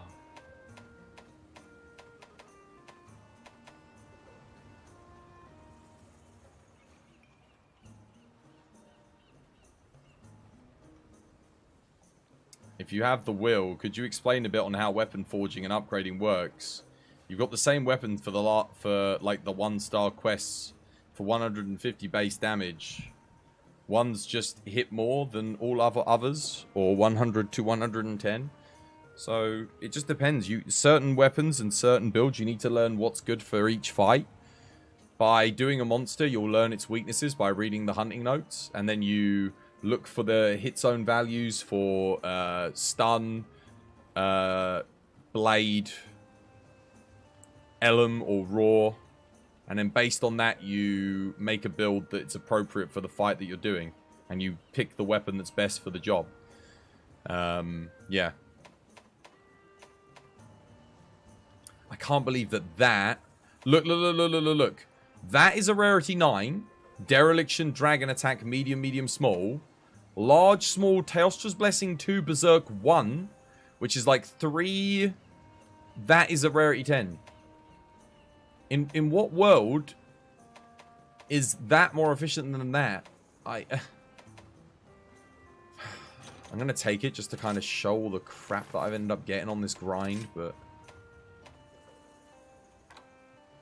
I've gone through so many materials today and so many points.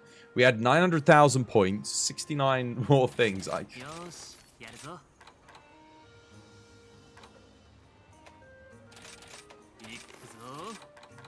going to have to do so much more anomaly grind. Just because I'm looking at how fast these materials are getting depleted, and I'm thinking, I'm going to deplete everything before I see another Berserk 2. Somebody was saying they had 5 Berserk 2 talismans. I was like, dude, I've seen 1, and I've got a terrible one. Like, it couldn't be any worse. I literally got the worst of the worst possible. Come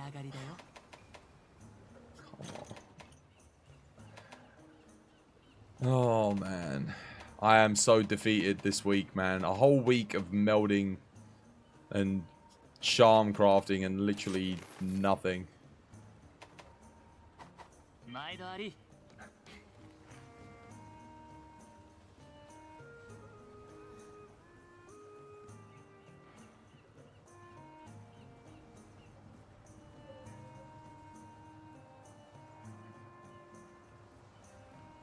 So where's the person that needed help? You best hurry up, because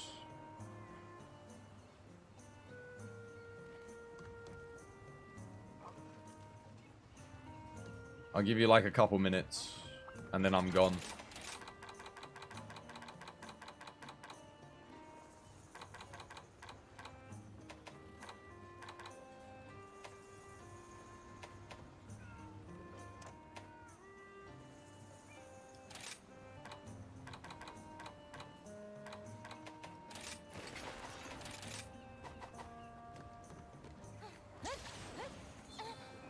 You're on PC, aren't you? Yeah, always have been. You know that. Have been for the past 8 years of streaming. Last time I checked. Still on PC. You're on Xbox. Does that mean I can't join? Okay. Alright, I'm done for today. Oh, no, no, no. It's I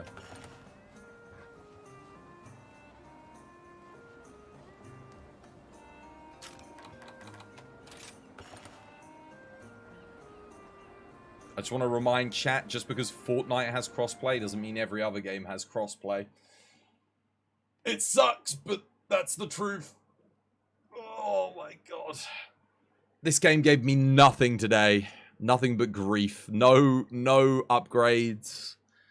We spent 3 hours at the start trying to augment for something better, and we got nothing.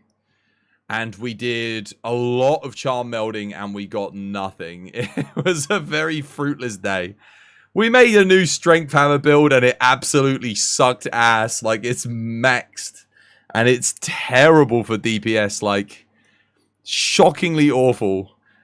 It has just been a day of misery in Monster Hunter. It's been, I don't think there's been anything good happen today. It's been zero good charms, 0 good augments, 0 good builds. I mean, the builds are as good as they can be, but like next week we'll maybe have a bit more luck. If we can get 3 people in the lobby, I'll play some Hunting Horn instead. Hunting Horn's always good fun. Because it doesn't matter if I'm not dealing so much damage, it's buffing everyone else, so... And honestly, Hunting Horn I think probably does more than Hammer now anyway, because of the new deco it got.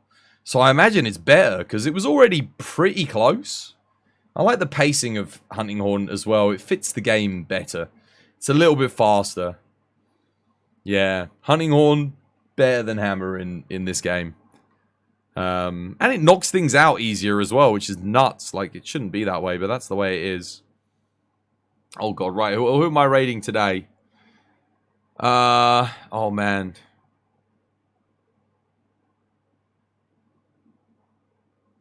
Fight has raided me a lot this week. But he's probably, like, finishing soon. That's the only thing. He normally finishes around this time. Wait, why am I... Wait.